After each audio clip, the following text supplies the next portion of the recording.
I am sorry. Are you okay? Podcast is intended for mature audiences. The views and opinions expressed are those of the panelists and do not reflect in any way those of the podcast partners, sponsors, or affiliates. Enjoy. Hi, this is Michael Buffer, and you're listening to The Voice of the People. Let's get ready for Boxing Voice. Every day I'm hustling, hustling, hustling, hustling, hustling, hustling, hustling, hustling, hustling, hustling, hustling. Every day I'm hustling, every day I'm hustling, every day I'm hustling, every day I'm hustling, every day I'm hustling, every day I'm hustling, every day I'm 12 years. I never expected it to turn out like this. TheBoxingVoice.com. Shout out to the community, man. I appreciate y'all. What's happening, people? Info Joe, Los Angeles, in the building. Adrian, the problem wrong, the man from the frozen tundra. Keem, straight out of Florida. Liz Lowe, Decatur, Georgia. You already know what it is. It's the Queen, Martha K, Detroit, stand up. David Maldonado, New York City. Yo, Nuss, don't cut me off, man. Don't cut me off. King Amin of Essex, catch me for them championship rounds. Big Super Mac, Plainview, Texas. Davidian in Buffalo. God bless you all. In Jesus' name. Without y'all, it ain't nothing. Without the callers, it ain't nothing, man. Bad Girl, TKO, San Diego, California. Big Fish Vegas, Palm Beach, Florida. Intrigue the Incredible, straight out the ATL. James Benitez, Huntsville, Alabama. It ain't hating, it's just the truth. Show Kid, Mount Vernon, New York, suckers. SDS Promotions. Coach Mide from London, UK. Let's go! I'm ready! Checking in from Tennessee, it's Lethal James, P-A-Y-N-E. It's lethal. Line 6 Reed, just spreading that boots gospel. Bo from Bama, only in America. Well, I'm a true attestation to the American dream. King Born, Crown Heights, Brooklyn. You heard? 4 chicken wings and french fries, breakfast and champions. Let's get to it. JT, New Orleans, Louisiana. Stuff like that. Yo, TVV, this Coach J-Mac. New Orleans, Louisiana, 504, baby. What have you? C, Y, E. California. Like the video, subscribe to the channel, join YouTube members and Patreon for some. This is the #1 pound for pound and 2 division champion. Furman from Dallas, Texas. Mr. PPC, baby. LV Sugler, from DC to Stunt City, Bomb Squad. Brandon Maurice, a.k.a. the AJ Trucking, straight out of Cincinnati, baby. Madbad 100, U.S. Virgin Islands. Chick Chickarelli, Hollywood, California. Louis Reyes, Boston, Mass. Yo, drop that SDS shit, This son. message was brought to you by SDS Promotions. The voice of the people, there is no equal. You can add Nestor Gibbs on Skype to be part of the conversation. TheBoxingVoice.com. As I always say, please make sure you push the thumbs up. Share this in every episode of the Boxing Voice podcast. This is TBV for life. If you ain't on Patreon, that's because you're stupid.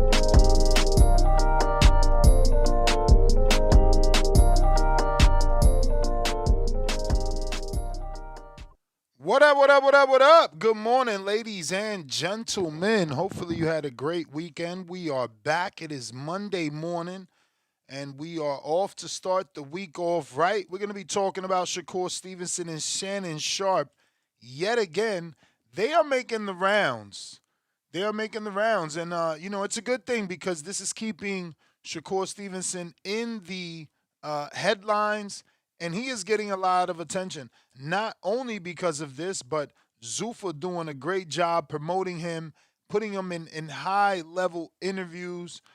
There was an incident over the weekend in a UFC fight where Shakur Stevenson was put on the teleprompter and confused for a basketball player. And then Dana, in the post-fight press conference for that UFC event, addressed that and, made it clear, look, we paid Shakur Stevenson a bunch of money, but we can't get this damn celebrity thing right, because this is not the first time that the UFC have botched a person and put the wrong name under the video or the photo. But today, it's a little bit more than that. We're going to be talking, obviously, the UFC messing up and putting some basketball player by the name of Jalen something. And we're going to be talking about Shakur, who continues to talk about Devin Haney. Did another interview with Paramount, and this time he brought up Devin yet again and said that's the fight that he wants, doubling down that he agreed to 144, and that's all they have to do is make the 144.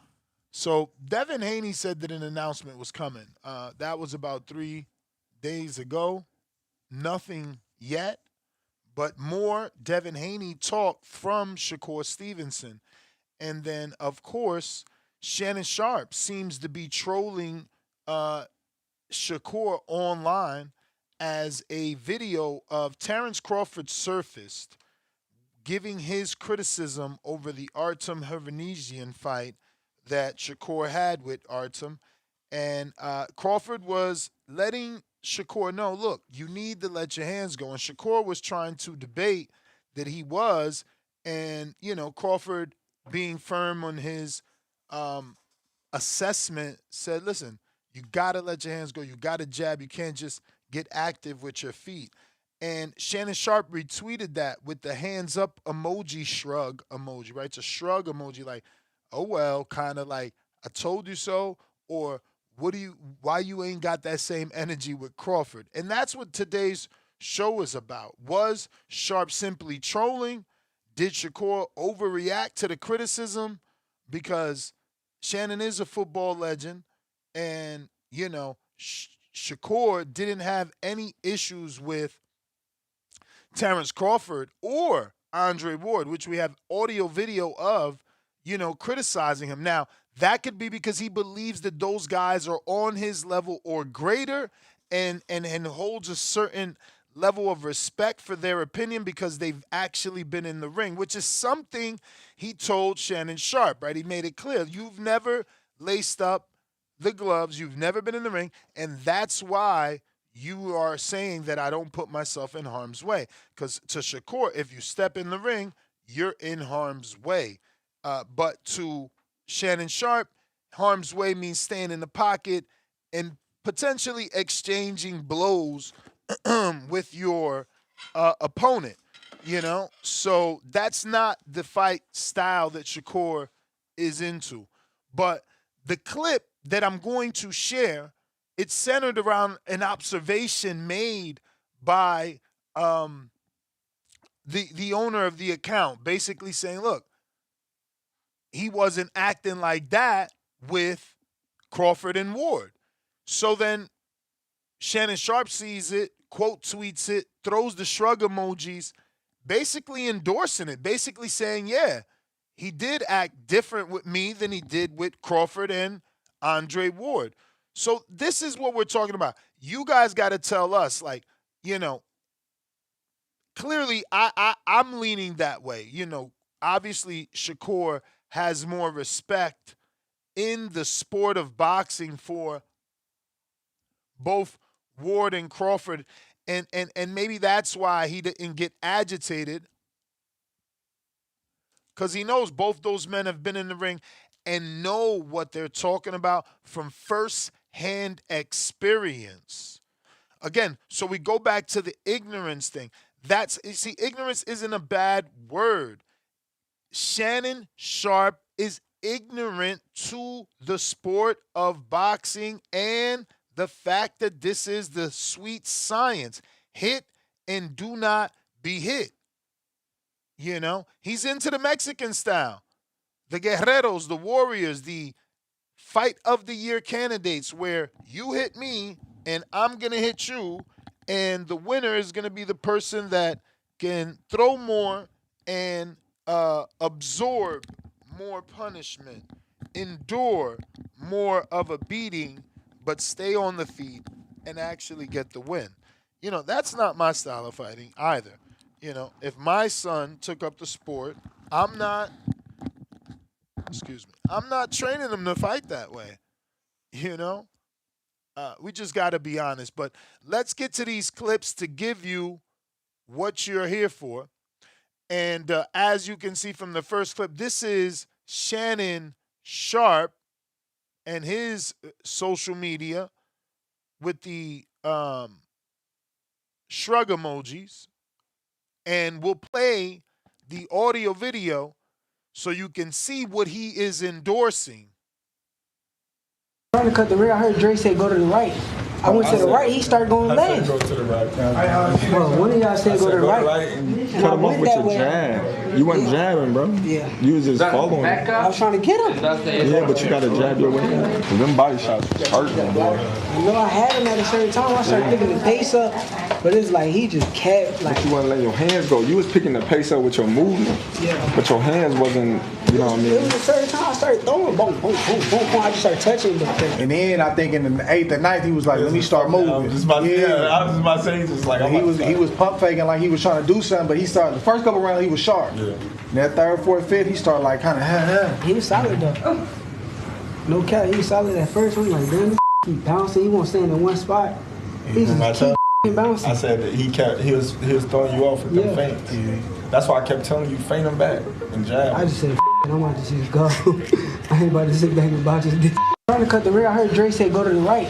I went to the right, he started going left. Go to the right. Bro, one of y'all said go to the right. And cut him off with your jab. You wasn't jabbing, bro. Yeah. You was just following. I was trying to get. So I'm going to let it play one more time because you can see he doesn't get the attitude that he gets with Shannon Sharpe, but he still is debating. He's arguing back. He's not necessarily agreeing with the mastermind of Bud and Ward. He's given his angle. He's like, look, this guy was more difficult than I thought. He was bouncing, he was moving, And they're like, well, you got to let your hands go. He's like, well, I was. And they're like, well, not all the time. You know what I mean?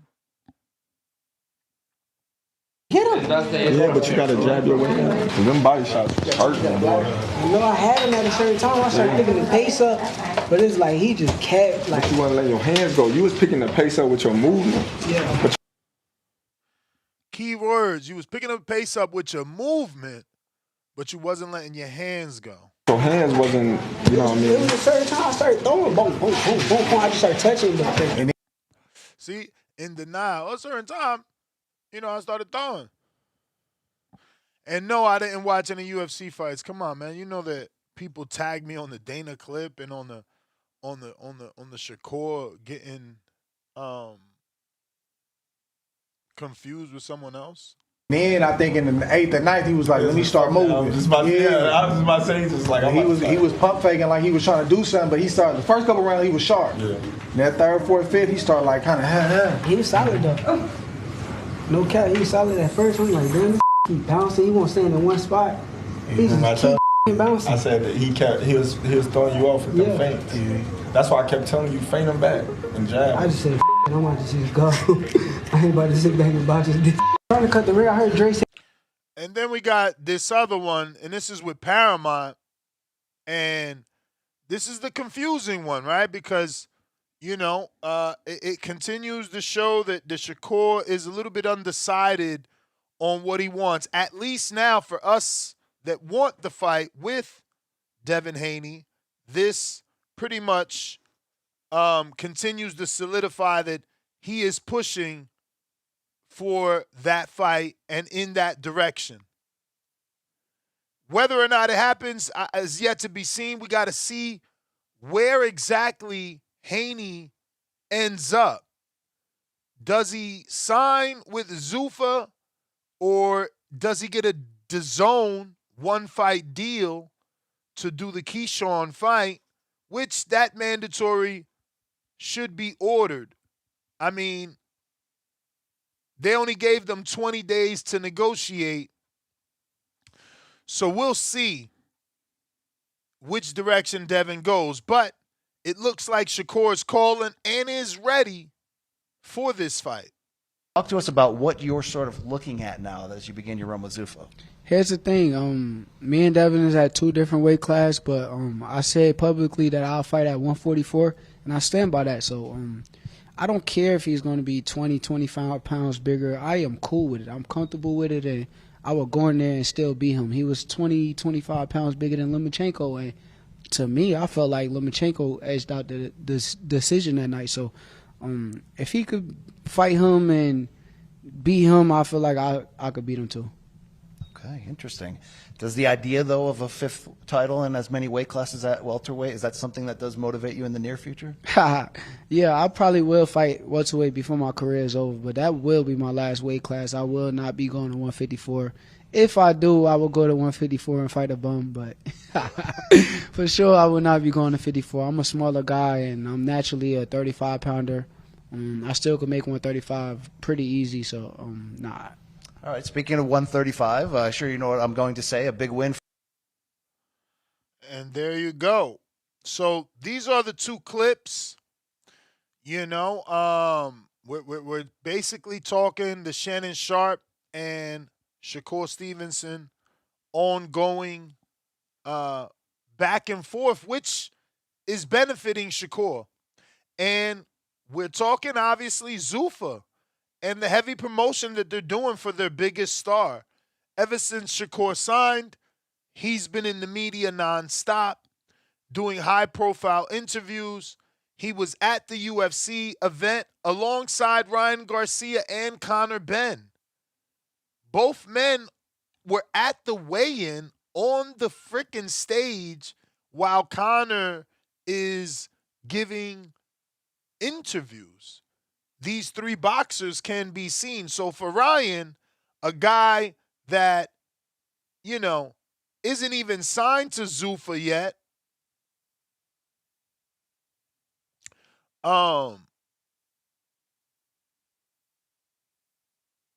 you know, he's getting ultimate exposure. Conor Benn is signed, you know, and he's getting exposure.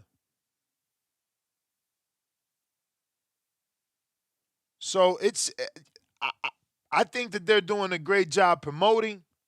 I think that this back and forth between Sharpe and Shakur is super beneficial for Shakur. It's keeping him in the headlines. It's keeping people talking about him.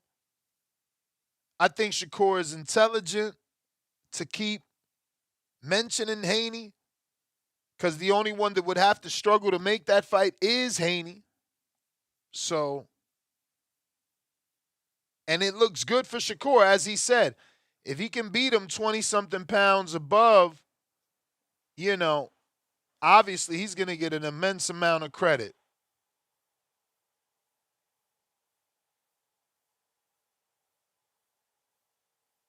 So, this is what we're talking about.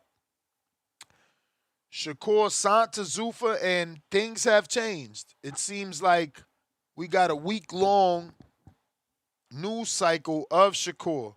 Whether that is him being confused with a basketball player or him getting the ultimate exposure, standing right beside McGregor, a huge star in combat sports, next to Ryan, next to Conor, you know, countless interviews with huge platforms.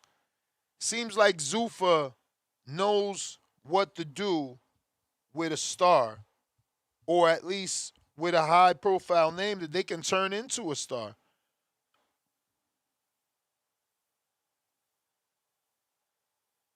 But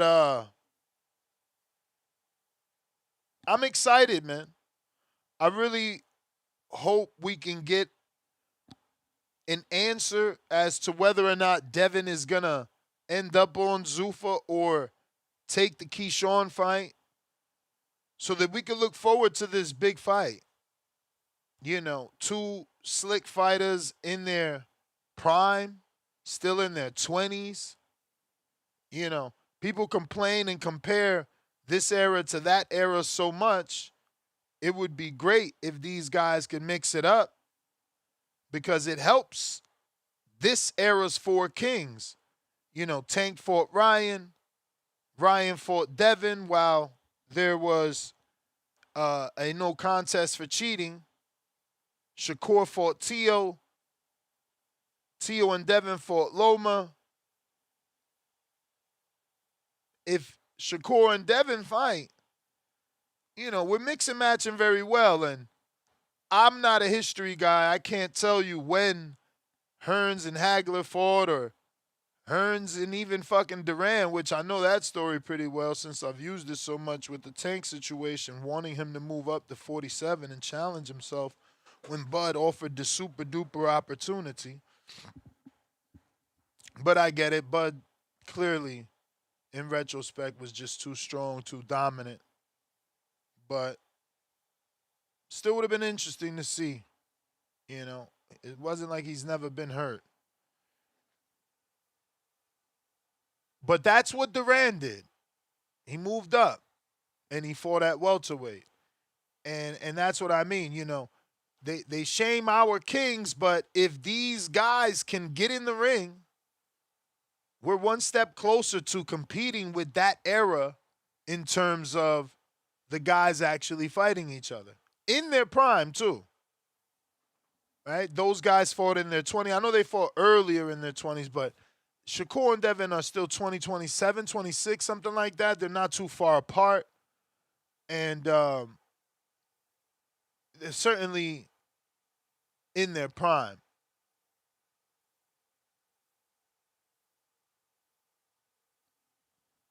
But, some of the things I want to hear your thoughts on is, does boxing criticism require actual ring experience? Now, I ain't going to lie. After I got in the ring, I kind of feel the same way. Not wholeheartedly like Shakur or most of the fighters, and I guess that's because, again, I'm only sparring and competing in the amateurs. Is nothing like a real fight.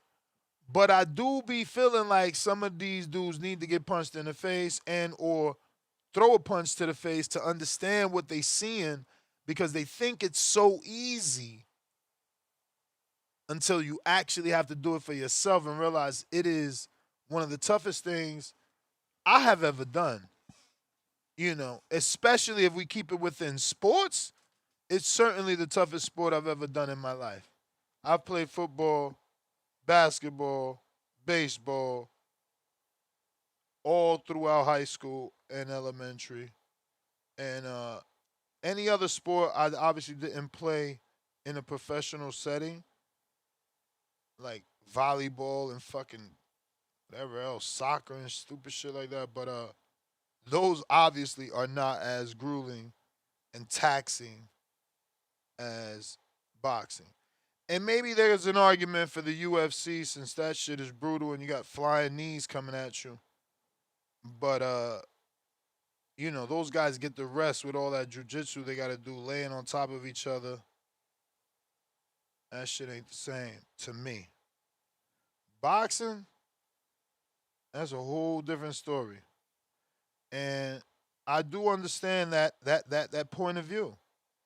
Someone would have never taken a punch, never thrown a punch, but sit from their living room on the couch and, tell you what you need to do as a professional fighter that made it to the professional ranks, that also made it to be a television fighter. Because there's thousands and thousands of professional fighters, but not everybody is a fighter that is on television. Even a Abel Ramos, deserves plenty of credit because it's not easy to be a television fighter, let alone a U.S. television fighter. So that's something I want to know from you guys. If you call in, you can raise your hand. We got Discord. We got X. Does boxing criticism require you to have a fucking, ring experience? And if so, is the amateurs enough? Is the sparring enough? Or is it professionals? Because we got Hamza, right? You got Troy King that seems to believe if you haven't fought professionally with no headgear, then you can't teach the sport. Now, and when he debates with you, you don't know shit about the sport either. I'm not gonna say that he doesn't think your criticism is valid, because that's not something he's ever said. But when push comes to shove and he starts to debate, if you haven't fought, your opinion is irrelevant to him. Shit, if your father trains you and got you to a world title and hasn't fought, he shames you.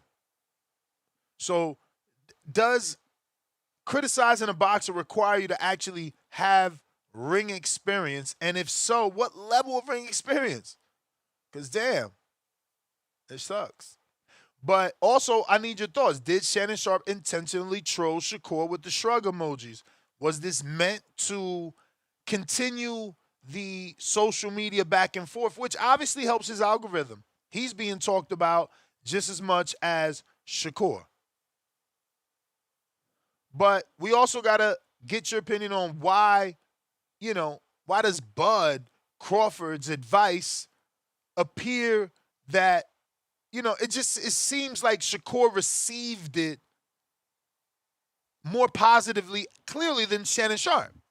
So what's your opinion on that? Is it the same as mine? Because obviously, Crawford is this super talent that Shakur respects on a level of like, I cannot beat you, so you're a master type shit. I don't know. What's your thoughts? What else I need you to call in and let me know? Is Shakur becoming more marketable? We talked about him embracing the villain role. Shout out to my editor, made a short out of that, and people are right. People are agreeing with me. They're saying I'm right, excuse me. They're saying that he should embrace the villain role.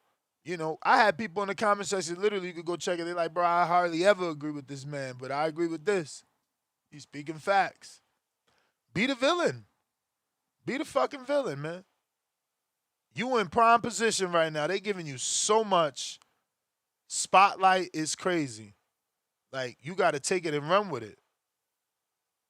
So, is he becoming more marketable because of the controversy? There's a lot of controversy. Don't forget, it's not just the Shannon Sharpe. It's also the hypocrisy. That's controversial. Oh, I could beat Conor Ben at 54. Oh, I ain't fighting Conor at 54. I'll fight him at 47, though, but I'm putting a rehydration on. Oh, well, won't you fight Devin at 47? Nah. He too big. I'll fight him at 44, though, when Devin agrees. No, I won't fight him. Now he's signing Zuffa. I'll fight him at 44 again. I don't care if he's 20 pounds heavier. A couple of days ago, 20 pounds, man, he going to be 20 pounds. Let's step on the scale right now. So that hypocrisy is also pushing him. That's also selling because people are talking. But we got to talk about the root of the topic that doesn't stem from today, but from a few days ago from the actual Nightcap interview. Are casual fans unfairly judging technical boxers like Shakur and Devin? That's this era's fighters. Hitchens doesn't get the criticism, but Hitchens doesn't fight as often as these guys or on this level yet.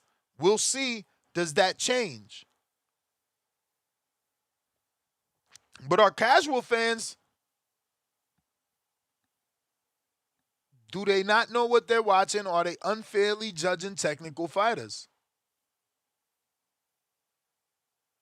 And also, should the promoters maybe lean into this rivalry for future media appearances?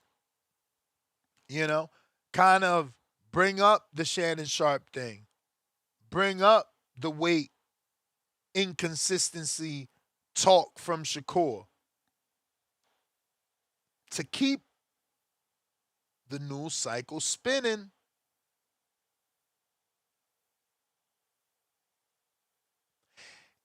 And I guess the Ryan Garcia question. Does social media create bigger stars than great performances alone? Like, does a great performance go as far as a great social media presence? Just some questions, some food for thought, something to get you thinking. If you want to call in, Discord is available. X Space is also available. We're going to go ahead and do let me get to these callers anyway. Tito Lavos, what's going on?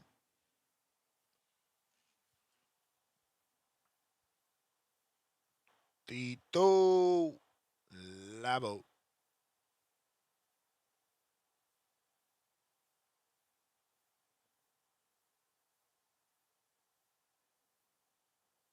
Tito. Tito. Yo. Yo. All right. All right. Myself, he's got some sort of echo. Suleiman the Scholar.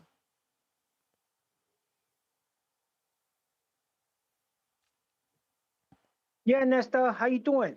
Listen, I think what Shakur doing is like exactly like you say. He's making himself more marketable. Why not make the money? The other guys are divas. They don't want to unify. They're wasting the prime of his life. At least they're gonna and over there. They're gonna put him. They're gonna match him hard. He's gonna fight the best possible opposition. You got Richardson Hitchens there. That'll be an excellent fight. I wonder if they're gonna let him defend his title over there because they're affiliated to that super title. Maybe he could break that wall and they'll probably allow him to fight there with his WBO and his ring title and defend it, move on to bigger and better things. Now this weekend too, man, that's Morat Garcia, bro. He impressed the shit out of me. He got knockout power at that size. I want to see him fight Mahmoud Char next, bro. The two-time WBA regular champion. Let Mahmoud Char get an opportunity. I want to see if he could, chin check Mahmoud Char, bro. I'm saying give out Mahmoud Char the opportunity, bro. He's willing to step in the ring with Morat Garcia. He should forget about unification right now. He needs activity and defend that belt so he becomes more marketable himself. And I'm saying the heavyweight division. He should stay away from Utuma. Utuma got his hands full with the IBF fight. You know what I'm saying? To see if he could become an IBF champion. I don't know. I think he's too green, but everybody's saying that he's the thing. So he should avoid hard hitting Morat Garcia right now. Let Morat Garcia fight Mahmoud and other guys in the heavyweight division. You know what I'm saying? Yeah, it was a pretty good fight. Joe George should retire and hang up the gloves, man. You know what I'm saying? They were talking about putting him with Morat Garcia instead of this guy he was fighting. I'm happy they didn't because he would have been easy work for Morat Garcia, man. That guy, he's too slow. I don't know what's going on with him. He shouldn't be fighting no more, bro. He should just hang up the gloves, man. You know what I'm saying? Hang up the gloves. Joe George should hang up the gloves, man. He shouldn't be fighting no more, bro. And before you cut me off early when I'm talking, I'm just gonna stop talking right now. And Bro, big you shout out to got plenty of time. You got plenty of time. Okay, because but let me know when you're gonna cut me off because you cut me off last time and I was in the You hear middle the of talking, bell. man. You hear the bell. All You hear right, the so bell. man, so yo, Shakur, bro, he wants to fight these guys, these unbeaten dudes, bro. I hope Dana White makes this guy Richardson step in the ring. I mean, I hope he don't get no diarrhea or nothing like that. He don't get sick because he's gonna fight the best pound for pound fighter in the game today, was his little macho Stevenson. I hope he steps in the ring with him and he does something. You know what I'm saying? I hope he shows people that all this hype that he talks, he says that he's the thing. So let him test his medal against little macho Stevenson and Zuffa. Throw that Zuffa belt in there. I don't know if Dana got that sanctioning body set up already because I want this man to use that belt and align it with his WBO and his ring title. You know what I'm saying? And I'm happy that Tio Farmer Lopez is fighting Rolly Romero Rolando. Is that official, bro? Is that finally official? Not yet? Hello? Yes, it's absolutely official. Okay, so it's official. Yo, man, I like that, man. I want to see Rolly Romero against Tio. I hope Tio could crack that dude in the chin because he talking about retirement. And as the WNBA champion, he could move on to bigger and better things. You know what I'm saying? I hope he calls out this dude, Devon Haney, Tio Farmo Lopez, with that WNBA around his waist. Start calling him Devon Haney and put Devon Haney in there. You know what I'm saying? I want him to chin check Devin Haney next. You know what I'm saying? After he wins that belt. Thank you very much for having me on, my dear beloved brother. Any counter punches, You may man? feel like it's your time, but it's not your time. It'll be highly appreciated. Alright. Shout out to Suleiman. Funny guy. So Turkey Al-Sheikh today announced the full undercard for the comeback, and that's the Anthony Joshua card. He added 2 world title fights, Looks like Hamza Shiraz makes his first defense of the WBO World Super Middleweight Championship against Simon Zackenberg and or Zachherberg. And then we got Josh Kelly defends his IBF Super Welterweight Championship against unbeaten Irish challenger Komenen Argraco. And that's going to be Saturday, July 25th in Jeddah, Saudi Arabia. On DAZN as part of your ultimate subscription, because yes, DAZN is robbing us by selling Joshua's pay-per-view versus Piranga. That's on pay-per-view. That's the downside of the ultimate package. And I always said that before becoming a subscriber, I was intelligent enough to see that I was not going to be in control of what pay-per-view I purchased month after month. And that bothered me, but it wasn't enough to restrict me from getting it just simply because, look, every fucking thing is pay-per-view. So you might as well be on the package than go against it. Now, granted, you know, there's going to be dozens of people, hundreds of people that say, look, bro, I just won't pay for it. I get it. But, you know, you guys have that you have that pleasure. You know, I'm obligated to my work and my passion, you know. So some guys, you don't care to see their tune-ups when it's a tune-up this flat. But again, this is Joshua. There's still like heavy implications of possible big fights with him that degenerate boxing fans like myself are still holding on to. The thought of him and Wilder. There's others that care about him and whatever his name is. Fury.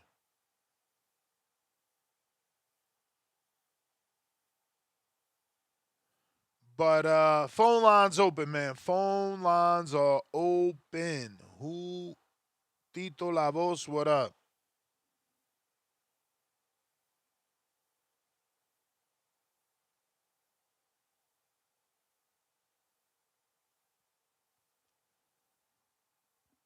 Tito La Voz.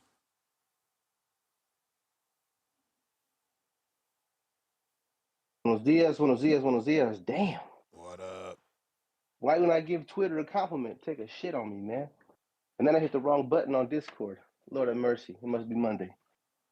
Well, good morning to the community. And, man, shout out to you. That you got a lot of good points today, man. And I think the first thing I wanted to hit on, it's too many for me to remember, right? But I think that the most important thing you said was there's someone who never put the gloves on able to criticize a fighter.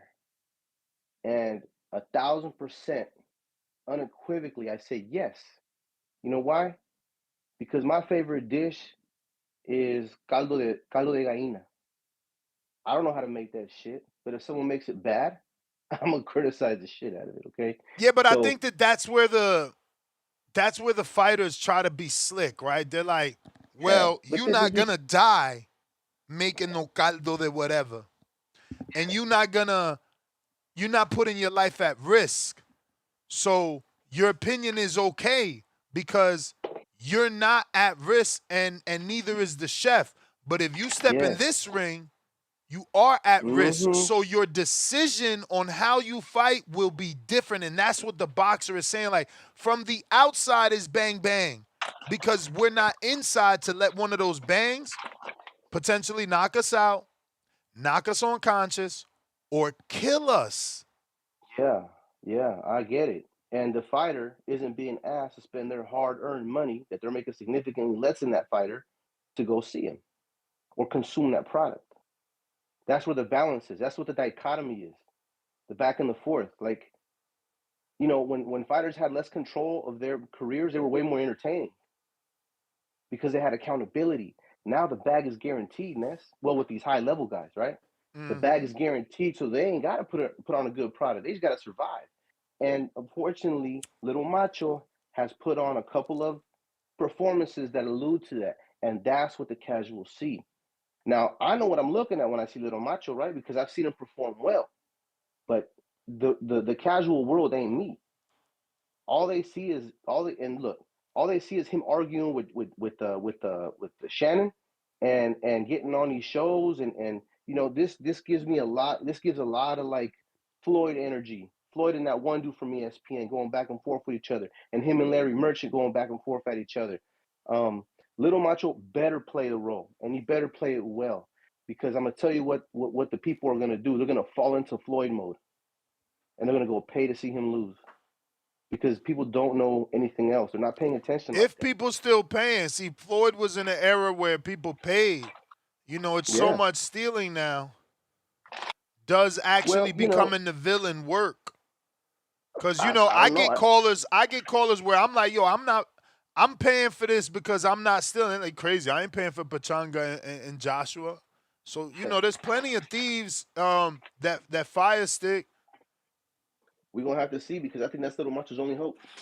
Because look, his idol is even telling him, "You gotta let your hands go, bro. This is not entertaining." You know what I mean? Without saying it, and he's arguing with him. And I get it, man. Listen, the best of the best always take this personally, because they live and they breathe the shit. And Little Macho was one of them. But I think that the only chance he's not gonna change his style. He's not gonna go in, because he don't know how to. I mean, listen, he knows how to sit in the pocket, move, and hit. Right? Problem is, he don't attack. He's not hella aggressive. He's just opportunistic with his punches, with his counters, right? And to some people that don't know what the fuck they're looking at, that's going to look a little cowardly. That's going to look a little dodgy. It's going to look a little passive, and people don't want to see that, right? But Shakur doesn't know how to nuance that. He doesn't know how to bring it to a middle ground where he can really be entertaining and be safe. You get what I'm saying? He's not willing to do the mental gymnastics to go through that. And I think it's because his ego's being hurt, because people don't like the product. Certain people don't like the product. But like I'm saying, I think that, but to my point, I think that at the end of the day, bro, the villain card is the only card he has, because he's not going to switch his style, and he's not going to listen to nobody. I mean, even his idol told him. And so I said, go ahead, lean into that shit. I'll still watch Little Macho. That's my You call. may feel like it's your time, but it's not your time. I listen. I'm giving out more time. You know what I'm saying? I just need my bell, because some of y'all go crazy. Oh, so you want me to keep going? If you still got some, that's All why right, I 'cause let you had- Suleiman go too. I you just had hella got to stuff you keep was it talking on, about. because that's the thing. I got a lot of callers, I and hear then you. some of y'all just want to do half hours fucking speeches. For sure. No, okay, yeah, and I was trying to be respectful of everyone else's time as well. But yeah. So what? Okay, sorry, that threw me off. What other thing were you talking about? What other points did you said you have? I really wanted to touch on those, for sure. You had a whole list of shit, man. They were all good too. Yeah. Hold up. I remember. So, is Shannon Sharpe trolling? Do you need boxing experience to actually be to critique these boxers? No, I answered that already. Why does it seem like Shakur took the advice from Crawford more positively than his reaction with Sharpe? Ooh, let me touch on that, because he been, like, to your point, he's been in there and he's done it. So he respects his opinion more than but he still ain't, he's receiving it, he's hearing it, right? But he's arguing respectfully. He's pleading his case. It's like when I've had apprentices, He and they're like, definitely "What you do that pleading his shit for?" case. Facts. Yeah. So he you ask an apprentice, "What'd you do that for?" Well, and they're, "Oh, because this and because that. Why don't you come here and ask me about that shit?" And they keep arguing their point. And it's just it's an ego thing, but that goes with high performers. High performers know they can perform well, and to question them, they kind of internalize that shit, and it's a calling card of an elite person, that they'll argue the point. I mean, not everyone that does is elite, but obviously Little Macho is fucking elite. You know what I mean? Yep. So I've seen that before, and I've been through that before. In my trade, you know what I mean? Was there something else? That was a good one too. Yeah. I mean, oh yeah. The marketability is this controversy making them more marketable. Hell yeah. Hell yeah. You get into a cussing match with somebody famous? Hell yeah. People go to YouTube, watch your videos. And that's another thing. I don't think that Floyd had the benefit of YouTube being so readily available in everyone's house and everyone's phone and everyone's face. Now you can look up Little Macho and be like, who is this dude anyways? And then you got all the good performances, the herring performance, all those, and then you got the shitty performances, so people can do more of the research if they want to. I think he has more opportunity now as social media goes up. People will follow him just cause. I think this is his breakout moment. He just got to lean into it, because if he don't, he gonna fizzle, man. He gonna fizzle. And yeah, I think we chewed up all the fat yet. Yeah. All right. Well, that's my call, and shout out to Little Macho. Be the villain. Be the villain. Hey, and speaking of villains, Suleiman was on some villain shit this morning, bro. I like it. I like that energy. Shout out to him. That's my call. Peace. Wow. You heard Suleiman. He said, what he said? I'm open to some counters. Suleiman, the way he pleads for the counters is funny. I think he said I'm available to accept counters. Yo, Quest the best.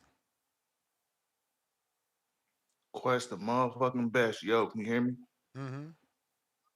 What's good? Salute, morning. Shout out to everybody in the chat. Man, I really, when I talk about Shakur, it does come off as I'm hating on Shakur, but I don't want to seem like I'm hating on the guy. He just signed a big bag, so, and a lot of guys are like showing the true colors. You know what I'm saying? And I think he's been really, really showing his true colors of late. I think this Shakur Stevenson is a way different Shakur Stevenson that we've been seeing for the past like 5 years.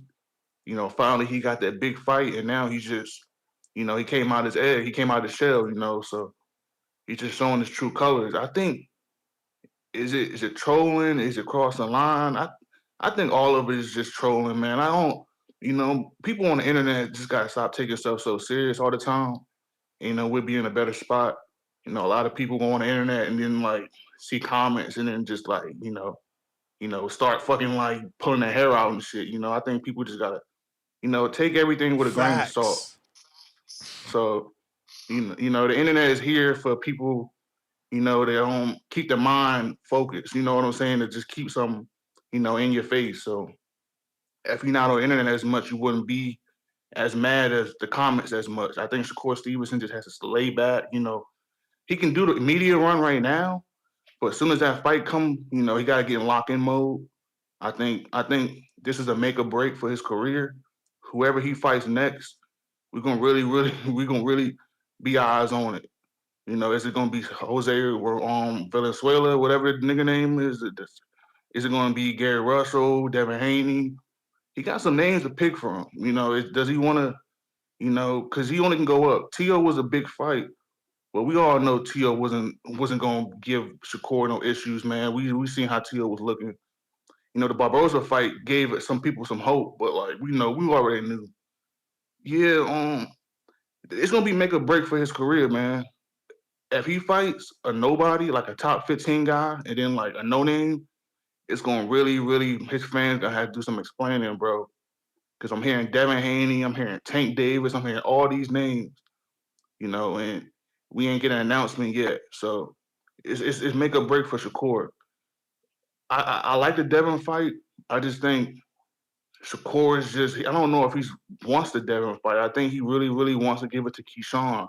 And I'm not really. So you think this is all clout chasing? Because he's doing hella interviews talking about Devin. That's the whole point. Yeah, man. I think everything is clout chasing, bro. Like everybody clout chase for a little bit. You know what I'm saying? You can't get locked up for clout chasing. You know what I'm saying? It's either people understand it's a business. People understand you got to keep your name relevant. And like it or not, Devin Haney one of the biggest names in the sport. So people gonna use his name. Hitchison using his name right now, so he got his deal. People got their deal. They're gonna throw some names out there, get you talking, And then once the talk die down, they're gonna throw something out, and then you're gonna be either happy with the fight or you're gonna be sad with the. You gonna either, it's keep us talking. So Shakur, he gotta fight a name, man. He gotta fight a guy that we think he can lose against, a 50-50 fight, because it's time to get the real smoke, And Zufa giving them guys You on feel fight. like it's So your time, salute. but it's I'm not your out on time. Haney Shakur hater today, man. Salute Shakur, and I hope we get them big fights, man. I'm out. Alright. Alright. Discord available, X Spaces available. If you're looking to call in, now is the time. We are live and taking phone calls. We got a couple of messages we need to get to before we continue the phone calls. We got Javier Oliveira's first super chat of the day. $2. I hope Abdullah don't become like this when he gets money sign emoji. The issue is they all do. They all do. There's always going to be someone that can get to them and make them realize logic. And while we as consumers and fight fans don't want to agree with that, it's still the truth. If there's an easy bag, go get it, because this game is unforgiving. This game, you know what I'm saying? The minute Abdullah gets knocked out, y'all off the bandwagon. So, yeah, you got to secure your bag, because these fighters, there's no exit plan.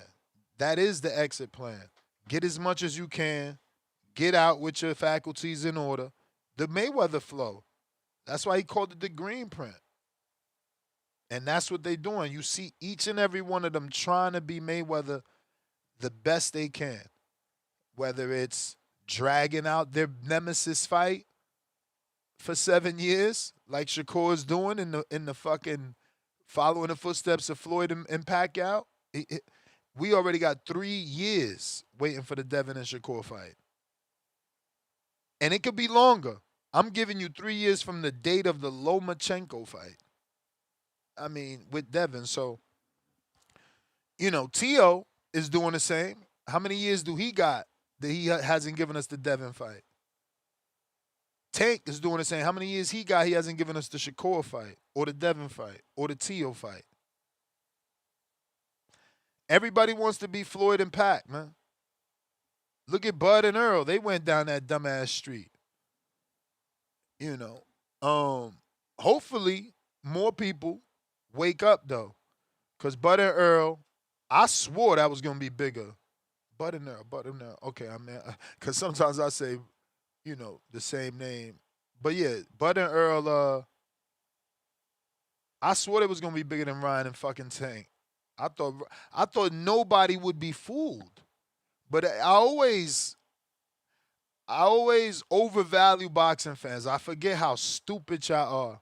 And it pisses me off because I'm a boxing fan, so I get bulked into that fucking clown train with y'all. But it's like, I knew Mikey and Earl wasn't going to be competitive. Bunch of idiots went out there and paid for that dumb shit instead of boycotting. Same shit with Tank and fucking Ryan. Now, Terence and Earl, that was a fight that we didn't know the outcome. Obviously some of us picked it right, me included, but you know what I'm saying? It wasn't one of those fights where everybody knew Bud was going to beat the shit out of Earl. No, but we knew Tank was going to do that. We knew that shit. So it's like, I don't know. Everybody want to be Floyd, but they ain't putting Floyd work in, man. And I got the fucking soundbite, bro. I got the soundbite. Everybody wants to be Mayweather, but they ain't doing what Mayweather did. They didn't fight no 6 foot tall, undefeated, knockout puncher Diego Corrales. Instead, Shakur ducked the 6 foot tall, non-knockout puncher Albert Bell. And still to this day denies getting an offer with his own promoter on camera 4 years ago, 3 years ago, saying that they offered the fight to Shakur. While Shakur was still with Top Rank. So before anybody gets all creative, no, it wasn't a thing where they was mad at him because he wanted to leave. You know, so everybody want to be Floyd, but they ain't putting in the Floyd work. They ain't putting in the Floyd work. Floyd fought 24 champions, man. And it wasn't until the back half where we start getting names like Guerrero and fucking Berto that we didn't care for. And mixed into that, he still fought a fucking 20-something-year-old Canelo and Cotto. Man, I wish they followed the green print. I wish they really be more like Floyd so that we could have a fantastic era of young fighters because there's so many of them that's highly talented that can potentially run away with this sport if they put in the work necessary, man. Put in the work necessary. But we got Brandon skipping the line for me and J-Mac.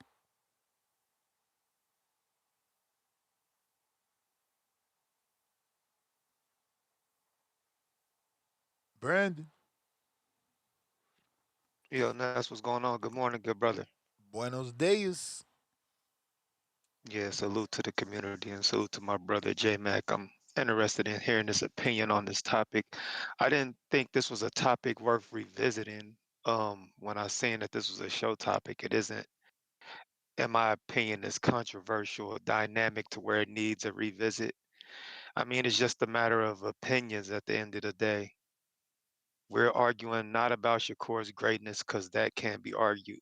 Um, One of the greatest defensive fighters in the history of boxing, even with so much time left in his career, we can say that by when you look at him fight and by the numbers, the stats, everything. So that isn't the argument. And I think that's where people tend to veer the argument towards if it's Shannon Sharpe was questioning Shakur's greatness. He's not questioning his greatness. This is a simple argument over whether or not his fighting style is exciting. And I tend to agree with Shannon Sharpe. It is not. When you think of excitement, Ness, think about the things that you do, the actions that take place when you see something exciting in a sporting event. You yell, you scream, niggas jump up and down, you spill your popcorn, you kick over your Coca-Cola on accident because a nigga got knocked out, or You do your high favorite one of fives the and your daps and high shit. five. Yeah, just think about all that shit. And that's just a consensus about sports in general. When your favorite quarterback throws an 80-yard touchdown bomb, or your favorite basketball player dunks on a nigga, when your favorite boxer KOs a guy, grand slam home run in baseball. Those are exciting plays in sports. You don't do any of those things when Shakur fights. You ain't kicking your Coca-Cola open on accident. Niggas ain't spilling they popcorn and cheering, saying goddamn those foot feints and head feints. Niggas ain't just clapping for that shit. Niggas ain't fucking jumping up and down like, look at that phenomenal jab and look at that phenomenal ability to control distance and range. Are they great attributes to have in regards to winning a fight and getting out of a fight safe and sound without taking much damage? Yes. But from an excitement standpoint, this shit ain't exciting. It will say, like, I guarantee you, most of the time at a Shakur event, it sounds like you're in fucking Japan where the fans don't cheer off tradition because there's nothing to cheer about. And that's simply what Shannon Sharpe says. When I think about exciting guys, you don't come to mind. Nobody's saying he's not great. Sabril Matias will never be as good as Shakur Stevenson in ability, in accolades, in any attribute of boxing. Sabril Matias will never be as good as Shakur. But God damn it, he's a lot more exciting. When Sabril Matias fights, you know somebody's gonna get fucked up or he gonna get fucked up. It ain't gonna be a lack of action in a Sabril Matias fight. So two things can be true at the end of the day. It's all about preference. Now, if you one of those guys who find Shakur's style exciting and you just one of those boxing aficionado, Picasso niggas that like to watch a nigga paint the fence, and you are a hardcore to the point where you can find that shit exciting, have at it. But the consistency is when you got guys like Bud and David Benavidez and Boots and Bam and a New Way, you know what it looks like. And Tank, as much as I hate to say it, and Tank and Wilder, you know what it looks like when a guy is an exciting boxer. And if Shakur is what you consider exciting, what the fuck are they? What's above exciting shit? So that's all it is. I don't understand why this needed a revisit, because at the end of the day, it's all about preferences. I didn't have an issue with what Shannon said because I Well, it's agree not a with it. revisit. It's a different angle, right? Shannon and Shakur are going back and forth for the same thing that Bud told Shakur. So this angle is, why did Shannon receive that energy that wasn't there for Bud and Ward? I played the audio video. I don't know, maybe you drive, so I don't. Well, the relation. Well, I'm off today, sir. I'm kicking my feet up, getting ready to put these peptides to use. Whenever my lady friend tells me she's on her way to the gym, but that's neither here nor there. Uh, I think a lot of that is different. For one, those is big homies, those big bros. For one, so the relationship is different with them, and he knows he can't take the "you guys don't know shit about boxing" angle with Andre Ward and Bud Crawford. You can't make that argument with those guys. You can't tell them they don't know what the fuck they looking at. So the argument, so the conversation is going to be different when I'm taking the opinion from guys I view as mentors and big homies, peers, and father figures to an extent. So that's one thing. And for two, like I said, I don't have an issue with what Shannon Sharpe said because I agree with him from an excitement standpoint, and I don't disagree with Shakur's ability to have his opinion and respond to it. Only thing I disagree with Shakur is when it comes to entertainment, you ain't got to know a whole lot about the sport of boxing and the nuances of boxing to know whether or not a nigga is entertaining.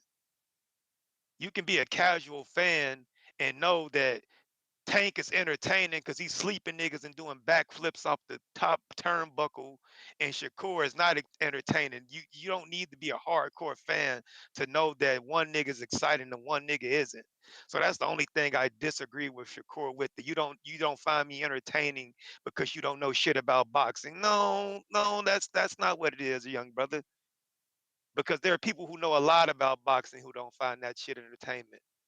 Max Kellerman criticized him and Devin for the same shit. You ain't gonna tell Max Kellerman he don't know a whole bunch about boxing because you be being disingenuous. So that's the only thing I disagree with Shakur about with his response.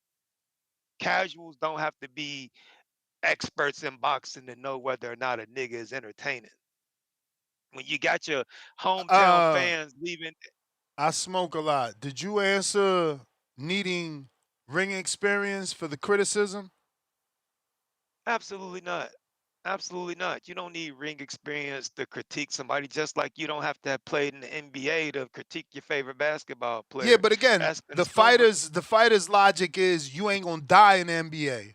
So when you use analogies like a chef, and me not yeah, knowing but how to cook, Ness, there's no yeah, but this is danger. why There's I no call danger. this is why I call bullshit on that, Ness. No, Every it's not boxer, me. I'm just giving you their angle. that's why I call bullshit on that angle, because the same thing that Shakur says, David Benavidez knows that. Tank Davis knows that. Bud Crawford knows that. Boots knows that. But they don't take that thought process and fight a defensive first fight. They know there's a chance you can get hurt in the ring. They know there's a chance you can end your career in brain damage, but they still commence to putting hands, feet, and hooves on a motherfucker. So that's bullshit. That's bullshit. Now, if Shannon was trying to debate Shakur about different nuances in the ring, and criticize whether or not Shakur is a great fighter because he doesn't move like this or step like that, then Shakur would have an argument. But we're basing this solely on whether or not you're exciting. Like I said, there ain't no Coca-Cola being kicked over watching Shakur fight. You can watch Shakur fight and damn near think you had a fucking slam poetry class or something. Cause ain't what the fuck is that shit?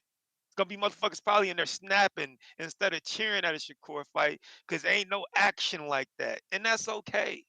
If that's your argument, if that's your excuse to why you don't fight an action-packed fight because you worried about longevity and your life after boxing, that's fine. But that don't change the fact that you're not exciting. You're just giving us a reason for why you're not excited. So like I said, every fighter knows the dangers that take place in the ring and what could happen. But every fighter ain't fighting a cautious fight. You still got guys that know that, and they still go out there trying to fuck a nigga up. So that throws that argument out the window. Because by that logic, majority of fighters will be fighting like Shakur, by his logic, and most fighters aren't fighting like that. Most fighters are trying to inflict real bodily harm on a motherfucker. So that's just my opinion on it. At the end of the day, it's all opinion based. Shannon has the right to have his opinion on Shakur's style. Like I said, I tend to agree with it. I know what exciting fighters look like, and they don't fight like Shakur. And Shakur has his argument to say, well, I don't fight like that because of this, and this. And two things can be true. But other than that, man, like I said, I sent that, skip the line for my brother J Mac, my fellow truck driving brother. I know he might have some shit to do. So you can go ahead and get to him. But that's my call. TBB, protect your mental health at all times. I'm out.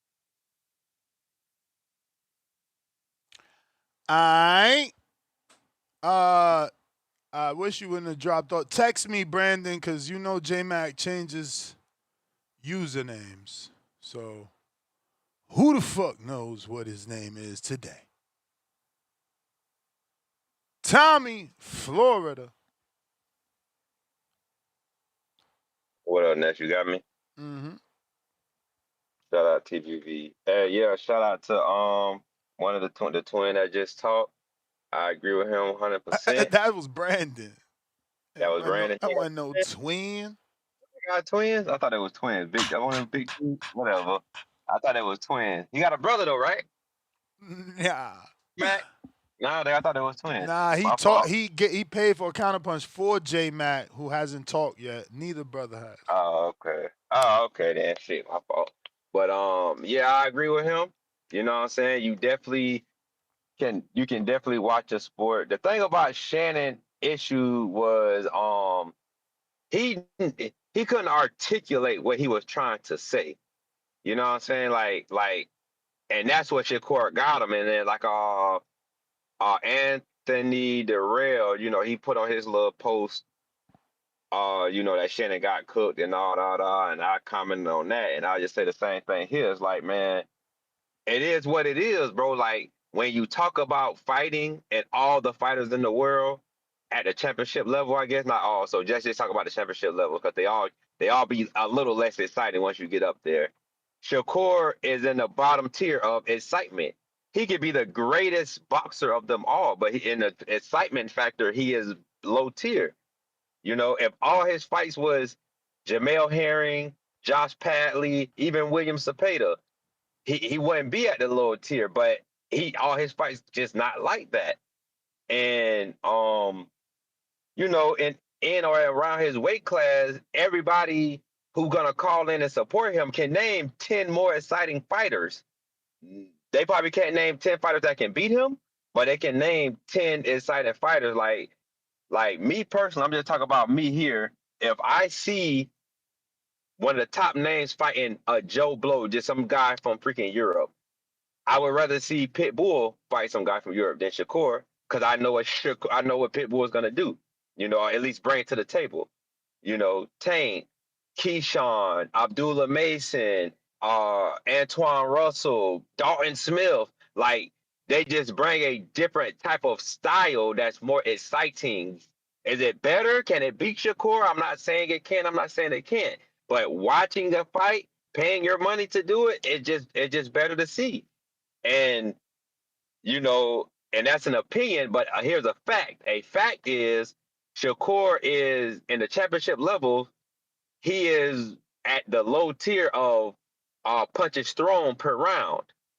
He's high in accuracy, but he throws almost half as many punches as the other, guys at the championship level. So even if he throws, I think his average is around 30. If he threw an average of 50 and landed 15, just the activity is more exciting because I think his average is about 30 punches per round, something like that. And he lands about 15 punches, so he's like 50%. So that sounds good. Oh, he lands 50% of his punches. That sounds good. But when you only throwing an average of 20 punches per round, that's not a lot of activity. And I think Tank is kind of the same way, but it just when he hits you, it's an explosion and it causes knockouts sometimes. So that's the difference in that. So that's a fact there. That's not an opinion there. That's a fact about the percentage of fighting. People just more exciting than him, man. Is it helping him that he went back and forth like you was talking to Danny the other day? I caught it a little late, but you was right, and that's his, Floyd versus the one guy on ESPN moment. It just times has changed, so I can go back. I didn't catch it. I can go back. I went back and watched it because you talked about it. You see the little skits. You see the little, you know what I'm saying? So it's keeping him. It's keeping Shannon in the mix. It's Shannon Sharpe. His big name in the sports industry right now, or even podcast industry. Him and Ocho Cinco and all them doing their thing. So it's a good look when it comes to that. But him trying to shame the guy because he never fought before, that's not accurate. Like, the guy did play, at least he did play a dangerous sport, where people did, like his own brother got paralyzed for a minute, had to get carted off the field once upon a time. So he knows about being in a dangerous sport, just not the same dangerous sport you're in. So that's just my take on it, man. And the people do that. Shakur doesn't like when you don't like what he does, and that's just his, a trait he has as a human. As him being him, he gonna come at you when you say something you don't like. But when he did, like you said, he didn't come at his quote unquote brick brothers. He defended himself, but he didn't come at him the same way. Cause like, how could you? Like, you know what I'm saying? You're doing your thing right now in your career, but we did our thing. So So does that mean that man. Shannon had a point and Shakur just brushed him off? Because if Yeah, you ain't brushing off Crawford and Wood, you feel me? I don't know. Yeah, no, listen, you are absolutely right. He's absolutely right. Shannon, it's just an opinion. It's an opinion. And like I said, people can meet my opinion is I can name 10 fighters easily in or around Shakur's weight that are more exciting to watch. Do I think they can beat him? I'm not saying all of them can beat him. But my opinion, I don't think all of them can beat them. But watching them fight is more exciting. So if I'm gonna pay for a Tank versus Skip Bayless, not Skip, Tip. Let's just call it Tip. Shout out to Tip. Shakur versus Tip or Tank versus Tip. I'm paying for Tank. Keyshawn versus Tip. I'm paying for Keyshawn. Abdullah versus, because those guys are more exciting. You know what I'm saying? For me to watch. This is just me. For me to be in front of a TV. So why you think they giving him all that money then? You just heard Dana White say, "Oh, I pay Shakur all this money." Like if people like you who are hardcores rather pay for guys like Abdullah and Tank, are they paying them to put him in a situation where he's not, where they could get him beat, or are they paying him because whether or not you and me and Shannon think he's boring, people watching? And I mean, I don't know. I can't answer that question personally because I'm not in the rooms. I'm not in the meetings. I don't see the numbers about Shakur. So I'm not even gonna try to make an assumption on that. But your guess, it's a guess. Okay, so my guess would be your best guess is my best guess is trying to get you beat can lead to revenue, meaning they can make money with him and Haney. They can make money if they can get him and Tank. They can make money with him and Connor, I believe. But like that's what we can see in the future. We believe the upside of paying you this money versus those specific opponents can bring in revenue. But Yeah. you But those ain't fighting easy opponents to get, bro. Like maybe nah Devin that is willing to play ball, but you talking about Tank and who else you said? I mean you just Tank, Connor being Connor's possible if he's willing to go up. Connor can't come down more yeah. than 47. Yeah, but I mean, I think that it's just the future, the future opponents. This year, like if he was able to finesse them out the deal, because I don't know whether the signing bonus is it just a fight by fight basis, is it a 3-fight deal where you get X amount of money, but like Shakur said, Nah, it sound like both he sides, finishing there, bro. Sound like he finishing they there 2 said. fights a year too. Yeah, he in one of his interviews he said it got to be a both side agreement. Like they can't just throw somebody on me. I can't just accept one person on them. It got to be both sides agree for these opponents. Yeah, And for sure. and But remember how it went down with Shane. It was the same situation, but they gave you 3 opponents, and when you pick one, they're like, oh, he just said he's injured. You pick the other one, oh, he said he can't make the weight. And now all of a sudden you landed on the one that they wanted you to fight from the door. So Shane Mosley was but like, why you ain't just say you wanted me to fight this one? You know what I'm saying? I was yeah, trying to get my feet wet, get a tune up. If that ain't allowed and you just want me to fight this one, just tell me that. You know what I'm saying? you're And right. he ended up But fighting Boychuk, which is what they wanted all along. Thank God he but got the I think knockout. and that can be true too. But So they might but not be honest. what what They can offer you what 3 names. Don't mean you gonna get. Don't mean you gonna that get yeah what you that was want. facts. And then if the deal like if I'm a businessman, this and you are too. But if I'm, the Dana Whites of the Zupa, Mm-hmm. I'm not. My contract to you is okay. I will pay you the most money you would make per fight. So let's just throw out a number. I'll pay you $5 million per fight. Mm-hmm. But if you're not accepting who the fuck I want you to fight, nigga, you riding the bench. For You're sure, for riding the sure. bench. Yeah, but And then, but and that don't then help you as a company either, because you making a splash by signing them. You also need to put them but, on television but to make But that's more of but a that's the thing. splash. Yeah, the only way as a company that I'm actually losing money, the only way I lost money and you never fight under my banner is if I gave you some type of signing bonus. For sure, I So get like you. so yeah, exactly. So if it's a 5-year deal, 5 million per fight, but you don't accept none of my opponents, you sitting on the shelf for 5 years, Shakur, you're done. Yeah, So and eventually, the UFC good at that because Conor never been able to get out. This motherfucker just had another fight under the UFC. He ain't never getting out. He like Chris Algieri in Star Boxing. Let me get to some other callers though, Tommy. yes, sir. Shout out Um, TBV. Shout out to you, but Nim. yeah, you could come on back when you're ready. We got J Mac. What up? Yo, can you hear me? Yes, sir. Yo, good morning. Shout out to Morning. Brandon. Let me see where I want to start with this topic. Far as the trolling part with Shannon Sharp, and of course he's trolling. Shannon very competitive. I'm sure he didn't like how he looked, how he was fumbling out, mumbling all over his words when Shakur was cooking him on that show.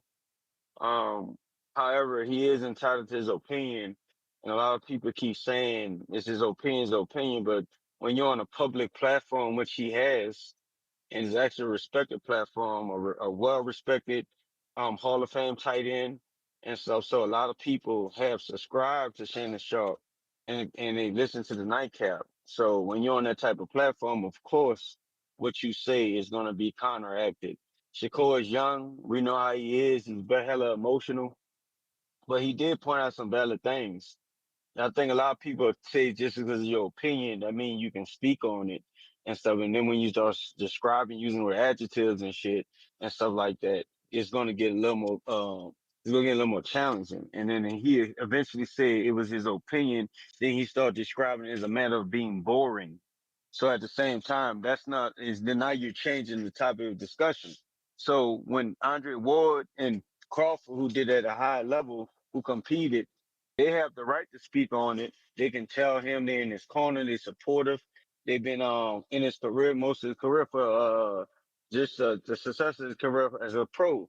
So it comes from a different type of tone. It comes from a different level of respect.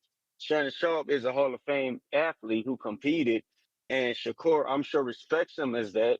But when you're speaking on boxing, watching how Shannon Sharpe throws punches and the fact that he can't throw a punch is a little challenging when somebody's telling you what's boring. And when you say somebody don't know shit like about boxing, that comes out a lot of times when you speak, and is an easy phrase to get thrown around. Well, shout out to Roger Mayweather. He made it famous. And a lot of people say it because that's the easiest thing to do, to dismiss somebody you disagree with, somebody you think you're more superior than, or something you just don't want to hear. And like the last caller said before me, he can articulate his words, and that made Shannon actually look a little bad. But shout out to Shannon. He has a multi topic platform where he can bounce back, and I'm sure he can continue. But he got to redeem himself after that. For us, the buzz it gave Shakur a lot of buzz. Like when you compared it to the Floyd Mayweather, and I forgot the dude he was going back for. I Brian thought that Kenny. was genius, and I actually thought, you hear me? Yeah, Can you hear me? yeah, I said it was Brian Kenny. That was genius, and I said I would have never came up with that one, but I do see the comparison. I'm gonna say this: a lot of people think because they spending money on something that they can have the right to do this and do that and say this. Now you're all right. You're entitled to your opinion. But boxing is not a video game. You know, in a video game, you could tap that X button, you could tap that circle button, you could tap whatever button excites you to get your fighter to do whatever you want him to do.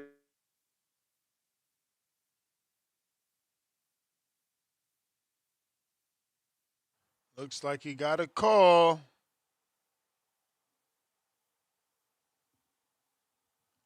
Yo. Psychologically, mentally You can had broke actually up, do at a champ. high. We lost you for a good Okay, 15 seconds, maybe, or 5 to 6, uh, something. my bad. I was saying, can you hear me now? Yep.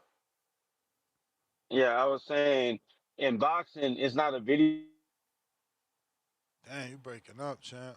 You tap that circle button. Shit, I'm drunk. Yo, You back,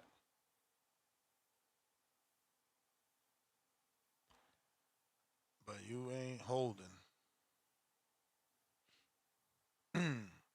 Big Gucci.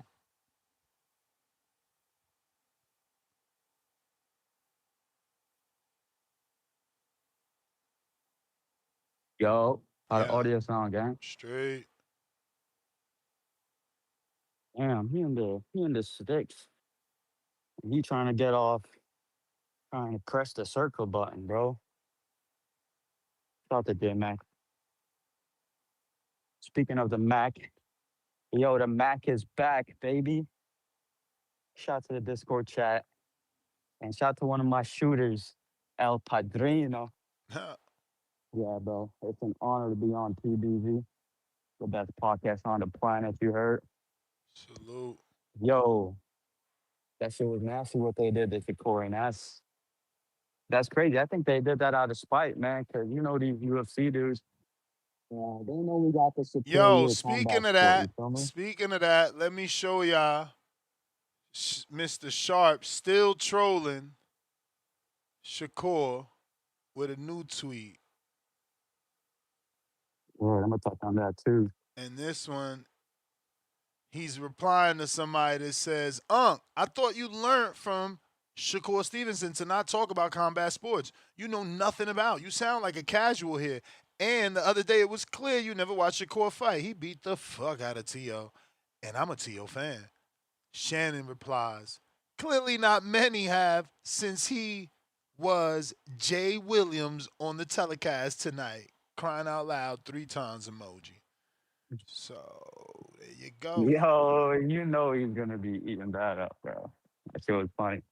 But yo, I feel like that's crazy. They should have knew better. You feel me? Because that's a new signee. So it's like it should be part of the promotion. Should be part of the script written down what's supposed to happen. You know what I mean?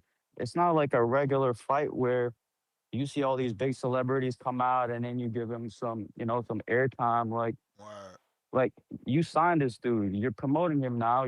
It should be part of the promotion to show his face and get his fucking name right. You know what it's like? It's like having see, when you're a boxer, your name is the brand. So it's like having a promotional deal with like Poland Springs, and then when the airtime come up, you shout out, you shout out fucking Niagara Water.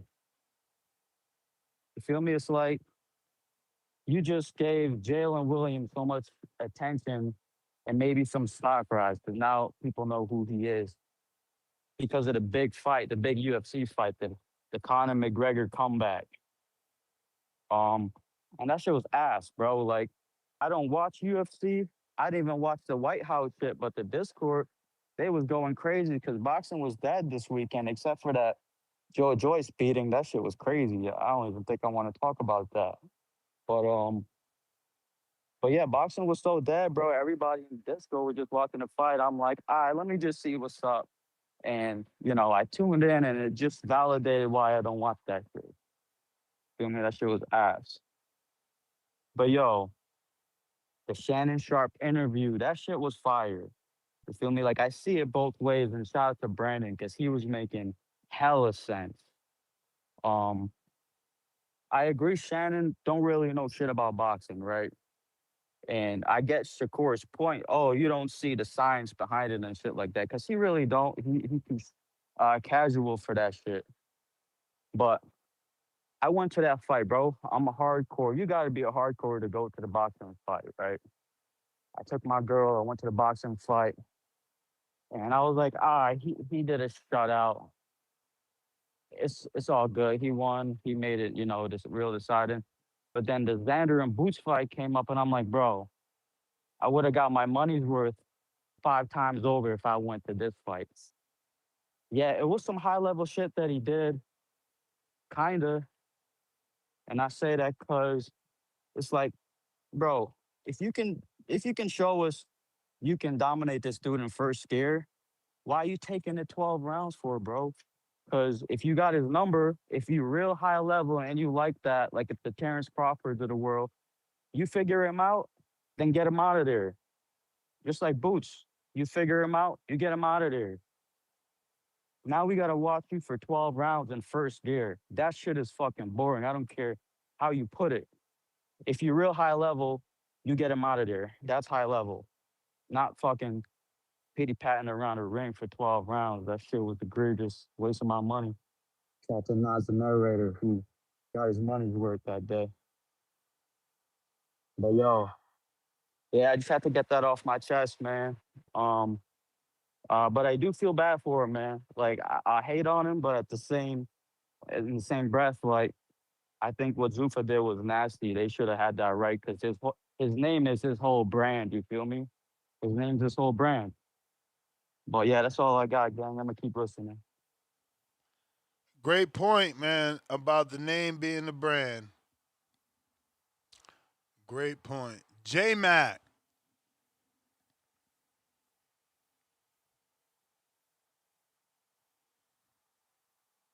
J Mac.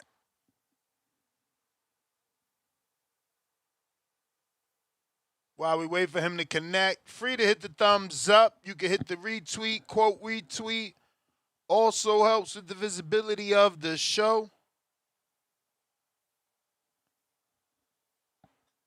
We got Bob Saget, $2. You fall asleep, round 4, wake up at round 11 for a little teeth.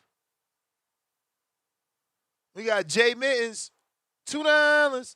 He's not exciting, but y'all gonna watch every time. J Mac. Yo, can you hear me? We do now. Yeah, shit, I'm in the cloud. I was driving through these mountains, man.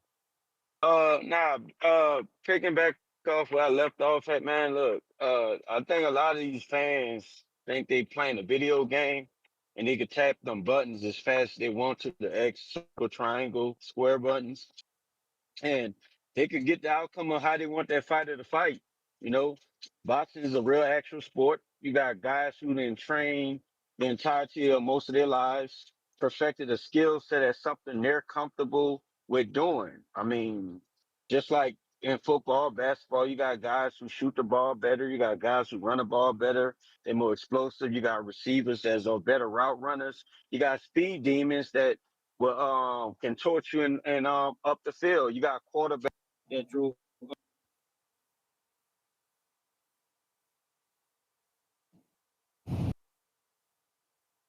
Yo, can you hear me? Yep. Yeah, you got quarterbacks that perfect the pocket passing. Like it's all over. It's sports. We still talking about athletes.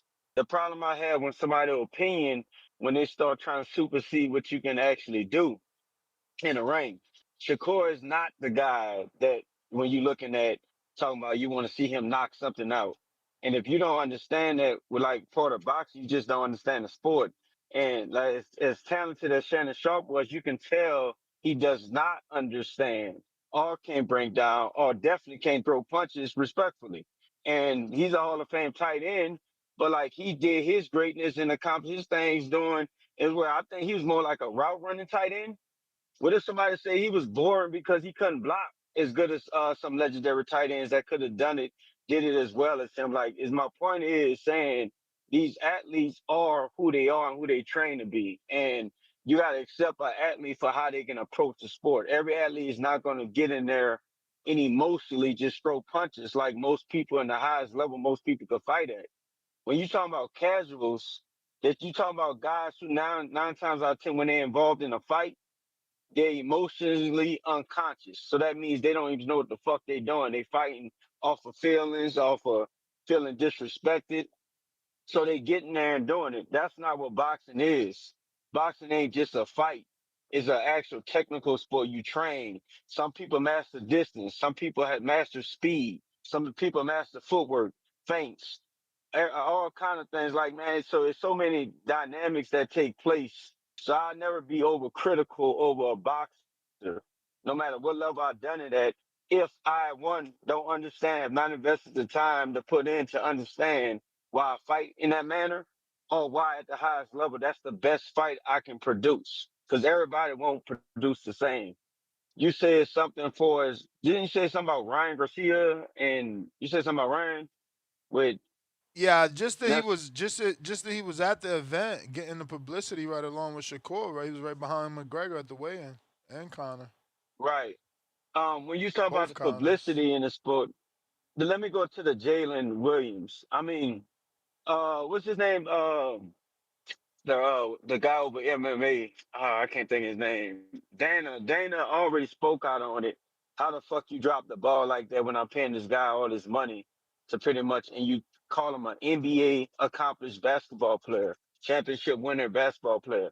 So my point is, like, yeah, they dropped the ball with boxing. That's just how boxing is. A lot of times out of town, I don't think boxing get the same media coverage as like the bigger sports in USA. So basketball is definitely a bigger sport. I can understand how that was made, but it shouldn't be made. Dana White spoke on that, and he was really frustrated with that happening. But it's still gonna give more shine to Shakur. For as people saying he's boring, he's getting paid a lot of money to do it and do what he does at a high level. Some of the greatest fighters in around him, last gold medalist, last three-time undefeated, undisputed champion, all supports him and think his high level skill set is more than enough. And they find it very entertaining because they have a better understanding of the sport. I'll summarize with saying Shannon Sharpe is right to have his opinion. But when you start going back and forth and arguing and debating somebody and trying to convince them why they should see themselves as boring, not just your opinion, it changed the dynamic of the discussion. And Shannon Sharpe, unfortunately, does not have the career in boxing to sit up there and argue with somebody when he can't even throw a punch. He put the glove on. Shakur asked him, "Can you show me how you was throwing them punches when you was in the ring with Bud?" Like, I mean, come on, man. And I'm not trying to shit on Shannon, because he definitely got his lane and his greatness. He popped his shit back when he told Shakur, "Don't get in the money talks with me," but you can tell he had got emotional point because Shakur was sunning him. All this shit they going back and forth with. Shannon Sharpe is a competitive guy. He's going to seize the opportunity. That's why he's successful in the market he's in after football in the media market. Shakur is going to benefit from it as well because it's going to use the controversy to sell and it's going to keep his name viral and going viral. For us, the Devin Haney's and Shakur's, I enjoy watching them fight. I enjoy watching them conquer and master distance. I enjoy watching the sharpness of their punches. Whether they gonna ever be knockout artists, that's not what I find entertaining. I find entertaining when a skill guy get in there and do whatever he does best. Be it he be a puncher, pressure fighter, be it be a knockout artist, be it if he finally lands the big punch, be it if he masters distance or pitches a shutout. That's what I find entertaining, but maybe I'm not the same fan as everybody else. And like I said, the casual fans' opinions need to be left to go ahead and play that video game where they get to control all the action and see how that shit go. You had anything else that I needed to cover? Nah, I mean, I'm sure you touched on the criticism and needing ring Yeah, experience, right? no, you don't need ring experience to have Cause you fought, opinion. you fought. Yes, So it's you don't need. different. You You you don't. don't feel you see more because you've been in there. Right, I do see more than that, but see, that's the problem. Still, with my understanding, if I'm welcome to a conversation with an athlete, I would share my opinion and have a conversation with them, but you'll never catch me telling an athlete and trying to convince them what I find more to be more entertaining and more boring because I respect their lane. Like I said, all athletes have tangibles that they do really well. And that's what makes that athlete special in their own lane, be it whatever sport you want to call it. For us needing experience to have an opinion, you don't need experience. You're entitled to have your opinion.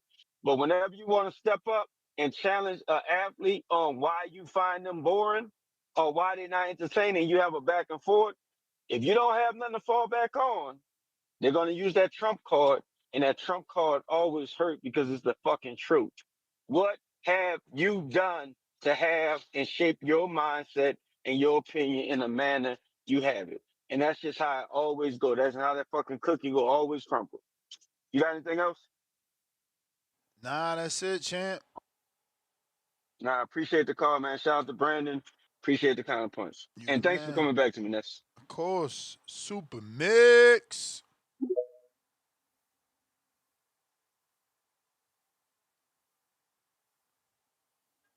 Gotta unmute. Yo, yo. What up? Yeah, so look, J Mac made a lot of good points. But here's the thing that a lot of people that are getting upset with Shannon are forgetting. As a fighter, Ness, you are a business, correct? Yep. You are the product.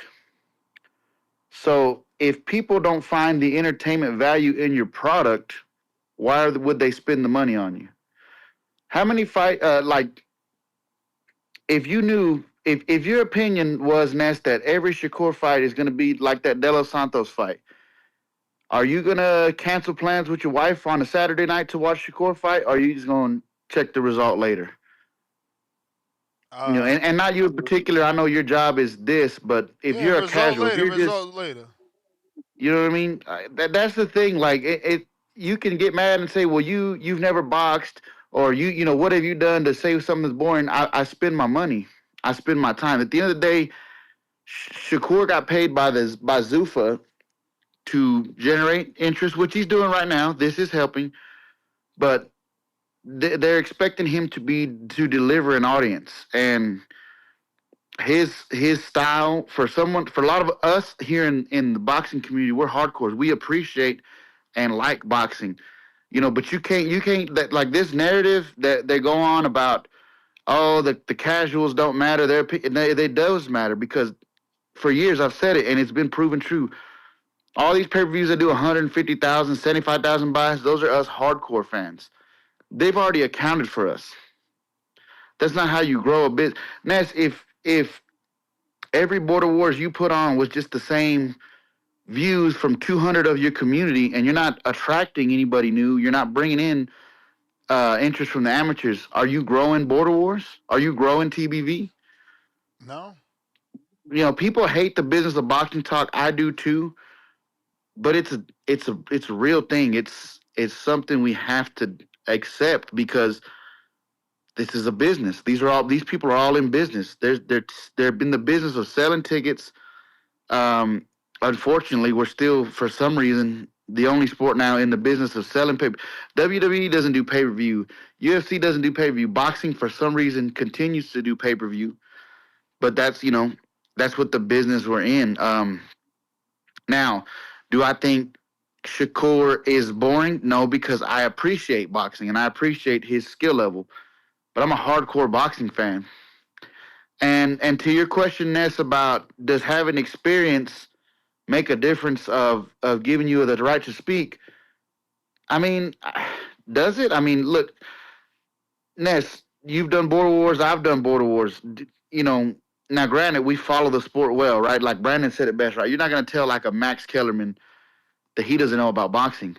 But if I came to you and say, yeah, man, I had, 3 smokers in one amateur fight, does that put me on the level to say, so I know what I'm talking about? I mean, Ness, you had 4 smokers.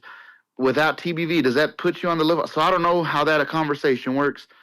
I know this. As a consumer, whether you buy a product on Amazon, Walmart, Target, TikTok, wherever it may be, you have an option to leave a review. Ness, I'm sure you've left plenty of reviews on good and bad products. We leave reviews on TBV. Shout out to, the Apple podcast reviews. Used to do giveaways on those. That's part of it. So reviews, that's essentially what Shannon did, was gave Shakur a review on the product. It's good quality product, but is it worth the entertainment? That's what it's going to come down to. Again, I hate the business of boxing talk just as much as anybody else, but it's a real thing, and it's not going to go away. These people are investing millions of dollars, and if Zuffa gets four Shakur versus De Los Santos fights in a row, do you think they're going to be happy with their investment, Ness? I don't think they will. And that's just the reality of it. But it's one of those things. Shakur don't even want that fight though. That's what I'm saying. Those type of fights, those style of, because you said it earlier. You said it best, but who right? knows? Like, styles make fights. De Los Santos might bring something. Well, what I'm saying is no. I'm not saying him in particular. I'm just saying those kind of performances by Shakur, where he just, like I said, to us it's beautiful, but it's not gonna be like, is De Los Santos versus Shakur, that style of fight, something you want to watch again? Most people tell you no. And I hope we don't start off with the Ryo fight. I seen Ryo over the weekend on Twitter and the ring already sharing that he could shock the world. I really hope we don't go that route. That's who I meant. But we'll see, man. Ryo. Yeah, you're right. I mean, he can bring something. You know what I mean? He can bring something. But I just feel like you're gonna bring Shakur in. You got to bring, especially for Zuffa, especially after the debacle they just had this weekend. They need something big. They're just. I was talking to my couple of my friends and my brothers. They do their little show covering this, and they can't name you the next big casual MMA star that is going to generate the interest that Conor McGregor just did this weekend. So if I'm Zuffa, I but that's got why to try to Conor make the can't get Devin out fight. that damn contract. He's too valuable to them. I think they're going to let him go at this point, though. I think the juice got squeezed on that orange. But what I'm saying though is, if I'm Zuffa, though, I think you got to try to make the Devin or Tank fight. You need something big to really recover here, because Paramount Plus spent a lot of money to acquire that deal, so they're going to want some ROI. But that's all I got for you now, Ness. All right, champ. We got mac and cheese with the $2 Apple Pay. Who's more exciting, Devin or Shakur to this community? Uh-oh. Back with another $2. If I spend my money on DAZN and pay-per-view, I can say whatever I want about a fighter. I paid for the right. J-Mac. Aight. Aight. If you're looking to call in, Discord available, X Spaces also available. Magic Red Crate $5. Crazy how y'all act like the Zepeda fight never existed. Then move the goalpost because he was a pressure fighter. Then Kerr proceeds to box Tio's head off. Hey, shout out to the fight back. We got Cliff in Connecticut. Yo, man, it's simple. The man is a born fighter, and it's okay. His hometown fans was walking out. His on one fight, his best friend was sleeping in the audience. In another fight, and he has records for the. He set the record. I think Devin might have broke it for the least amount of punches thrown in a fight. He's fucking boring. All right, he's boring. It's just like football, and I'm a big football fan. But if there's, and I like defense. I'm a football like crazy football head like y'all is as far as hardcore boxers. So I can watch a defense take apart offensive team and hold them to a low scoring game where it's like a couple field goals, maybe only one touchdown. And for me, it's entertaining because I understand the X's and O's behind what is making that play out. But I also understand the fans that don't appreciate that, don't like that. They're here to see the touchdowns. Chicks dig the long ball. I don't when I watch baseball, I don't know much about it, but home runs are thrilling. They're exciting. Basketball, 3-pointers, dunks, they're exciting. You could be boring. It's okay. You're one of the greatest fighters in the sport. Floyd was told that he was boring. I remember ordering so many Floyd Mayweather fights growing up, and a lot of them were boring. And I couldn't. There wasn't many people that was challenging Floyd, so it just was boring. Like even the Canelo fight with Floyd, I was so disappointed that Canelo didn't give him no run for his money. I don't know where those scorecards came from. The Oscar De La Hoya Floyd fight, I was entertained. The Shane and Floyd, the like the first 2 rounds were entertaining. Then after that, Floyd figured him out, and it was boring. But he's boring, and it is what it is. But the reason why he gets paid like he's gonna get paid is because he's great. You're a great fighter, so people are going to pay to see you fight at the highest level versus the highest competition to see if someone could penetrate that defense.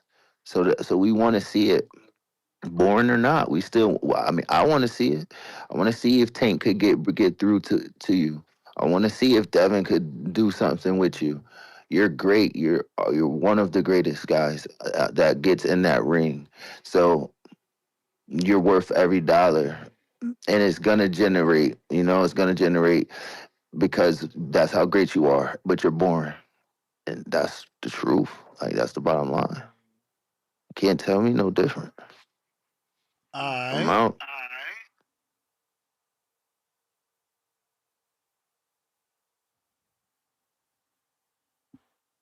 Cliff, Connecticut. We got H-Town.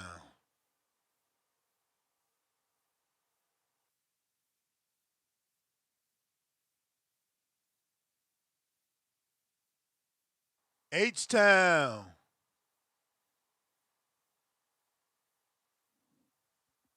AC. Yeah, you hear me? Yep. Yeah, man. Shout out to y'all. This is a beautiful Monday morning, man. You know what I'm saying? Blessings to the chat, bro. So I'm gonna start off by saying it like this, man. No, every Shakur fight is not boring. He's had some decent fights, but that man does have some boring fights, man, and some shitty performances. There's nothing wrong with saying that. Uh, that boy Brandon, TBV People Champ, hey, he slick cook, bro. Ain't nobody listen, bro. Listen, bro. Ain't nobody trying to watch a motherfucker have foot movement and feints and shit all fight, bro. Like at the end of the day, a boxing match is still a fight, bro. Like me personally, man, growing up, all of my favorite boxers are fighters, were actual boxers, dog. Dudes with good defense, you know what I'm saying, and skills. But that doesn't mean you can't be entertaining. Like I don't understand why niggas feel like being entertaining means getting your head beat in. Like 130, 135 Floyd Mayweather was entertaining as shit. Couldn't nobody hit that man. Wasn't nobody beating that man face in, bro. Like if you have a dude completely outmatched, ask a fan asking you to do more than step back and jab all fight, step back jab. That's like, come on, bro. Like that shit ridiculous. You know what I'm saying? And like personally, bro, I like regardless of the style, if you're fighting an elite opponent, you know what I'm saying? I'm not mad at it. I thought Rigondeaux was boring as fuck, but hey, he beat Nonito down there. I ain't mad at it. That fight was boring as hell to me, but hey, salute to him because he's a good fighter. But like y'all acting like asking a dude to do more than fucking land five punches around is asking them to go and get their head beat in and oh they're gonna die and get a fucking concussion. That shit is ridiculous, bro. Um Now a couple quick points, man. Number one, cause I was listening to some of the monologue earlier, bro. Man, Ness, you're part of the reason some of this goofy shit be happening in the sport right now, bro, because it's like y'all be the arguments that y'all be making is retarded sometimes, man. And this no offense, cause I fuck with you, bro. But like niggas didn't watch Floyd Mayweather just cause he was the villain. He was putting on fights that niggas wanted to see, bro. Like nobody has ever gotten paid to just fight nobodies. You're only going to get paid as good as the B side. Like you're only as Yeah, I good think as you're your co-star, bro. confused. I think you're confused with Mayweather's career. Who asked for Robert Guerrero? Robert Guerrero was a mandatory after he had just Who beat three asked straight for it? champions, Who bro. asked for it?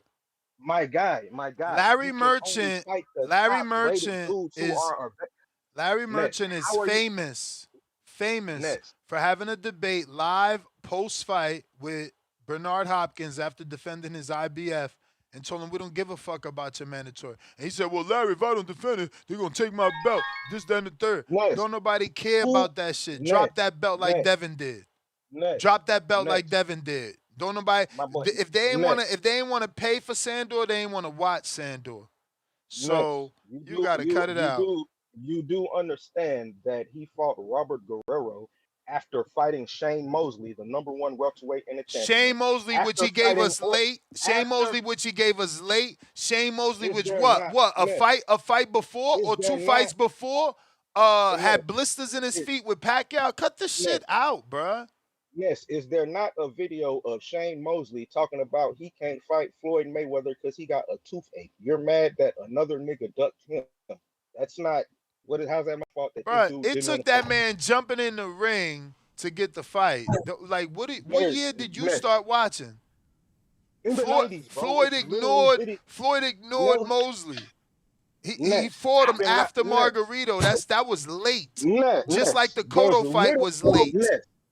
Ness. It's literally a video of Shane I Mosley don't care about a talking video. shit, Only thing I talking care about about is when the fight took place. That fight was how am past its hey, prime. how am I going? Hey, so did Lomachenko wait out Tank Davis, even though he's been calling that man out for 10 years? How is that my fault, bro? Like, that's not my fault. I fought the dudes who was the top dudes in the division when they wanted to fight.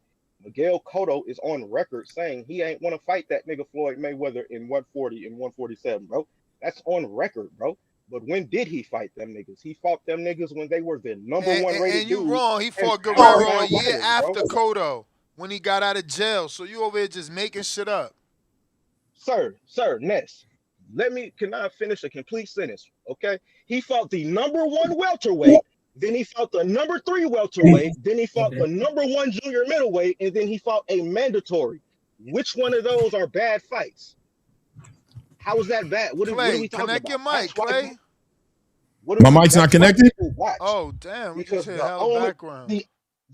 the only other dude who was rated higher than Robert Guerrero was Manny Pacquiao, who turned down the fight. You fought the next Bro, are highest you rated dude, bro. crazy? Are you crazy? The other, what do you mean by Bro, that? What do you many mean? What do you mean by the only other rated highest dude? Like who in when that sanction? Cause please, no, I'm please, talking about at welterweight, bro. When man, you Floyd Mayweather crazy? fought Thurman, Robert, Thurman was there, bruh. no, he wasn't, bro. When Oh my Floyd Mayweather god, fought Robert, bro. When Floyd Mayweather, use bro, Google right now, bro. bro. When Floyd Mayweather fought Robert Thurman fought Guerrero, Guerrero at, like a year later. How was he not there? bro, bro. How does fighting him a year later have to do with the fight that happened when Robert Guerrero fought Floyd Mayweather? What He I'm jumped saying, up two hold divisions. on, He beat bro. the shit out of two Hold on. top five I'm just welterweights back assuming. to back. I'm just assuming that you as knowledgeable as me. So when I say Thurman was there, and you say no, he wasn't, and then I say, well, I'm he talking fought about a Guerrero top a year five. later. I thought we understood that he was there, meaning he's within the top Yes. 10 available. If you need further documentation of that, remember that Thurman called out Mayweather after Orlando Laura, which was supposed to be Yes. Marcos What do Maidana. that got to do with fighting the number 3 welterweight? What does that got to do with anything? The number 1 dude was Floyd. The number 2 dude was Manny. What it got to do with it is there were better options available.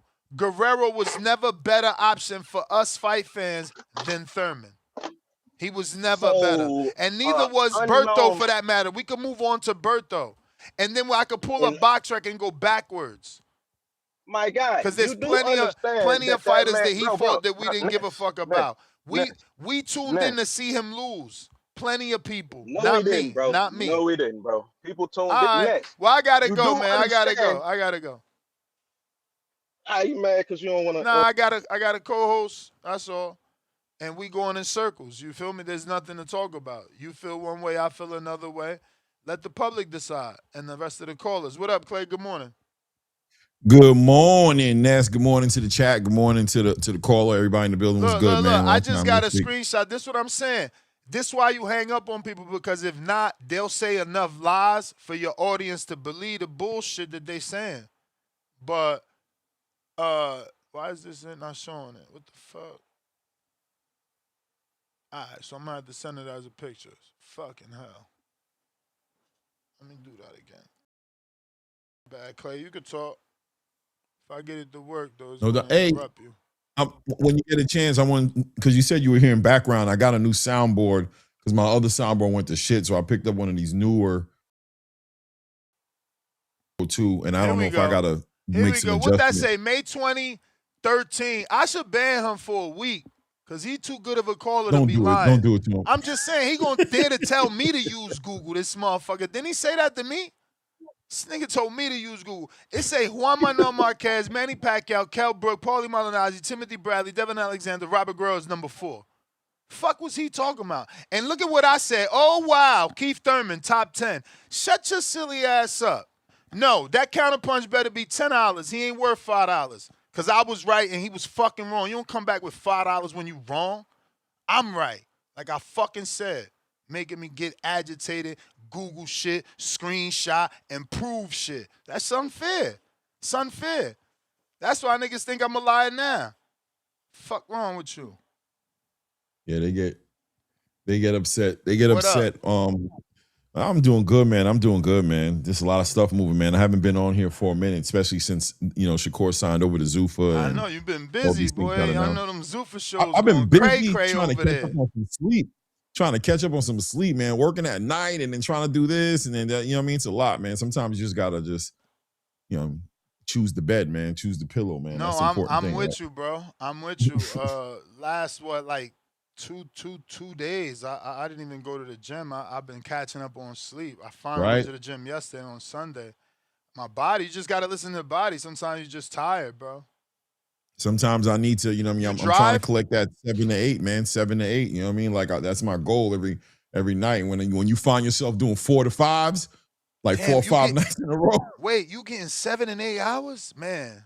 God bless. Yeah, I mean, amazing. That's listen, that's my goal. I'm not getting that. That's why I end up that's what I be focused on, getting 7 to 8. But like I said, whenever I see like 3-4 nights in a row go by where I'm doing 4 to 5, I'm like, yeah, bro, I just need to put everything to the side for a second, just focus on getting to bed earlier and just, playing the right music. I got the I got the meditation going on. I try to knock out that 7-8, man. Trying to cross over.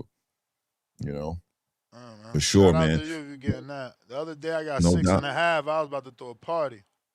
Yo, it feels good, but you feel it, right? When you get that optimal sleep, you get up. It's just like, damn, bro, I'm locked in, and it's a cognitive thing, right? Because especially doing what we do, this is a thinking man's game right here. You know what I mean? You got to be quick on your toes. You got to be on your shit. When Like you the way tired, I was with that last debate, I was just yeah, boom, exactly. boom, boom, Just boom. on your Yeah, just on your toes. You know what I mean? Ready for it. He gonna And get when you sharper though, cognitively cause he tired, sparred with me. He gonna get sharper because he sparred with me.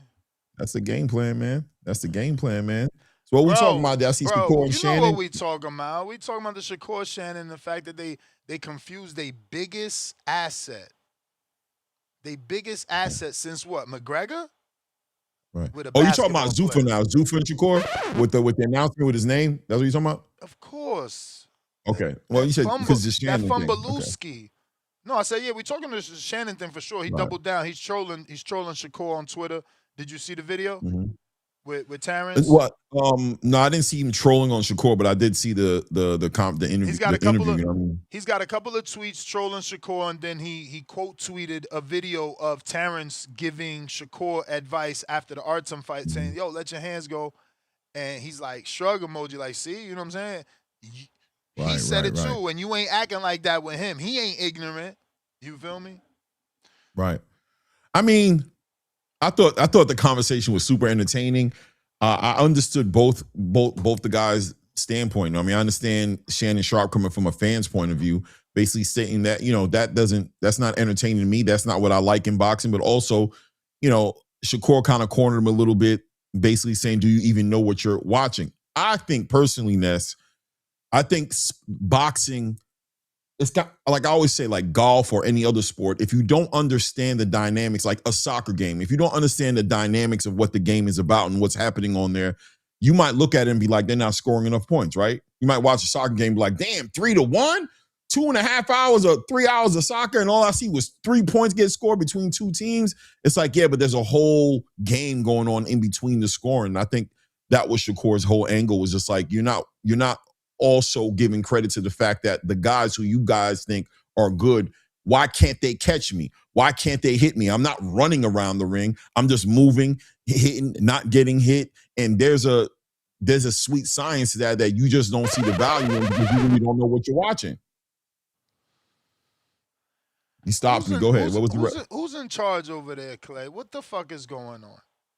What happened I'm now? not understanding how y'all making decisions, and you know, if that bothers you, I won't tease you with the how y'all and include you in the Zoom you talking about decision Zuffa? making. IFL is reporting right now. I just got a DM that they're reporting that Johnny Fisher signed a Zuffa. Like, bro, there's so many other people that are begging to sign a Zuffa, and you sign John. Didn't he just get knocked the fuck out By Dave Allen? Well, he got. I think. What are we doing over there? I don't What's know. the logic over there, bro? Man, I'll be honest. Do you want me to tell you the truth? What I believe that's all about? Yeah, I mean, that's why I stopped you. I want your opinion. I'm not understanding the signing logic. Like, look at the De Los Santos. I'm hearing is on a chopping block. It's like, damn, you lose one time. Hey, that's what they're rumoring. I don't know. You know, rumors could be bullshit. Wow. I think that'd be a bad move to cut him. I think he's a great fighter. But as far as the Johnny Fisher signing is concerned, I think there's a following that Johnny Fisher has in the UK, and I think they're trying to build. They're trying to bring his fan base. They're trying to bring that following he has with him. Not to mention they're trying to build that heavyweight division up around certain fighters in the division that they have right now in the Zuffa boxing heavyweight division. They need dance partners right now for Damazian or, you know what I mean, F.A. Jogba, or, you know, they need dance partners that are going to bring crowds for the fighters that they're probably showcasing over there. So that, when I saw the Johnny Fisher, that's immediately what I saw. I know that it's just like Dave Allen as well. Dave Allen's record is crazy, but his support system is crazy in the UK. On the back of him losing against Filip Ergovic in a one-sided ass whooping for a few rounds, that crowd was still screaming out and cheering. You'd have thought if you would have came in on the back end of that fight and not watched the fight, you'd have thought it was either A, competitive, or B, you might have thought Dave Allen won that fight, the way the crowd just still supported him. And I think Johnny Fisher has that type of following in the UK. So I think that's the chess move that they're making right now as far as growing the brand of Zuffa. I think Johnny Fisher It's is one of those certainly guys. a UK thing because they've signed a Mhm. few UK fighters. Like, I mean, Billy Smith at least got the win. And fuck, I Right. mean, I don't know if I was if I was so invested in Rozeki over the years of interviewing him, I really thought he could get the win. So I'm gonna be impressed with what he did and give him credit for that. But I didn't Mhm. think that was a great signing. It turned out well. Yeah, the Internet crowd though, the BS. crowd was crazy. Internet BS on the De Los Santos. But again, you know. Yeah, I don't What think else De you Los want to say? Santos is gonna get cut. I don't believe it. I think a lot of people are nervous because they saw they cut Erickson Garcia. I want to say his name is that his name. Is it Erickson Garcia? I can't remember his name, but they cut him. I guess after he lost against maybe it was Mixayo. He fought. I don't remember the exact fight. Mark Mixayo, but I mean, I'm I don't still know. waiting Look, for a few faces I don't remember. I ain't seen back, but you know. I mean, you're closely, you have a relationship with the Haney camp. You know what I'm saying? You have a close enough, and you obviously 1 or 2 degrees of separation via Fake Danny. close. I ain't have a Devin Haney interview since the Hardin studio, and he been telling me coming on since the Hardin studio. So, But I mean, outside of the interviews, I just assumed, I could be wrong. I just assumed that you guys, you have an open line. I'm alright. Yeah. I figured you got an open line of communication if you need to, you can put the back signal up and you can get some perspective on some topics. As far as Zuffa boxing and Devin Haney is concerned, as far as you know, or are you leaning towards, is there still a high probable chance that there's a deal popping off between Devin Haney and Zuffa boxing from your side of the world, from what you're able to wrap your head around? I honestly, I don't know, bro. Danny was actually on here, and I was fucking picking his brain, but I don't know. I think they're strategically trying to get this mandatory out the way. Not that it matters, right? Because again, that theory doesn't make Zuffa sense. If you sign on a Zuffa, they don't give a fuck about your belt, so you don't need to do the mandatory. But maybe Devin is such a businessman that he's trying to see what the zone, because it's the zone, not Top Rank, what they're willing to pay for the Keyshawn fight. And it's a few days out. So it's like, is it worth it to get this little quick money and prove everybody wrong, plus get this name under my belt, then go over there and beat up both brothers? Beat one brother, big brother, little brother, however the order they come. Facts. After on the you back only end a of few watching, days out from that, like from the decision needing to be you're made, not right? a few days out from that. You probably another week or so, right? Because it's gonna go to purse bid in a few days. Then you got like a week, right, to purse bid before they set Something the like that. actual date or some shit. Then you gotta wait for the date. Then they gotta bid. So I don't fucking know. It's still some time. But Ness, but it's counting down for sure. Facts. On the back end of Tiafimo getting this deal exclusively with the zone, and I don't think people really are like acknowledging how big of a step that is, because I have my eyebrow went up when I heard that, and I'll dive into that maybe a little bit later. But as far as the Tiafimo deal coming out, you got to ask yourself, well, damn, they're out there giving fighters deals. The Haneys are businessmen. Bill Haney's a super businessman. He might have been entertaining Zuffa boxing in a real way, but the zone giving him a deal that makes sense, puts him in a position to go ahead and do what he's always wanted to do, which was unify, become undisputed, the accolades, lineal titles, and things of that nature. And there's an argument there to say that Zuffa does it as well, but the zone has really got the access and they got the fighters. I'm thinking they might be weighing out and like leveraging offers, volleying them in between the promotional companies, trying to, get the best deal they can get. Yeah, I didn't consider that. So you're considering a multi-fight deal with the zone? Yes. Okay. Yeah. Yes. That gives him a lot of freedom because that's what the Haneys love to do. I guess you do that with Eddie. You already got a relationship. He got a relationship with Turkey. And if you could convince Eddie to give you the right amount, not right amount, if you could convince Eddie to bid the right amount or to win the purse bid and give you the Crocker fight, then it's probably worth signing. But that's No, if no, you Ness. I'm that's if you saying care about legacy. forget Eddie. Forget Eddie.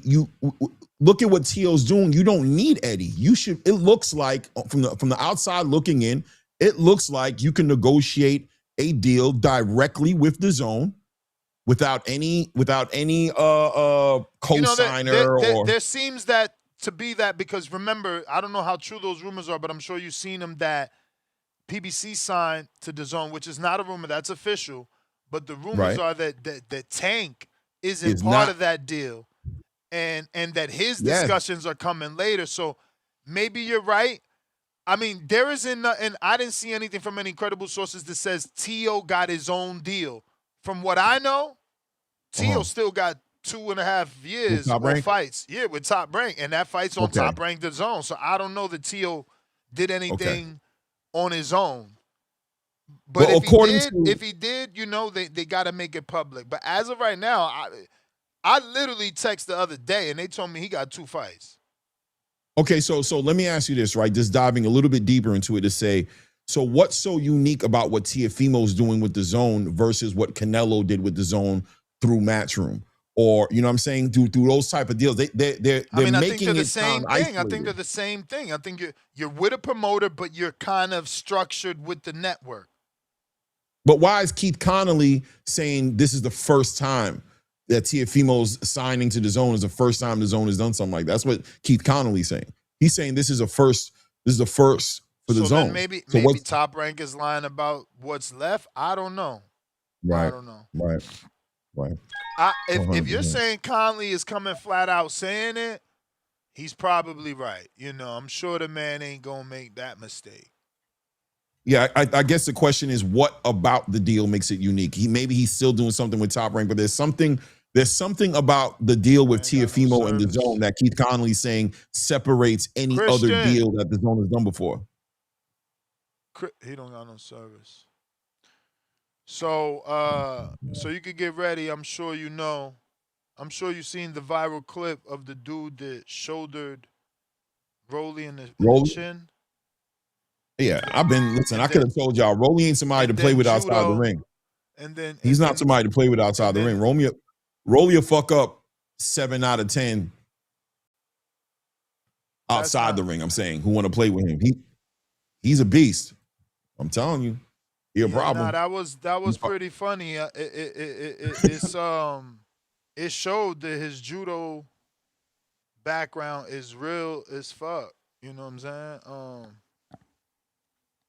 The way he did I'm that not going to kid. answer But somebody we stupid in supposed to the have chat. Christian Morales on. It seems he's having bad service because that first ring at the door was Christian. The second ring is obviously round one. What up, champ? Your mic on? What up? Yeah, I was You just gonna ask What's good? you good, if round it's all one? What's right. good, family? You good? You good? What's up, Clay? How you doing, brother? Man, I saw your little Zuffa collaboration with Shakur Stevenson here in that major Conor McGregor fight. They couldn't even get his name right, but What Dana White's a collaboration? smart dude for that. Collaboration with the UFC and the Zuffa with boxing, using our boxers on a UFC stage. That Oh, collaboration. okay, okay. You just being because you said our cloud. I thought you saw me do something, or I don't know. But yeah, okay, No, yeah. Go I ahead, just, though. because Yeah, you're the ambassador for Sufa, I might have spoke there because I always bring you in with the Clay. Shots fired. You know what I'm saying? So it's all love. But yeah, yeah. Dana White got in front of it. He saw it. He addressed it. That was a real smart promoter. Get in front of it because it was obvious they put the wrong name up. But now Clay, man, Do you think I just just real gotta quick? ask. Do you think AI that they're using AI to do those situations? In other words, do they have? No, Is there no, AI like focusing on the star and kind of filling it in automatically, or is there a person who's legitimately like mistakenly typing in the wrong name? Like no. because I don't That's what understand we it pay either. a How you human can mess body that up? for. No, Hmm? that's what we pay a human body for. That's a fumble. Somebody on Hmm. his staff. This is not the first time it's happened. Yeah, they did it with You Terrence, right? understand? Right. If it was the first time it happened, then no, these are obviously things that they've been working on. And you got some dude up there that just was probably thinking of a basketball player. You know when you being taught thinking of a guy, and you start typing the guy's name. Something like that probably happened, I think. But they fucked up. They did. And it's remarkable how the UFC likes to shit on boxing every now and then and take shots at us, but they have no problem using our stars to promote them. You know, Conor Ben and Ryan Yeah, Garcia, ain't Shakur's they the Zupa supposed to be boxer though, fighting? right? They yeah, but ain't they supposed to be But fighting that's each their other? star They're now. side by side, buddy buddy on a stage, That's holding their hands, star now, though, right, kumbaya type Rowan? shit.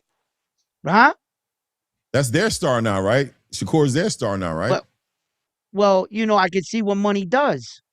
I truly see what money does. You know, Welcome to pride it, fighting, right? finally, look, we got to a place in boxing I thought we were never gonna get. We finally got Mhm. most of the top promoters in the same room, the zone, Yes, sir. and you got Al Heyman and PBC finally in the room with them. And Shakur goes and crosses the street. And his Mhm. biggest thing is, oh, Turkey owns it all. So if we really want to get these fights, we can. Bullshit. And to the caller that said, oh, they're going to feed him Ryo, you know that's what they're going to do. Who else are they going to give him? He's going to go But he already said Ryo, he's not fighting Richard Ryo. Hitchens. Look, Yeah. He Secure, said he'd once rather he signed fight that dotted line, Gary. But you're right. You're once he right. fought, You're right. Once you sign a dotted line, it is what it is. But Clay already answered that. Remember, you might have missed it. Clay said okay. that Shakur already said they get to offer, and he gets to say yeah. It's not like they could just say Oh, yes. But Yeah, again, right. I gave the rebuttal of Shane Mosley, who got offered three names, but Zuffa still eventually got the name they wanted. Like every time he said yes to Right. another name, they like, oh yeah, well that one's injured. Oh, well that one can't make weight. So it's like, okay, well you wanted me to fight Chuck, and now I'm fighting Chuck. Why didn't you just tell me to fight fucking Chuck? But let me get to this counterpunch for AC from the Yeah. community. Man, Myth, CW 1229 counterpunch yeah, man, AC. yeah, man, you capping for Keith Thurman is nasty, bro. I mean, I If you showed the just, graph. I can't believe you came back with the shovel. hey, I if you showed the if rankings, bro. if you just Googled it, who was the number three welterweight going into the Mayweather Guerrero fight? Bro, Who already was showed it. pound for pound top That was 10? from I the just go, telecast. That's from sir. HBO. You didn't This see is the from the gold? ring. This is from the Ring magazine, bro. The It top three welterweights: it Floyd it, Mayweather, it don't Juan matter. Manuel Marquez, Robert Guerrero, who was also top 10 pound for pound. But that's not even the point that I was trying to make, bro. The point that I was trying to make is you had Marquez, top three pound for pound, lineal lightweight champion. Floyd Mayweather, top three pound for pound, lineal welterweight champion. Ortiz, WBC champion, number three welterweight. Cotto, number one junior middleweight, WBA champion. You had Guerrero, number three welterweight, top 10 pound for pound. You had Canelo Alvarez, top 10 pound for pound, number one junior middleweight. You had Maidana, WBA champion, number six welterweight twice. You had Manny Pacquiao, number two welterweight, WBO champion. All of those are big fights, bro. That's the point that I'm trying to make to you. It's not no, oh, we just wanted to see him lose. It's he was fighting niggas who are top rated coming off of big win. Like, bro, damn near everybody this man fought from Zab Judah on until Manny Pacquiao was a top five, top three rated champion or a pound for pound fighter, bro. It wasn't just, oh, he's fighting random nobodies that niggas want to see lose, bro. That's the point that I'm making to you, my dude, that you tried to completely gloss over. Like Liam Paro might not be a big name, but if Liam Paro goes and beats the shit out of Ryan Garcia and Rolly Romero, that's suddenly going to become a big fight for Devin Haney, bro. Like the point that I'm trying to argue is that y'all are trying to be like y'all argue trying to be a fake Floyd Mayweather without actually taking none of the type of fights that that man was taking. If he wasn't making fights that people want, like bro, Robert Guerrero got a title shot because he moved up in weight and beat the shit out of two top five welterweights back to back. That's how you get people's attention. Big wins, bro. Big wins. Like everybody the man fought was coming off of big wins. Now you talked about the Shane Mosley shit, bro. Devin Haney has been getting ducked by fucking Tank Davis since 2019. If Tank don't decide to fight this man until 2030, is that Devin Haney fault that the man waited fucking 10 years to fight? No, it's not, bro. Like that shit is ridiculous, bro. Like y'all, like it seems like the way that we be arguing to make these guys popular is by doing shit that that has never worked, bro. We be scamming with this fake blue green print shit, even though what Shane Mosley ain't Mexican, Ricky Hatton ain't Mexican, Conor McGregor not Mexican, Manny Pacquiao not Mexican. We be scamming with this stupid ass villain Hey, shit, AC, I even get though back to you. everybody in the man. We was able to get All him right, on. so What's going on, Christian? How are you? Good morning.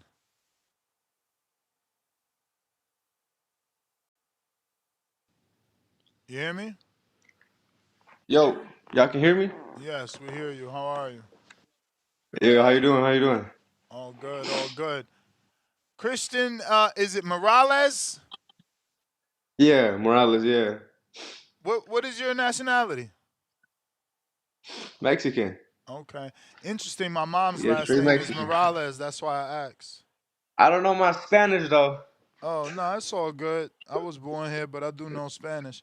So you're going viral, man. You're going viral. First of all, what made you why'd you do that though? I'm not a fan of what you did. Like honestly, I think Nick Ball's dirty, so what you did is even worse. Like that's sparring. What made you do that in sparring? Well, he was already doing dirty little tactics before all that happened. Okay, so they So when just I didn't did some, so they just didn't record or release what he was doing. And so you need to tell us, give us the backstory then. all right, cool. So that was the second sparring. First sparring, it went smooth. Outworked him. I was a better boxer, so second sparring came. I kind of felt his energy like not the best energy that day. The second sparring, like he was a little demon that day. But not the best energy, meaning he wanted get back or he was having a bad day. It could have mean either. But I felt like he wanted to get back. Like he wanted to hurt me for sure. What's your record, by the way? Just for the audience listening, we are live on YouTube. If you want the link, DM me so I can send it to your Instagram DM so you can share. I don't even know how to do that, but Oh, no worries. I'll send it to your brother. Your brother's your manager as well, right? yeah, coach, manager, he does it all. Best in the game. Shout out to him. That's like what's my man name? Andres Cortez. His brother manages him and trains him. I'm Yeah, sure you know yeah. Andres. You're in Vegas. Yeah, we know them. Yeah, we Yeah, know them. for sure, for sure. So second time sparring rolling, and you felt the energy was different because you got the better of him the first session. Yeah, for sure. So what was some of the So stuff he was doing that you felt was dirty? I feel so like every fighter does it, and they let it slide because every fighter does it. And you guys are worried about like the forearms, elbows. Like I'm against the ropes, and he's like shoving his whole forearm and elbow On your through throat. my neck, face, and I'm like that, you Oh, know? wait. You a barber or you getting a haircut? I'm getting No, a no. haircut. No. I'm talking about the scenery. It looks like you're in a barber shop right now. Oh no, this is just my room. Oh, okay. I thought you was in the barber chair. I see the lights in the mirror. I'm like, he about to get a haircut or he's a barber on the side? Nah. He said, no, I'm a barber. He started bobbing and weaving. Yeah, he I hear started you, trying to champ. translate. Like, nah, what I'm trying to explain to you is that was ill. Oh man. No, the room definitely has a barber studio energy Yeah. about your bedroom or whatever have you. That's what it looks like. It looks like, you know, it does have No, that energy this about it. room is a little. It's a massage room. Okay. I Okay, Yeah, I did got a see okay. little like massage room. I did see. I didn't know if that was the barber chair or the bed or a massage table, but yeah, I see it. All right, Yeah, so go ahead, continue with the story. I apologize, man. yeah. So I'm against the ropes. I'm gonna let him work. You know, and he's frustrated for sure. He's either mad or frustrated because he couldn't really hit me. I'm hard to hit. Best believe that, you know? So I'm against the ropes. I let him work. I stay on the ropes. And then he just shoves his whole forearm and uses his elbow against me on my neck and just pushes my head back, you know? And that shit hurts. Like for real. So I let it slide. I don't even say nothing, you know, but in my back of my mind, I'm like, well, I'm gonna do some dirty shit too, you know? But I got creative with it and did that little jump with the shoulder. I'm not gonna do that the same shit he did. I'm gonna get more creative with it, you know? And then I guess I got fucking flipped. So Yo, now that he happened out of flips. nowhere. How did that feel? Was it kind of like, yo, what the hell? I'm on my back. Like, how fast and fluent was it? Like, you know what I'm saying? It seemed seamless. Like, you definitely I didn't see it coming, obviously, but you're in the ring. So when it happened, was you like, at what point did you realize, like, yo, this dude is flipping me completely? Like, I'm on my back right now. No, I felt it midway. I was like, in my mind, I was like, oh shit. Like, I ain't gonna lie, it was smooth and it was quick as hell. And then by the time I realized it though, is when I felt something on my head, like when I'm on the floor. I noticed like he hit me, but I didn't feel like he hit me or none of that. I noticed it once, like I don't know, if I just like someone was sitting on my head, if that makes sense. Yeah, that was an interesting situation. Just visually on aesthetic level, it was just like, damn, what the hell happened there? I almost thought it might have been like, I didn't even know if it was like pre-met, you know what I'm saying? Like if you guys rehearsed it or something. It happened in a way where it just kind of happened so smooth. It was kind of hard to believe that it happened in real time. But it is what what it happens? is. Like, What happens after that? Because now he's punching you while you're on the ground. People separating it. Do you guys get back to sparring, or this turns into a street fight? Do you take off your headgear? Like, what's going on? Oh no, afterwards, in my mind, I was like, I thought it was gonna continue to work, and if it was gonna continue to work, it was gonna be crunch time for sure, you know? Because to me, that was like weak shit to me. Like if you're gonna do dirty shit to me and I can't do shit back, and you're gonna act out like that, then I was expecting to keep going. But then that's when he told these people like cut that shit, like get him out of here, you know? Now, were you And his from there, sparring the camera. partner, or was this just like you guys getting some work? He wasn't paying you, right? No, he the first time, yeah, he did. Oh I was man, I'm pretty sure I was gonna be his sparring partner for his Teal fight. damn. Yeah. So that sucks. You lost that check, but you getting publicity at least. Hopefully, this brings you Yeah. a fight. No, for sure. so Christian, I want not to I get want my into get back though with that Kato Kane dude with the Sufa with Sufa. Sandoval? No, not Sandoval. That fool's easy work too, but I want What? Kato Yo, Kane. you But wilding right now, champ. You can't say that. He's not I easy. can't Yeah, say he that. can. He's not easy work. Fuck that. He know what he's dealing with. I'm Nah, telling him nah, he nah. can't say We need to see him first. We need to see him do it. Kane, I prove mean, it. obviously we need to see the fight, but clearly this man has some some Yo, on the ground bruh, information that But lets him know, I'm like, not gonna lie, Kane's we last see. fight was great. He Hell did a yeah, great we see job. Kane. First of all, we see Kane in the first fight. And then the second fight only proves that he's good because he changed gears. He went yeah, from he got levels. Yeah. like he could have went out there and been a dog all over again and try to Right. outdog you. He said, no, I'm going to box and then add a little bit of dog in when the time is right. You got to give him credit for that shit. That's levels. That's No, gears. I was there for sure. I even said like he looks better. He looks better than all his other fights that he had. To me, it looked like he actually used his IQ. I All feel right, like so he that never mean he used leveled. 100%. IQ. That mean he leveled up, and you talking about he easy Yeah, that's work? Nah, Well, that ain't but easy I ain't I gonna think work. lie. that's the Yeah. deeper part of the conversation is that Christian's letting it be known that being said, So are you with easy Zuffa? work for me. So he's letting you know where he's at right now. That where Christian's at right now. He letting you where he's at right now. Like to say, yeah, I'm seeing all these intangibles, and that's all right. That being said, he ain't nothing for me though. All So right, we need so to see Christian now. are you with Zuffa? Because we want that fight then. No, at the Cause moment, Kane, no. I They like they, they, they Kane, man. cut He me. get at. Oh, they cut you. See, Clay. We was just asking who has gotten cut, and now we know you and one other because they keeping that on the hush hush. So one loss and they cut you, or more than one loss. No, just one. Damn. It was with Kato Kane, Damani Kato Kane. Oh yeah. I know him from Colorado. He been on the Yeah, show. yeah, What was yeah, that? What was their reason though? Did they give you a reason? yeah. It was something about my resume. Two little fights. So if they was to put me in with somebody else, it wouldn't make sense. Some shit like that. But to me, Damn. it sounds bullshit. But I ain't take shit personal. I was like, cool. I just know that I'm gonna get in there again. eventually, so I didn't take it too hard. Was But I the really want first that check rematch. worth it? I don't want numbers. I just want like it was worth it? To start off, yeah, with my the way I'm known, not much Yeah. for sure. If I was to go somewhere else, it was not gonna be near that. Not Damn. close. Not close. I hate that. I hate that they don't give people an opportunity. That's not fair, bro. For you to take a loss and then just like, yo, there go your papers. It's like, bro, give me a chance to fucking show my worth.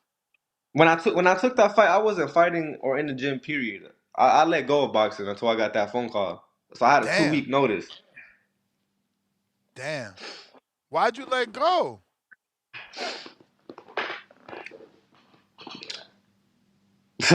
Family. Like I'm doing my own thing in family, and So what's I know different now? all What's boxers different? know my What's child. so did you have the child like in between the Yeah, Cato fight? yeah. So you So just so want to be so a provider. Christian, people don't think I know, but I know Christian fought on in February on Zuffa, but I didn't know they cut you though. That I did not know that they cut you. That's why I got excited about the Sandoval fight being a possibility, because last time I seen you, I thought you was on Zuffa. You know what I'm saying? So I thought that was really Yeah. possible. Man, that's But that crazy. being That wasn't said me though, though. right. But that being said, it doesn't sound like there's too much love lost. It sounds like you would rather it have gone a different way. But just generally your experience with Zuffa and the whole process, even go. I mean, obviously, it didn't go your way as far as that fight with Cato Kane. Would you go back if you had an opportunity? Did you like what the setup was looking like for you as far as as you went through the process of working with them? Oh yeah, I'll definitely go back for sure. Right. Yeah, Right.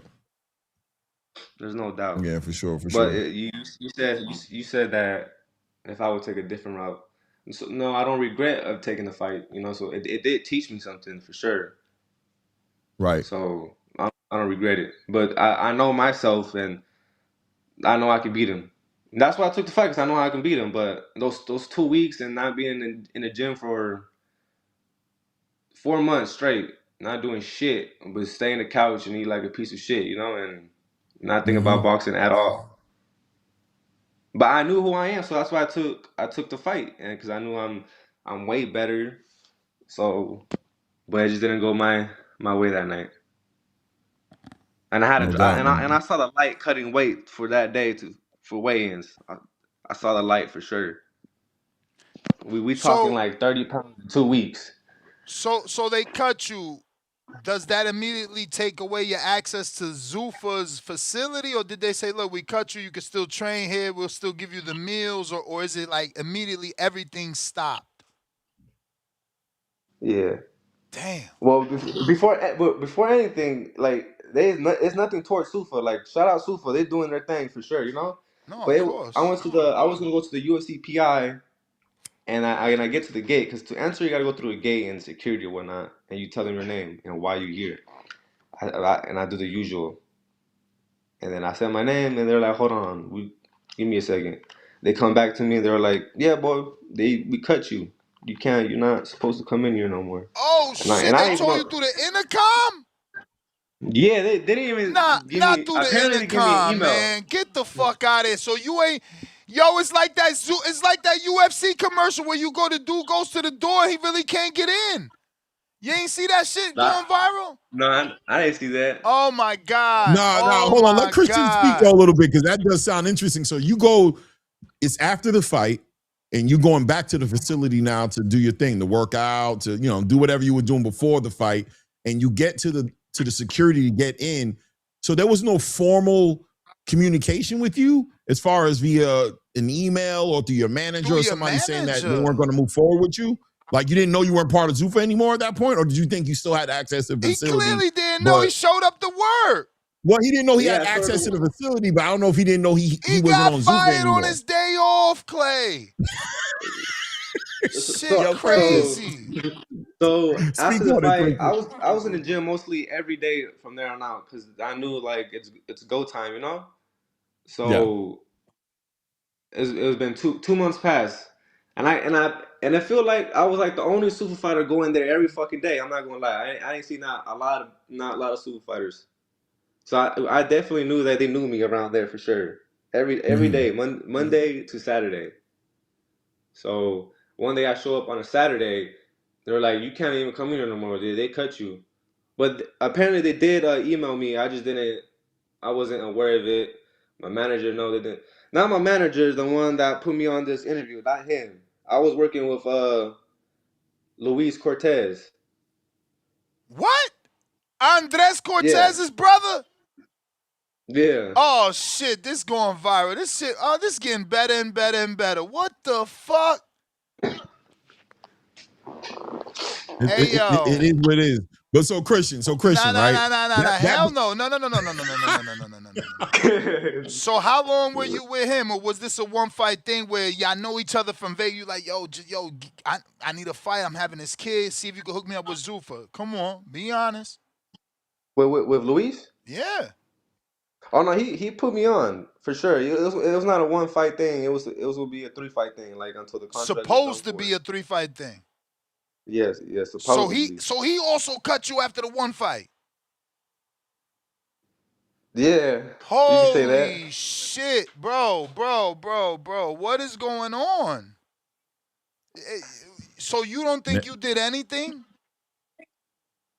As Did, in what? did, I don't know, bro. Like, did you, in their eyes, underperform? Maybe you said you was gonna do something you didn't do. Like, that's strange, bro. Honestly, like your manager and your promoter cut you. Fuck no. I mean I don't know. They if they didn't say nothing to me, they were just like it would just stop talking. Period. Like nothing was said. We just went Yeah, that way, and the other one that's went odd. that. That's super odd. Like, for the manager to stop talking to you, the promoter to stop talking to you. Like, one fight, you're done. That shit. I mean, you got a contract. What the fuck?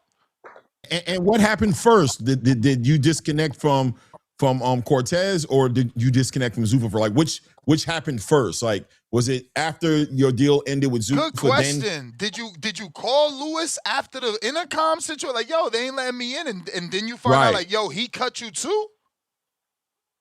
Yeah, I called him. He didn't answer. Probably like 30 minutes later, he called me back, and I told him like, yo, what the fuck is going on? I'm gonna need you to figure out what the fuck going on because they cut me. And that's what he told me, like, oh yeah, they did cut you. I known since yesterday. And And I then was like, and then we started talking about that. He told me why they cut me and woo woo, and I was like, cool. And then from there we just had we talked and we had to try to have a game plan of what's next. But look for another fight somewhere else. Cause Stufa did say go get 2 to 3 fights somewhere else, and then we'll holler at you in the beginning of the 2027. That's okay. what they said allegedly. Oh, allegedly, because you saying this is what Lewis told you. Yeah. Okay. And did Lewis say, okay, let's go to Mexico, let's holler at Pro Box, like, or did he say, look, man, I'm not in the business of paying for fights, and I'm gonna release you? Like, I need to know what happened. Oh no, he was pretty genuine. He was like, look, I can help you look for fights, and if I can give you a fight in Cali or Pro Box somewhere. But he will also mention like they're not going to pay as good as Sufa though. I just want you to be aware. But and I'm like that's fine. I just need to be on the map, you know. And yeah, I mean it's nothing bad. He was still helping me look for fights, and I remember like a week, two later he would call or text me like, hey, there's a fight here, woo woo, and all that. So But why but wouldn't you we take it? Hold on, because it sounds like no, he's doing his no, job. yeah. No, we told him like, yeah, cool, but we're looking for a specific date. Cause like I said, I haven't fought or been in the gym for a while, so my job was to stay in the gym and get back in fighting shape. So we were giving him a date, and he said like, we'll see if I can find a date around that month. And right to this moment, we're looking for a date right now. So we're looking at September or anything after a little after September. But at the moment, I got no contact with him, so he's not helping. Like, well, I haven't heard from him. But that's what I'm saying. So there's also been no formal, I'm not your manager from Lewis anymore. Yeah, he told me like, look, I don't have to be your manager, but I'll help you. And if I get you these fights, and if I work with in your corner, you don't have to. He told me I don't gotta pay him because he's like felt bad about the Sufa because he did put us on Sufa. Yeah. He's the one that put our name out there to Sufa to the matchmaker, and then all that. So that's pretty much it. I mean, so just your experience throughout the whole situation, you didn't feel like it was that crazy. You feel like this is the early stages in your career that didn't work out because you're 7-1 now, right? You got one loss against Kato Kane, and I remember the fight. You know what I'm saying? I remember Kato Kane. I remember seeing you guys fight. So moving forward right now with your current manager, so what's the game plan for you guys now? Like, do you have any deals that you're looking forward to getting with as far as fights are concerned? Are you going to be on Pro Box, or are you looking at like what's the game plan for Christian Morales moving forward at this point with the new management? Oh, right now, we were looking at fights at Mexico. We should be getting one this year already because we already paid for a fight. So we just waiting for the date. Have you tried And Long then Beach with Thunder Studios and Mark Habibi and what is it? Beautiful Brawlers, or is it Beautiful Brawlers? I'm not aware of the promotion names, but I know my manager.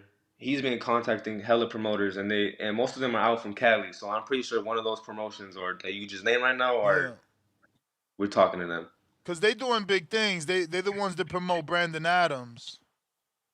Yeah. They be having their shows on the Zone, but this is just to,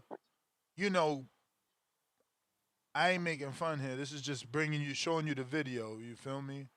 What I meant, I said UFC, but it's this video. I know you've seen this. Well, let me see. No? You gonna make me play Nah. this shit? This guy. Shit went viral, bro. I don't know why the audio off. Maybe it's some fucking music that got flagged. Of course, it's my Jets.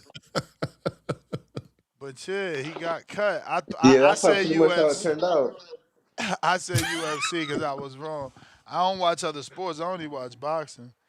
But yeah, man, damn. So when do you think you'll get a fight announcement?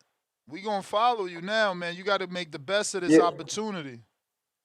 Announcement would be done by August for sure. Okay.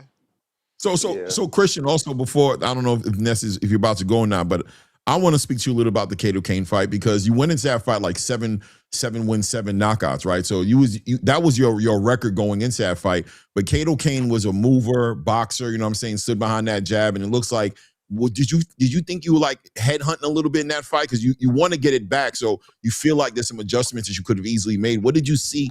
How was the experience of the fight, and what do you see on the back end of it that makes you want to get right back in there with him? Do you feel like you saw something there that you wish you would have took advantage of during the fight? Man, y'all probably gonna look at me crazy, but dude, in all honesty, that fool sucks, bro. Like yeah, I lost, cool, right? But like, even during the moment, like my mind was not sharp enough. Like I couldn't even think. I had so much brain fog, like I couldn't think. My only thing that was in my head was, bro, I better not get knocked the fuck out right now. I swear. That was going through my mind. So I wasn't even like, I was in survival mode. If that makes sense. Fog?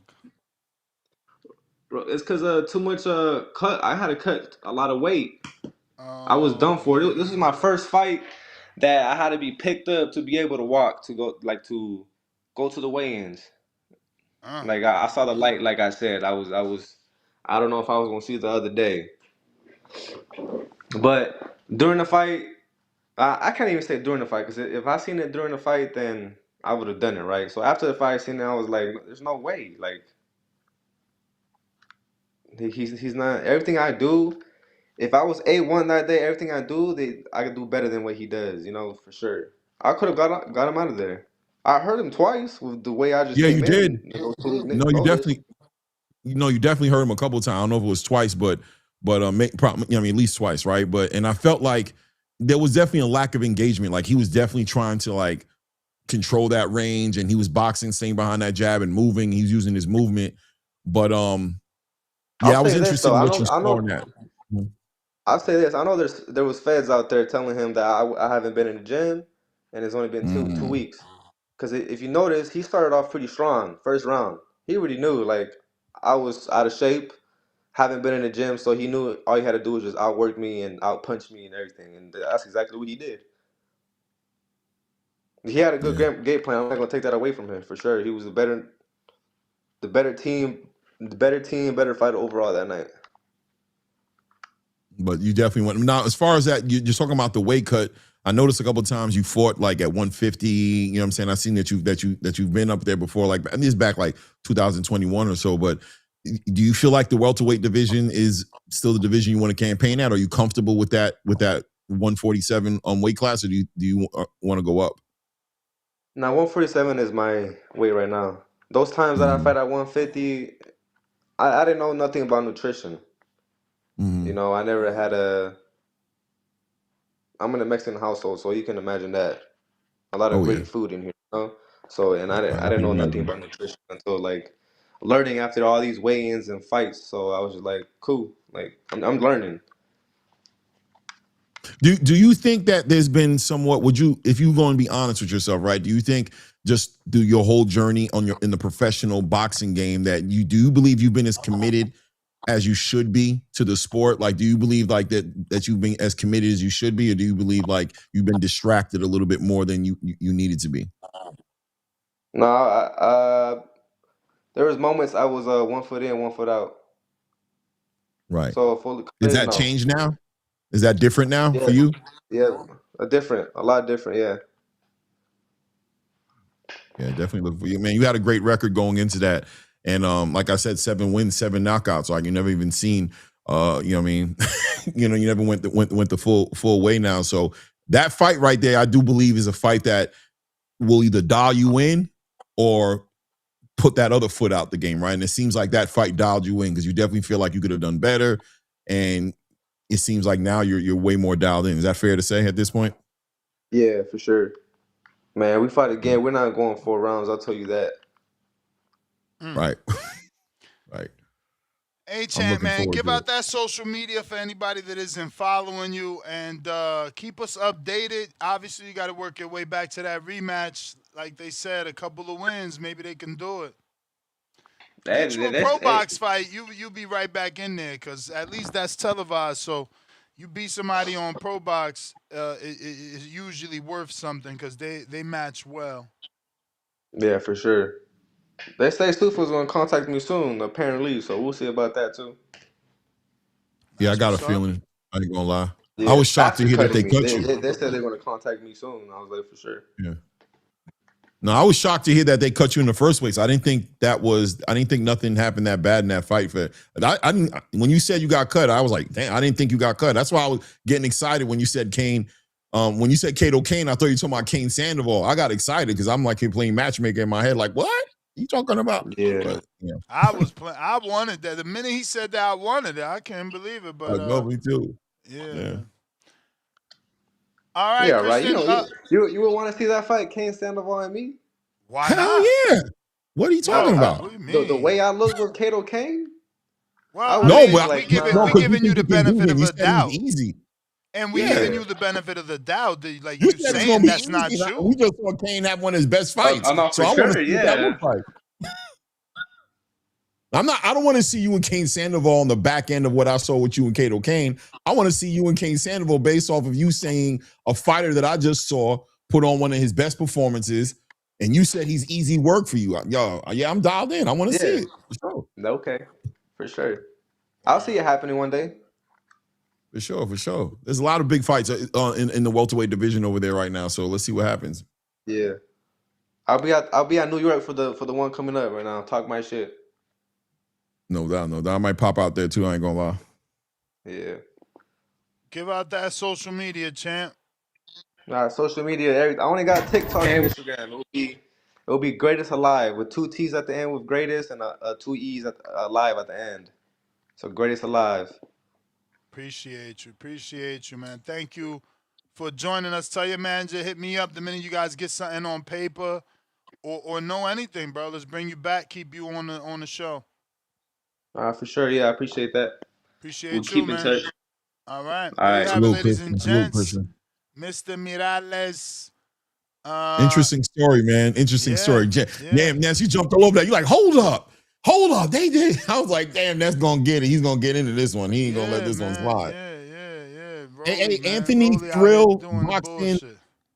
COA. I appreciate that, man. I'm gonna try to do that. I've been trying to shorten that up and get better. What? Obviously, I'm not a journalist. He said that Clay, your questions are too long. Try to narrow questions to 1 or 2 sentences so the boxers can understand better coming from a former journalist. I'm just acknowledging that, like, Call him without a doubt, I former do need to work on journalist. that. You know, where your credentials at? No, Anybody I can say they're definitely a former know that for journalist. myself.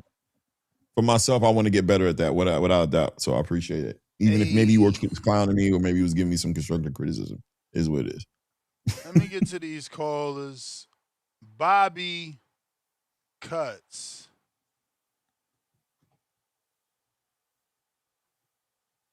Oh shit. And she was lying on Floyd, man. What I ain't gonna get into that. Y'all already talked. But for one, Robert Guerrero was the interim champion. He had to fight him to get his belt back, WBC belt back. And Bro, besides how you the interim champ? Keith Thurman fought with And you Robert seen the Guerrero 2 years rankings? after that. He fought Floyd 2 years after that, not 1 year. It was 2 years. 2 years, You know what I'm 1 year. I still showed the Maidana just beat rankings. up Adrian Broner. Thurman Maidana was beat up there Adrian at Broner, number and Floyd 9. had to fight to get back to him. And Guerrero was there at like 7, bro. Like, no Guerrero beat up Andre Berto and Victor Ortiz. And he had, after he fought Floyd, he had one of the best fights in that era against Victor that Japanese Ortiz dude. quit versus Maidana. What was his biggest win? He had a draw with Lamont Peterson. His jaw Was it broken Berto? by Collazo. Like, who did Victor beat? Like, what are you talking about? Like, oh, He had the beat belt. Victor. He beat Andre Berto. You don't remember Shut that? your ass up, bro. Victor One Ortiz win beat over Andre Berto. Andre Berto. Berto, The Floyd only didn't win have of the his belt. career. Berto That's had the that only win of WBC his belt. career. But That's Berto the was a only beast around win. that time. Like Berto was a beast. That was a good win for him, though, I don't man. know about Beast. I don't know about Beast. That shit was on a boxing after dark in Connecticut somewhere, bro. But I'm just saying who he was. Berto was a up and coming what was it, Nah, I welterweight at think that he was time? a champ. What weight class was that? I think he was a champ. That's the, No, but exactly. But I mean, as far as being a superstar, but like he it seemed like wasn't he was getting fighting ready to cross nobody. over He there. was fighting bullshit fighters. He fought like Freddie Hernandez on HBO and shit. Like, I can't come remember on, who he man. fought, but it don't matter. He had the belt. Now y'all don't care about the belts. The belts don't matter. Nah, I was a big Berto fan around that time. I guess because he's Haitian too. So shout out to the Zoe, man. Y'all was hating on this nigga with lies. You know, this Lufa shit coming to a fast halt, man. That's what I really wanted to touch on. Because, you know, people don't understand. They did Terence Crawford like that. They did Shakur not like that. Because behind that motherfucking monitor, the person that put up them graphics, is some kind of MAGA fanboy. And he's like, what are these boxers doing here at my event? This ain't my UFC. Because that's how they marketed the shit. So you got to be careful about how you market your brand. Because that shit don't never lead how the shit starts, how it finishes. When they first came out with that shit, Joe Rogan be on ESPN arguing with Lou DiBella talking about your sport getting swallowed up. Boxing is dead. Nobody want to watch this shit. This shit was 20 years ago. So the UFC brand was marketed to people who thought they think boxing is dead. They've been told boxing was inferior or this shit was bad, like old shit. They've been told this they whole introduction into MMA for like decades. So now you got this nigga Dana White bringing boxers to a UFC event. They feeling betrayed, like they got stabbed in the back. Like, what's going on? And Dana White looking at them. See, first I thought they did it on purpose. Dana White said something about it. You got 2 counters left over from the other day. All right, but this what it is. Dana White, he don't own UFC no more. He don't own Zuffa no more. You know what I'm saying? He just the CEO. So he like, look, He's still that face. He's still that face. He the face. That's what I'm saying. That's what the agreement was when the brothers sold it. They was like, he gotta be the face still. But, you know, they was looking out for Dana. Even they was the coldest brothers they ever had. Nigga, like I wish I had friends like that, nigga. You know what I'm saying? They looked out for this nigga Dana from the beginning to end. It was like this. he don't own the TKO is merging all that shit together. You know what I'm saying? They brought the WWE shit, they then brought the UFC. Then now they trying to take over. They brought the Ring magazine. They trying to bring all that shit under one fucking thing. So it's like shit. Dana White is just the steward, just the manager of the shit. He ain't making no decisions. You know what I'm saying? He's just the Right. manager of the fucking company. Making decisions like on a No. day-to-day basis, on a day-to-day shit. He running the shit, but he not the owner. He Right. not the it ain't his shit. You know what I mean? You're right. You're right. So it's like this. People was mad. They feel like Dana betrayed them, but Dana looking like, what the fuck? I'm just doing. It's just a job to him. You know, Dana was always a boxing guy first anyway. You know what I'm saying? That was Joe Rogan that was saying all that shit. They got all them MMA fans hating boxing. Joe Rogan was doing that. You know what I'm saying? And then Dana played into that too. He ain't all the way innocent, but he done forgot about all the shit he said over the years. You know what I'm saying? But now it's that he don't realize the culture he built in his own brand is coming back to bite him. You know what I'm saying? So they ready to burn down. They mad, nigga. They mad. They like, what are these boxers doing here? Fuck this, man. Put up Kendrick Lamar on this motherfucker. He ain't getting no shine off of us.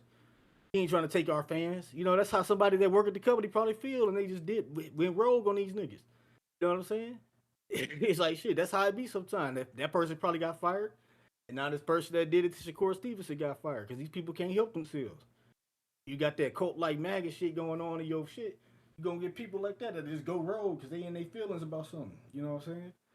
You know, y'all gonna see when the Zuffa shit come to an end. I'm gonna be laughing though, cause it's gonna be a spectacular end.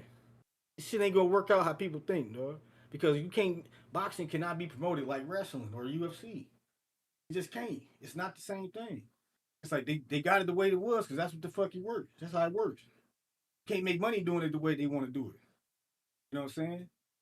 These niggas talking about no tune-ups. Nigga, you need tune-ups, nigga. You know what I'm saying? Tune-ups is a part of the damn sport, like the part of the system, nigga. That's why they don't got no stars in the UFC, because these niggas don't get no tune-ups. He's feeding these niggas. These niggas ain't. What's the nigga that was just supposed to be a star? That Adesanya. He was on the tier. They was like, man, this guy. They kept fighting. This nigga kept taking fight after fight, being the company man, and got broken down. They ran him into the fucking ground. That's what he started Made a lot of losing the money. people he posed. Look at McGregor. McGregor can't even fucking walk. Then it ran that motherfucker to the ground. Scammed the fans. McGregor, the He ain't give a fuck. multimillionaire. The MMA fans like the biggest hoes, the biggest motherfucking You may whipping feel like it's boys your I ever time, seen. They just take all the abuse from the but it's not your UFC. time. Like more, sir, more. You know, but if they got it like that, they got it like that. You can't hate on the pimp. You know what I'm saying? And now Shakur about to be out on that Zuffa stroll. You know, I hope he ready, dog. They gonna find you some killers, nigga. Shakur gonna be in that bitch fighting for his life, nigga. I can't wait, nigga. Shakur gonna have to show all his tools and that Zuffa shit. They trust me, they gonna match up, they gonna sign a motherfucker just because they think he could beat Shakur. They gonna find a motherfucker. They on a mission, boy. You know what I'm saying? But it's like shit. If they had it the way they wanted, it wouldn't be no boxing to deteriorate though. Niggas ain't gonna get fighters gonna be getting ruined too often. They ain't gonna have time to develop. You know what I'm saying? And then you gonna see less and less of the ultra talent because it ain't had the time to mature. You know what I'm saying? It's like all them niggas, the prospects in UFC, they ain't got no prospects. Like somebody said they couldn't name a prospect. They ain't got none because them niggas all get beat down. Like they had the white boy, look like Ken from Street Fighter. He was like a motherfucking young talent, like 19, 18. But what they do, they feeding this nigga to motherfucking veterans and shit. And it's like, this nigga got 2 fights and shit, 3, you know what I'm saying? Motherfucker get beat the fuck up. What the hell? His confidence gone. This nigga got all types of injuries because he got fucked up fighting a motherfucking kickboxer with 38 motherfucking fights. You know what I'm saying? This nigga's like a fucking legend in the kickboxing shit, and you fighting this 19-year-old kid who ain't got no experience. Because they gotta feed them to the dogs. That's the no ducking shit. That's the damn cattle fucking they call that shit. The fucking human cockfighting shit. You know what I'm saying? They on that type of shit over there. Y'all really want to see how bad it's gonna get? I ain't gotta say it. I already painted a perfect good picture. You know what I'm saying? So it was like shit. It's gonna just mark my words. All this shit gonna Gotta come out. go, McGregor was champ. already McGregor.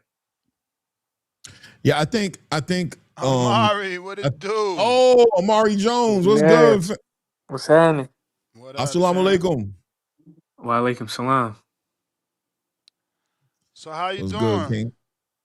I'm good. You know, trying to get this Congratulations next on the fight win, going. man. You know what I'm saying? That's about it for staying in the gym, staying ready. Can't let none of these suckers catch me slipping. So you got the number one spot, right? Yes, sir, for the IBF. So what's next? What officially pops off now? Is there a purse bid situation? Is it an eliminator Um, situation? What's the process? so so now, since it's vacant, Aaron McKenna and some guy from Italy is fighting for the belt named Oliha or something Oh like that. yes, yes, I seen Yeah, that. On Zufa, and so I fight. I'll be the mandatory for the whoever wins that. Okay, interesting. interesting. Yeah, Yeah. because right, I think Ness. I isn't think Ness is McKenna? thought. But McKenna's with Zufa, so like, what would happen? I mean they saying that they're honoring it. So I mean I think after whoever wins, if he wins the fight, I don't know if the other guy signed with Zufa, but I know if he wins the fight, then Yeah, I'll be mandatory for him. But um I don't know. We're gonna see whatever happens after the fight. Because I know they had an issue with Jai when he had to vacate or Yeah, something like that, and with right? Hitchens, Yeah. Hitchens vacated too. Now maybe Hitchens vacated because the rumors of the weight, and obviously there's no 140 over I there. I thought don't know. I thought he went up to 47 though. That's the he thing. did. That's the thing. Yeah, But yeah. was it by design? But hey, He Nah, I was think um, I hitting it think after already. that I He think after already knew that he was last having one a he good was fight. been supposed to go up to 47 though. Yeah, After that fight. well, you look great, Thank you. and you got a perfect opportunity to hometown, and you did what you do, man. How did that feel to bring television, bring a big time promotion back home? Honestly, it felt good. Fighting at home is always a different feeling, but to do it how I did it was just crazy. And then honestly, we only they only promoted it for like 30 days or something like that, and there was a lot of people that came out. You know what I mean? We did about 6,000 people in there. That's crazy. Yeah, so You sure? Six is a big number, Mari.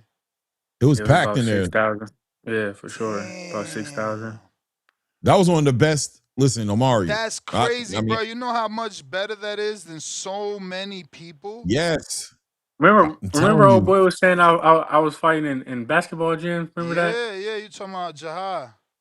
Yeah. See, look at Hey, he Listen, had a yeah. I, good performance too, though. That fight cooking. He had a good I performance. I heard he really lost that. I don't know. I didn't watch it, but Nah, I nah. no, don't he know. I won, but seen it his was a face. I seen competitive his fight. face It was a after the fight. competitive fight. It was Okay, okay, okay. competitive for a little I bit, seen. but I just seen his face after the fight. He looked he like a puffer was. fish. So I was I feel like, like he was No, he levels got punched on. above. He was levels above, outworking angles. I don't know. That fight building. yeah, yeah. Okay, that's Listen, good. That's everybody good. need a nemesis, Amari. You can't be acting like that. You need your Pacquiao. You need your No, for Bud. sure, You hundred know, percent, so hundred so percent. you can't you gotta let them build. But If who? people if people think But that's the guy, easier for who's you, it? right? Who's to say it's him though? I don't know. We don't know who it is. No, well, that's my point. But if people feel it, Yeah, if they It pushing might be him, Xander. let them push him. Cause if you think it's easy, that's better for you. E- yeah, for What sure. Floyd used to say, point at the easy word. But it gets a point where all these guys become the easy work. So Yeah. I mean, the It way might be you Yo Enley. looking, It might be Yo Enley, man. There's a lot of look. yeah, There's fights out there to be made in that division. I think for Omari sure. made a statement that night, though. I ain't gonna especially lie to you, bro. now.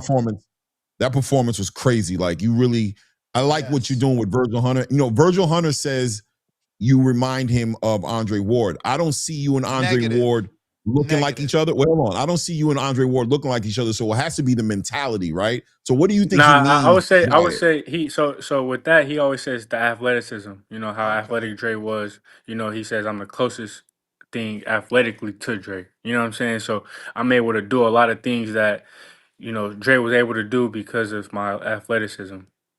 Yeah, Dre was gifted. I always remember when he parried with the right and countered with the right. For sure. It was Yeah. amazing. But yeah, I said negative just so y'all know because you're a killer. No disrespect to War, he's more of a surgeon, and that's okay. Like, Facts. yeah, he Yeah. went to work on Kovalev in the second fight, so yes, he could be a killer too. But like, you got that killer instinct, you know what I'm saying? And usually, Hunter slows people down. Ain't Yeah. doing that with you. Usually, that's what people say. Like he takes that away from him. He makes them more patient. He makes them calm down. But it seems like you've kept your aggression, and it looks great on television, man. 6,000. I'm impressed. That's more than Yeah. Virgil For sure. Ortiz. I think that's more than Virgil It and was, Erickson Lubin did. We got to get the it numbers, was man. That's it was a crazy. lot of people. There's a lot of people up in there. What did Oscar give you a personal call? Did you have a personal conversation? Like, what is the promotion saying? Because that's impressive for your They first time.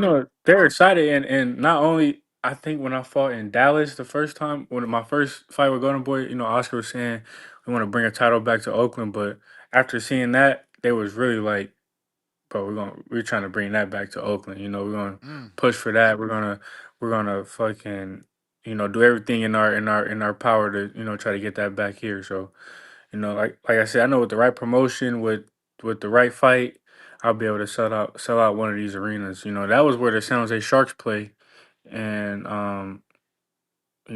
Oakland, we had where the Warriors used to play at the Oracle, so that's way bigger. And I know I'll definitely be able to, put Damn, some that's what asses and Ward see used to stuff in do, there. right? Ward used to do the Yeah, Oracle, right? But it was the old one, yeah. right? I don't Or know much about the sports, but I hear y'all got a new arena. so we got the Chase Center, where that's where the Warriors play now, but that's in San Francisco. And that's where Haney and Regis fought at. But Oracle now, no one plays there, but they have concerts and all that stuff. But it's still big. Yeah, no, Ward used to be there for sure. Yeah, That's yeah, dope, no, for man. sure. I'm happy to hear that. Not only for you, but for Golden Boy. For a long time they got a bad rap that they don't know how to promote African Americans, Yeah, but here they are pushing for you. sure. You know, they got you the right fight with Luis Cubas Aries. Then this next fight puts you in position, and it's a hometown fight. It seems like they're doing their job for you. I'm very happy for you. And you're with Rick Yeah, Merigian as well, right? He's the yeah, manager. Rick. Shout out to Rick, Yeah, man. yeah, Shout out Rick. to Yep. Rick. Got to give him his He do credit his too. thing. Yeah, he Yeah, do his thing for sure. I think I I think think Rick's one of them Omari, guys you got to pull him back sometime. But nah, Rick yeah. definitely do his you do gotta his pull him back job. sometimes. He a dog. Hey, Yeah, Omari, I for think sure. I think the product sells itself though. You know what I'm saying? I just think the Absolutely. way you fight, I hmm mean, shout out to Golden Boy, you know what I mean? But you just sell. If you just all you need is a ring and an opponent, and anybody who watches boxing is gonna want to watch you again. You got those kind of performances. And like Ness said, you've got that killer instinct. Yeah. Right now, you're in a championship space where you're the number one for that IBF belt. And we know there's a Zuffa situation as well, as far as that are you going to wait on the back end of that fight to try to make that fight your next fight, or are you going to stay busy and go into that fight, you like one more fight before the championship fight? How do you feel about that? I don't know. I want to see. I want to see how the fight goes. You know what I mean? If they can take it right after the fight happens, then I'm willing to do that. But if not, I honestly want to take a stay busy fight so I can stay sharp. But I stay in the gym, so as long as I'm in the gym, and healthy, I don't mind taking a fight right after.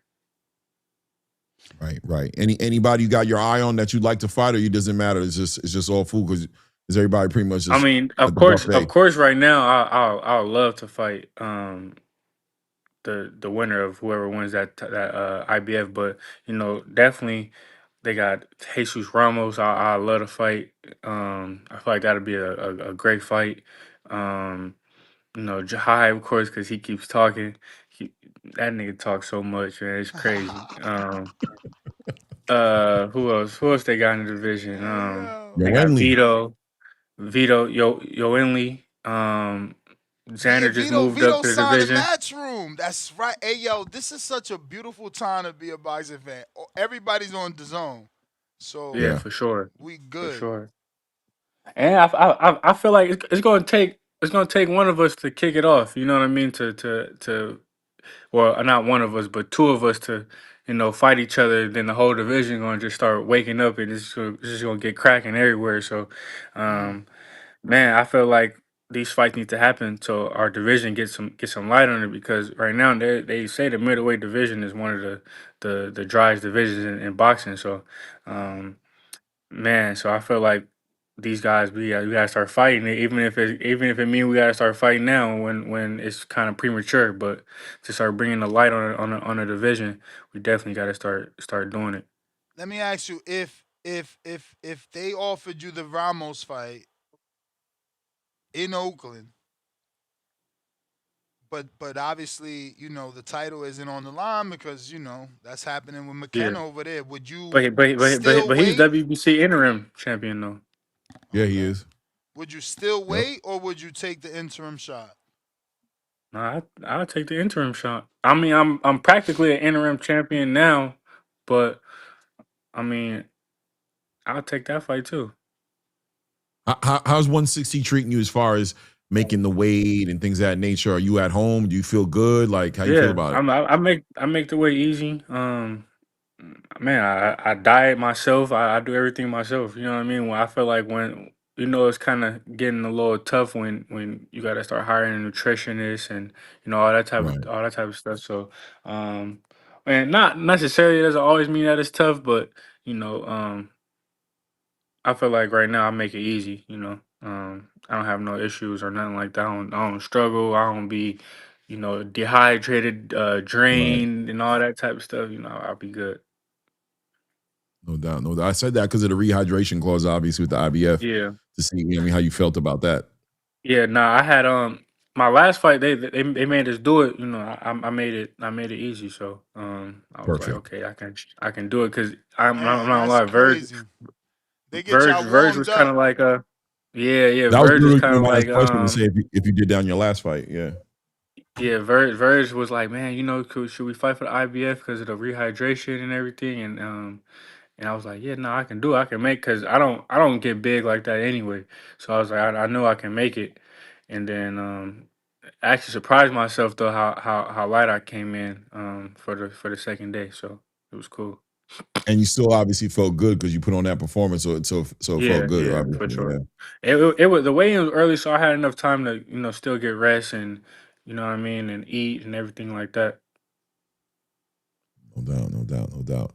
Now, I think the middleweight division is cooking up. Like you said, Xander talking about going up to 160, and I see a couple of other fighters at 154 going to 160. So, do you Yeah. see yourself staying at 160 for a while right now? Like as far as like campaigning for like unified, undisputed things of that nature. Are those things important to you? Um, it's hard to say because I'm only 24, so I'm still young and I'm still growing. Um, but definitely I see myself being here long enough to win the title. Probably make a few defenses. You know what I mean and stuff like that. So I don't know. Only time will tell. You know what I mean? Right, right, for sure, for sure. Yeah, it's Man, a good like look, like man. like like Ness said, I need my nemesis, man. I'm trying to find one. You know what I mean? I need that guy. To make that fight in the future. I mean, Do the you think toughest fight is Jihad? gonna be Yonelli, but he's gotta build his profile for that to be a big fight, because then Yeah, for sure. it just ends up being, high risk, low reward. But that's the Yeah. fight people gonna push for, because he's the threat. Yeah, he's a Who's quote unquote boogeyman in the division. Does does how is he the Jihad need to? boogeyman? He only got like don't he got like 7 fights or something like that? How is he the That boogeyman? that's I mean, that's that's what why it's perceived. seven That's why fights, it's and look at the perceived. people he beat already and how he beating them. Man, these guys be hype. Who he beat? Well, I hear you.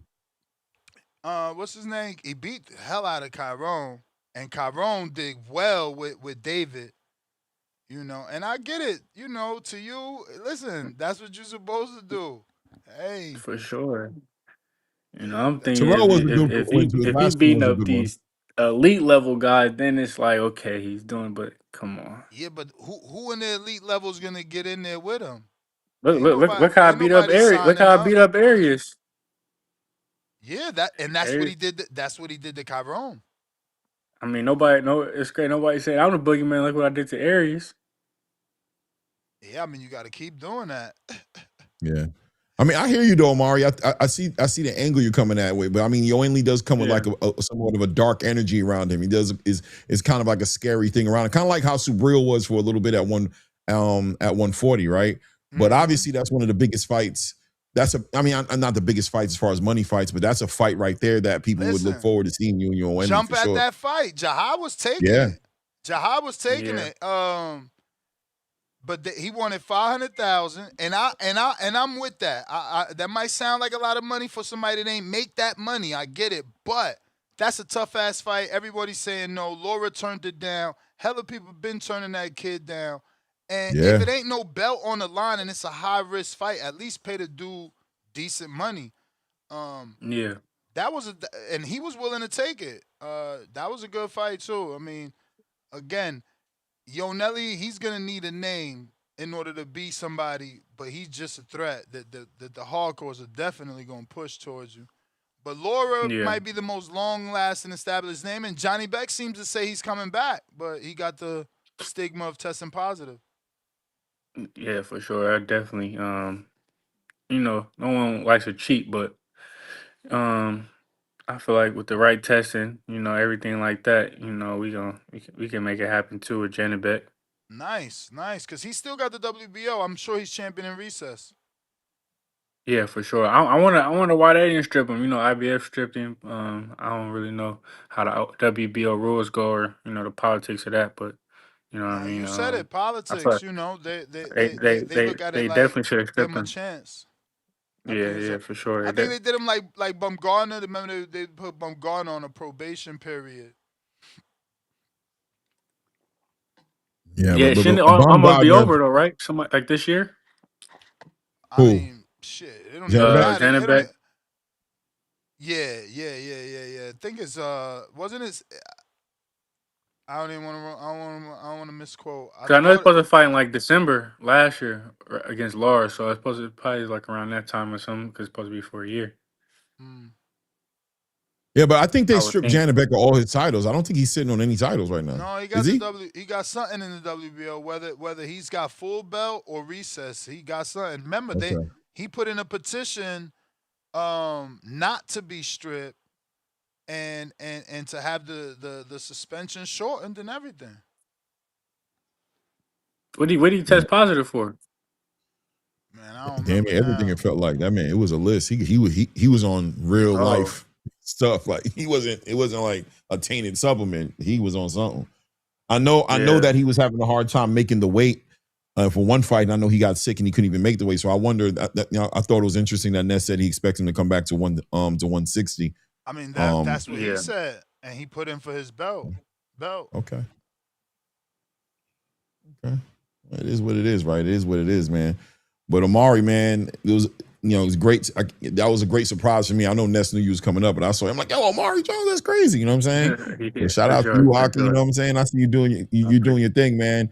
You really shining, man. Hey, That last fight was crazy, bro. I ain't gonna lie to you, Yeah. man. I mean, I was just like excited about the whole division on the back end of that fight. I just realized now the division has like a name and a level, an expectation for it. So I just want to see the other pieces. It looks like they're gonna build it around you. Um, yeah, excited to see everything you're gonna do in the future, man, for sure. yeah.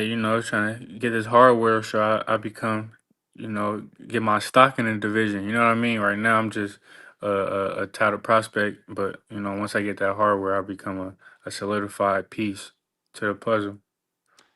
I know you Yeah. about to be like, oh Ness, you always talking about this guy, but I just pulled up the rankings. He number 4. Aaron Who? is Tucker. Oh, Aaron is number Aaron is number 3. The dude he's mm-hmm. fighting is number 2. You are number 1. Yeah. Vadim, no one ever heard. Tukov is number 5. I don't even know who George Lillard is. Sound like a basketball player. Callum Walsh, we know he's with Zuffa. Vito, we Yeah. know he's with Matchroom. Yonelli, we know he's with PBC. Michael Soto, long time. That's also a decent win. If they could give you Michael Soto back home just so you could get your in between, he's a decent win. I mean, it ain't like he gonna sell any tickets I there never because heard of him. Yeah, nah, he's Oh, French. He's French. He's French, but he been in okay. there with everybody though. Like, and I Yeah. think only maybe 2 people stopped him. So it could look good if you stop him. I Yeah. mean, Ammo. I'll look into him. Do Ammo got to fight Clay? I feel like Ammo Ammo got announced. a fight No, coming up. Yeah, I heard he probably fighting Vito. yeah. Yeah, he got I felt he's like they fighting Vito announced something. Milnecki. You said it's not happening? September or No, some no, no, no, no, September. no. I was asking to confirm because I felt like they announced something for Ammo. I just didn't know who. But outside of Ammo is another person named Blake Wells. That's what I'm saying. Is in that sanction is light. It's light. Yeah. Yeah. But the names are spread out. You got Troy Isley, you got Carlos Adames, you got Joanny Hernandez. I think WBC too. I'm like 8 or 7 or something. I don't know, something like that. But once you get the belt, you're not gonna be ranked over there. But in the WBC, oh yeah, 5. You're 5.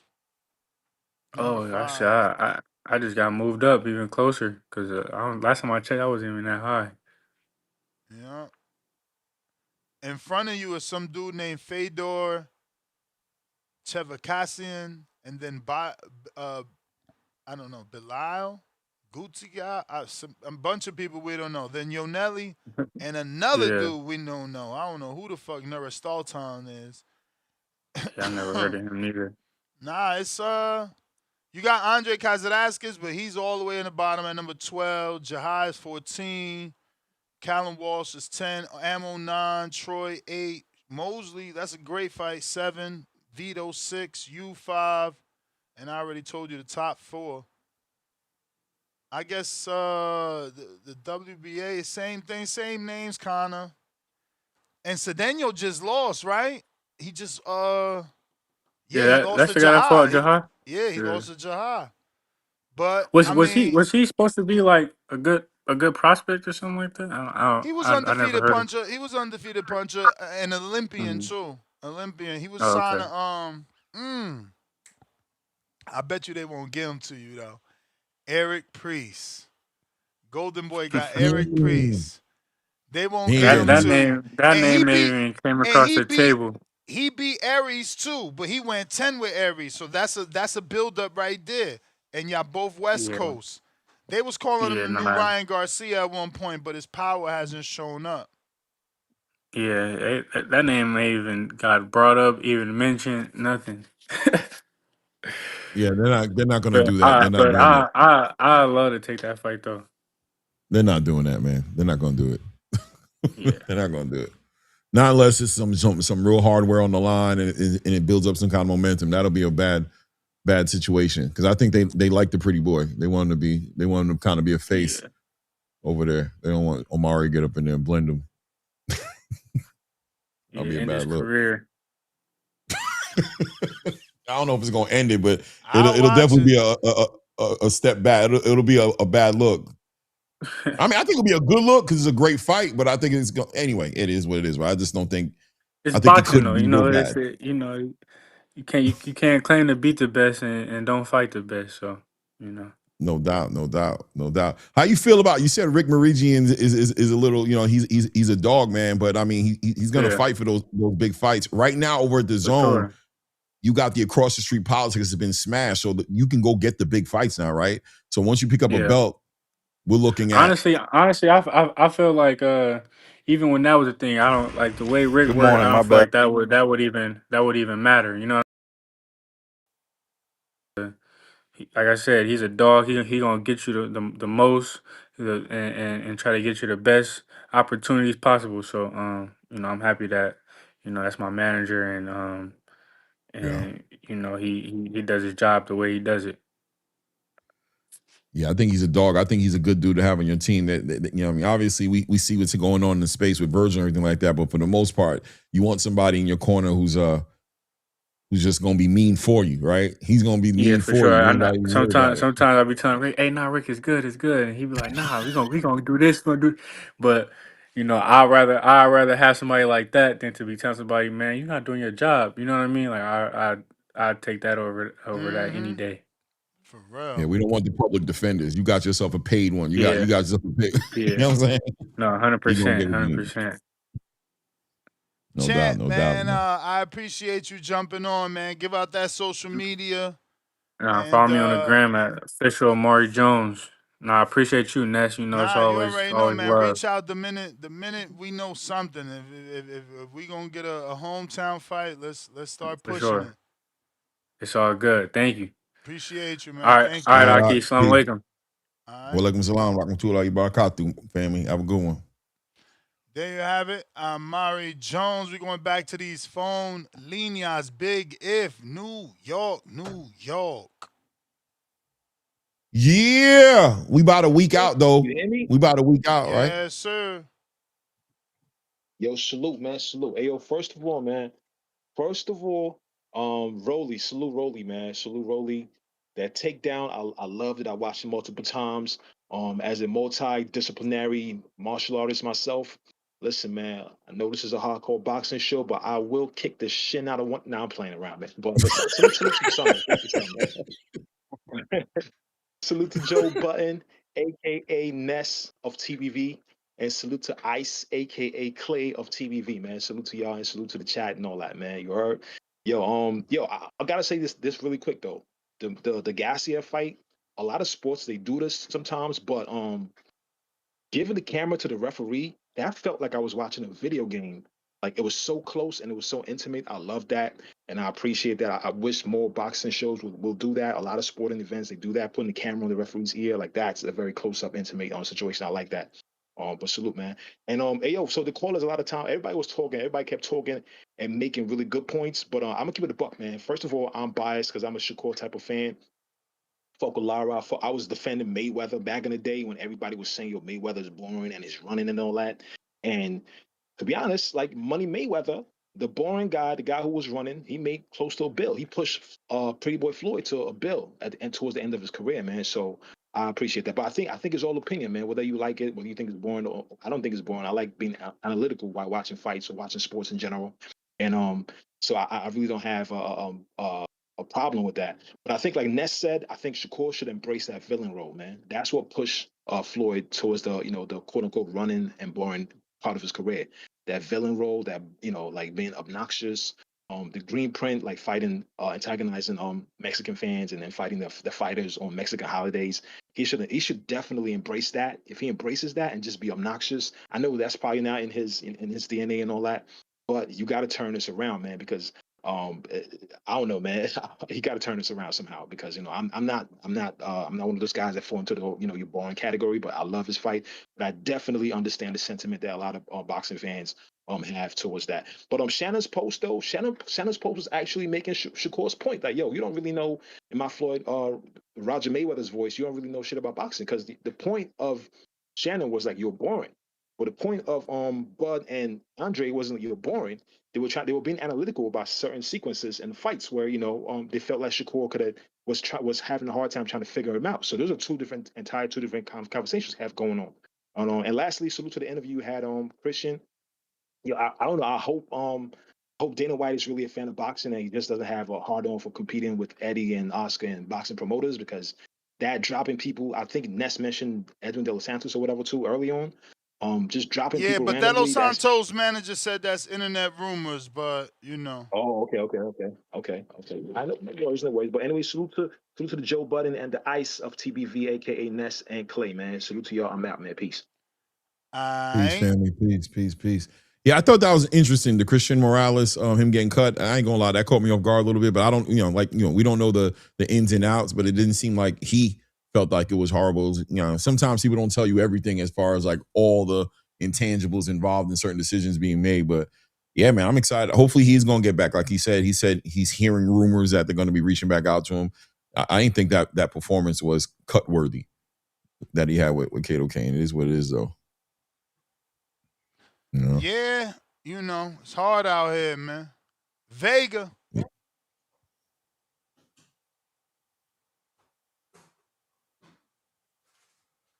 Hey, can you hear me? Yeah.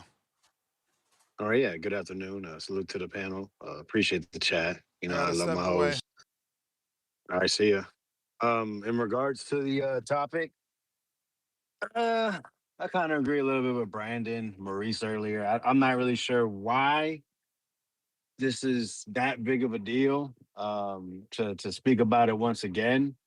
But this is what seems us men like. We like the gossip. We like the back and forths. I find it kind of funny because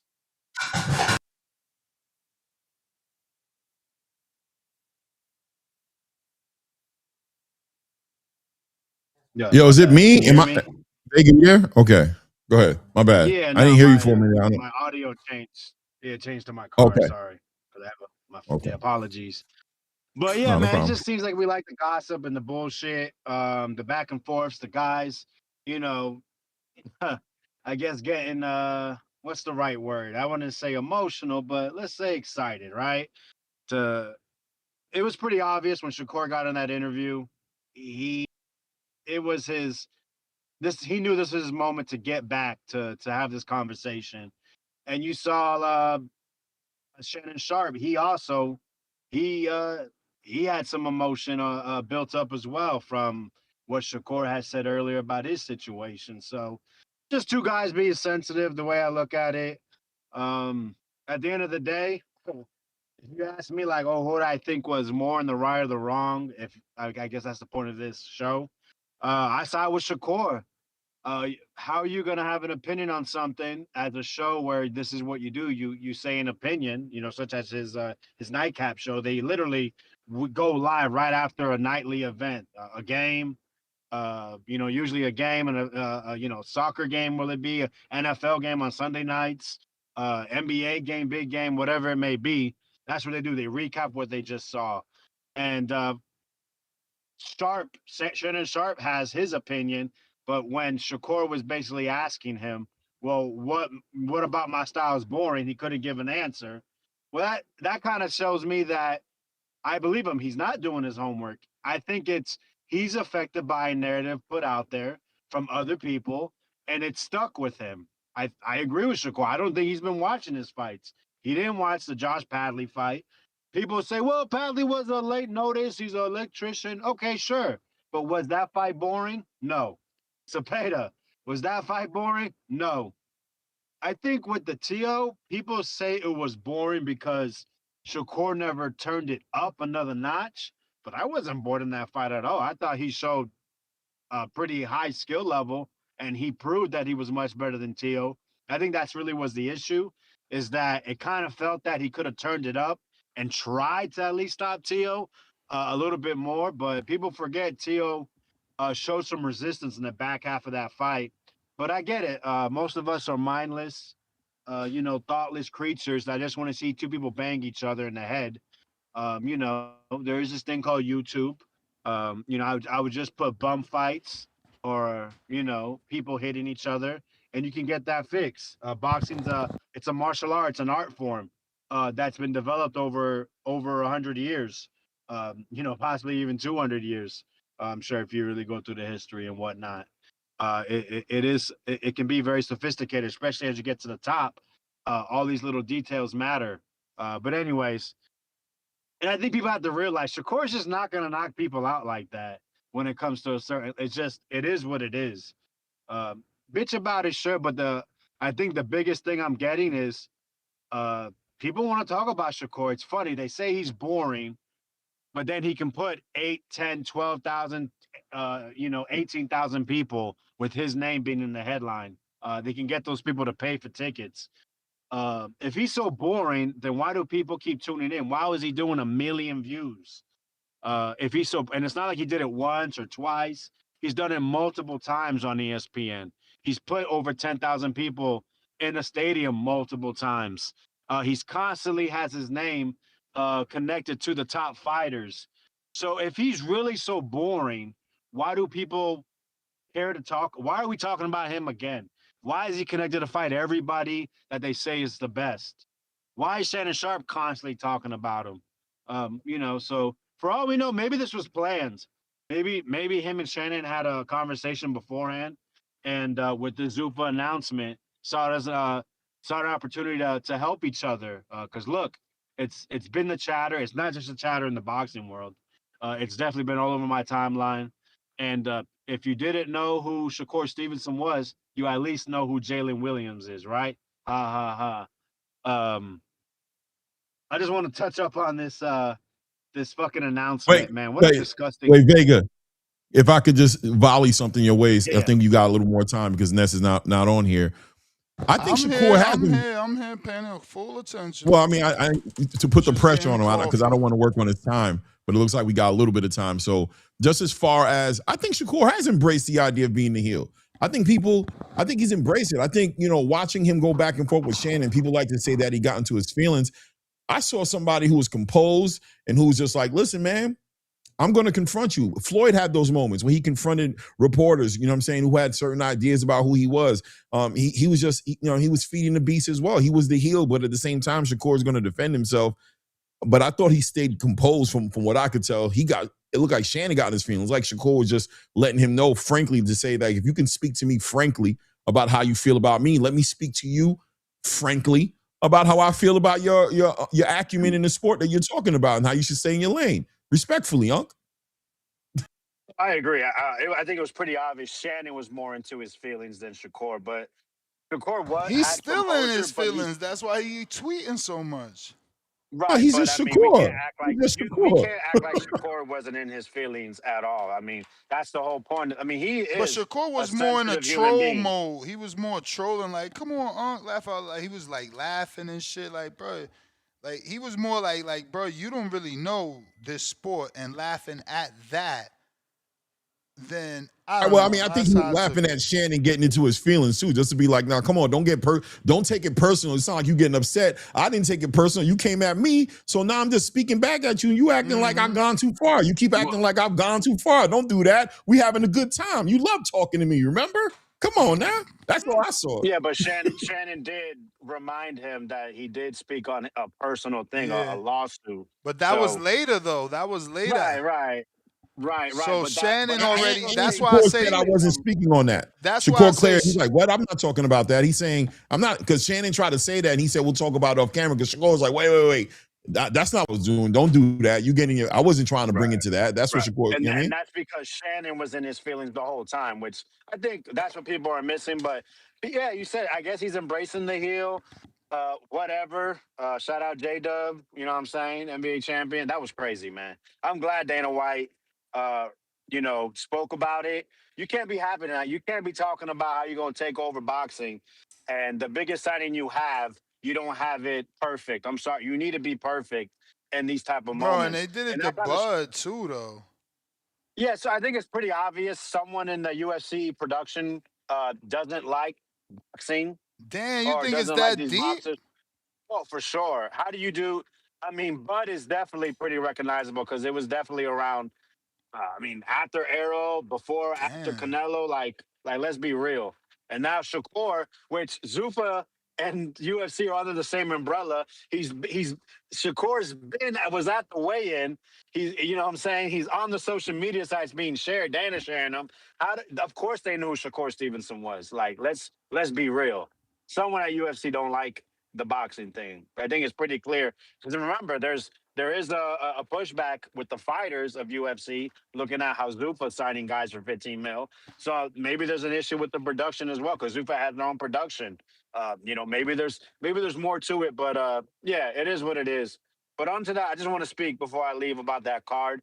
It's absolutely disgusting that because this Joshua card, which is pay per view, same day as Errol Spence pay per view, they're gonna sell it as two world title fights, which I mean means absolutely nothing because nobody thinks Josh Kelly or Garco are true top 154 pounders. They're two good 154 pounders, but them fighting I for a world mean, title and you trying to sell me that this is one of the best fights in the division. I'm sorry, it's a good fight. I'm gonna watch it. I'm intrigued to see who wins because I like a Garco, and we see Josh Kelly. That boy give you hell for about 6 to 8 rounds.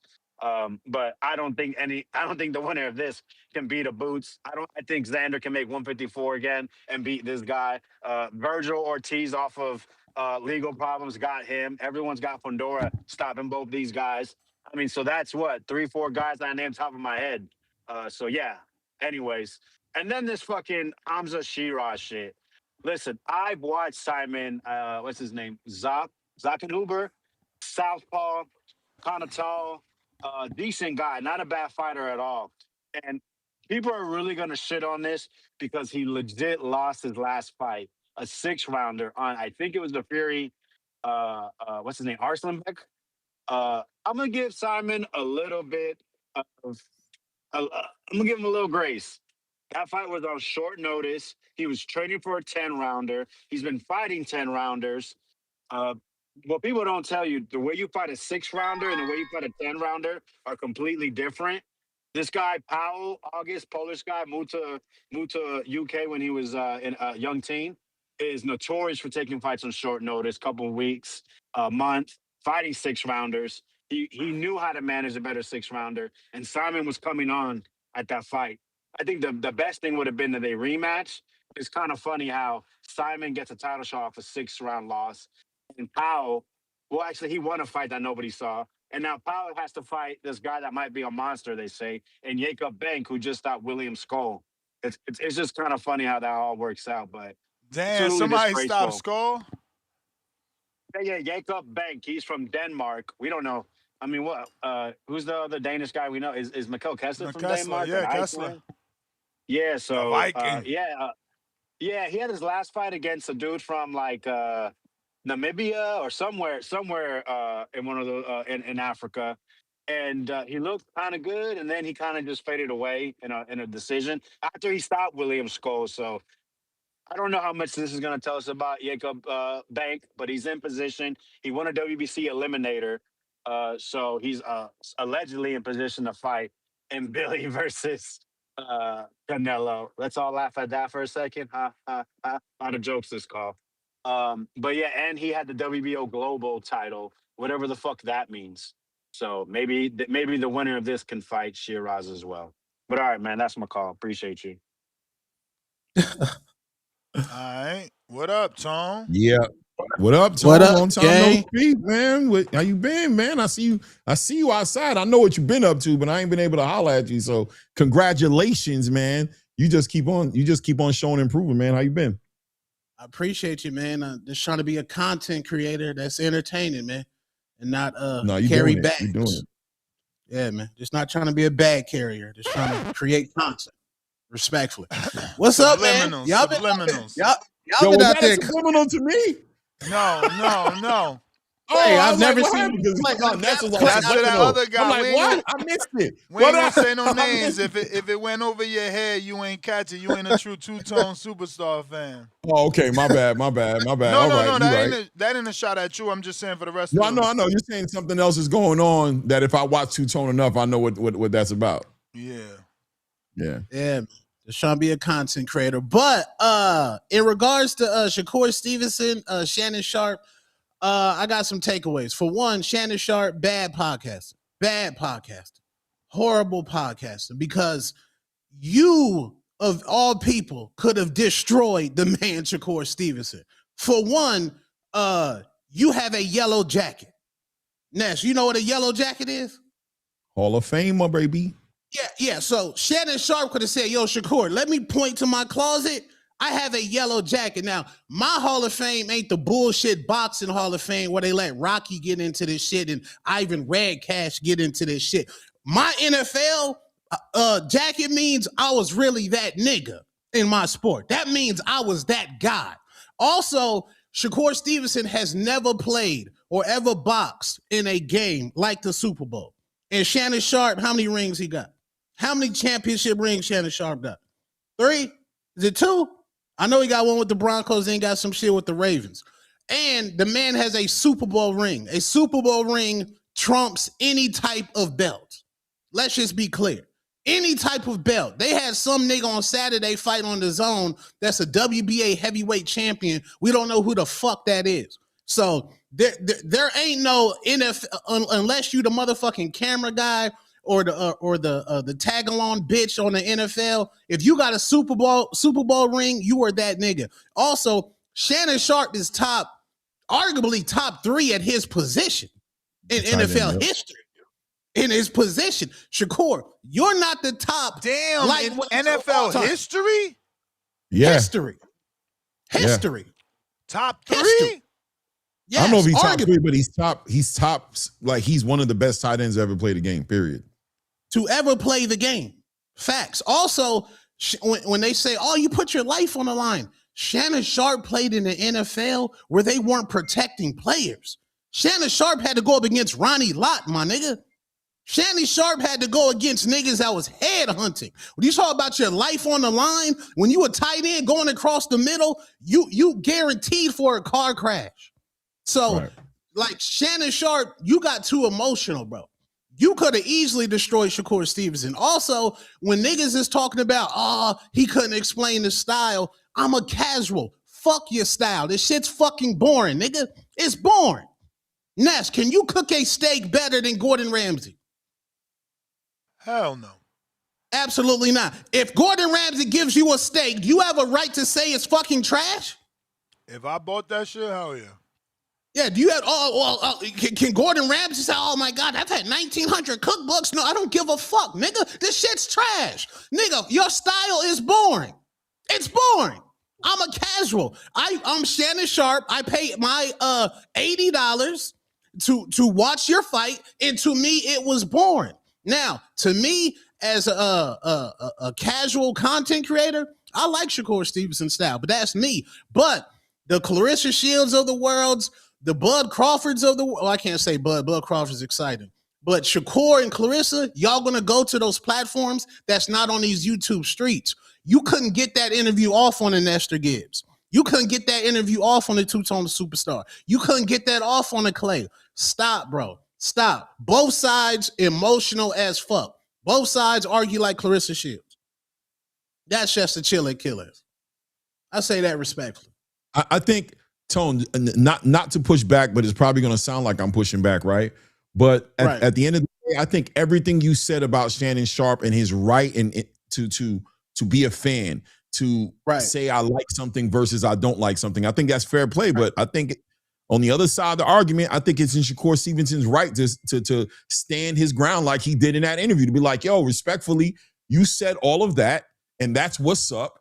Now, let me tell you about how I feel, the same way you're telling me about how you feel about what I do and what you look at. Let me tell you about what I feel about your assessment of how I get it in the ring, about my assessment of how your acumen is, how you lack boxing acumen to speak in a real way, to understand why what I'm doing is such a dynamic masterpiece, why I do what I do in comparison to a lot of fighters who you love, who salute me and say, I wish I could move that way as well. So I think it was a 50-50 situation, to where I think it's fair play across the board, to where if you're going to interview me and I have to be respectful that you're going to share your opinion so frankly with me, that at the end of the day, I have my right as well to sit on my ground like, are you done? Are you finished? Well, let me tell you about what I think about what you know, what you say, and why, on top of that, I don't value opinion of people like you, because you don't know boxing. Rest in peace to the great Roger Mayweather. Yeah, and that's why Shannon Sharpe, he's not on these YouTube streets, because Shakur Stevenson apologized after that terrible De Los Santos performance. That was a tweet out there. He said sorry. He apologized for having people leaving his fight early and having Bud Crawford in the front row sleeping on his fight. He didn't have that same energy for Andre Ward or Terence Bud Crawford, because it's classism. You know what I'm saying? Like, Ness ain't gonna listen. Well, Ness listen to everybody. Let's put somebody up. Some niggas that got money, they not gonna listen to the bum on the corner. Me, I listen to everybody, then decipher the bullshit. So Shakur's like, oh, you never boxed, you ain't never did that. But Shakur, you've never been on Shannon Sharpe's level in your life. You've never played in the Super Bowl. That is the highest level of a pressurized game in the history of sports. There's not, probably the World Cup final is more of a pressure situation, but the Super Bowl. Can he counter you and say that he fought for the gold? He lost, but he fought. That's the Super Bowl boxer. As an Olympian. In a version, that's a version of a Super Bowl. Nah, I don't know. Bro, in my opinion, it is the highest level of the amateurs you can achieve. Yeah. And with that medal, even losing, because when, like Floyd, even silver medalists are still, you get that bonus, you get the deals. And so not to say, just to add on a little bit onto that, just to say, you just sat here and said that if Chef Gordon Ramsay gives you a steak, that you have your right to be like, that shit is trash. So what does Shannon Sharpe's accolades and everything he accomplished in his career give him the right to say so much more than Shakur Stevenson having the right as a top pound for pound, 3 pound for pound fighter in the sport that Shannon Sharpe is actually talking about, not football? I could see if the conversation was about football, then Shakur, stay in your lane. But you're talking about my fight. I didn't hear nothing on that list of accolades that talks about his boxing acumen, him being a football player or an athlete. That's great. But what in Shannon Sharpe's resume gives him the right to be a higher level of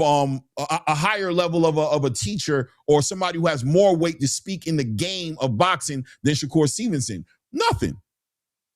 Well, he's the casual. I don't think he was trying to say that. I think his point is, I have my preference. I like what I like. I mean, he kept it simple. I like what I like, and I don't think he said, "Yo, you're great." I'm not saying you're not great. I just wish you had more of a killer instinct. Essentially, is what he was saying. And I think that's fair. I think that's fair play. But what I was just speaking towards the accolades, like these gold jackets and these rings and these big shows that Shannon Sharpe's been a part of. How does that add up to the price of tea in England, right? Like at the end of the day, or in China, however that line goes. At the end of the day, the expert on that panel was Shakur Stevenson. The guy who knows the sport of boxing was Shakur Stevenson. The casual on that panel was Shannon Sharpe. So if Shannon has his rights as a casual in this conversation to express himself, Shakur Stevenson as the expert in the conversation definitely has his right to give some correction to Shannon Sharpe as far as boxing is concerned, not as far as an elder is concerned, and not as far as bank accounts and money is concerned, and not as far as his accomplishments in football is concerned.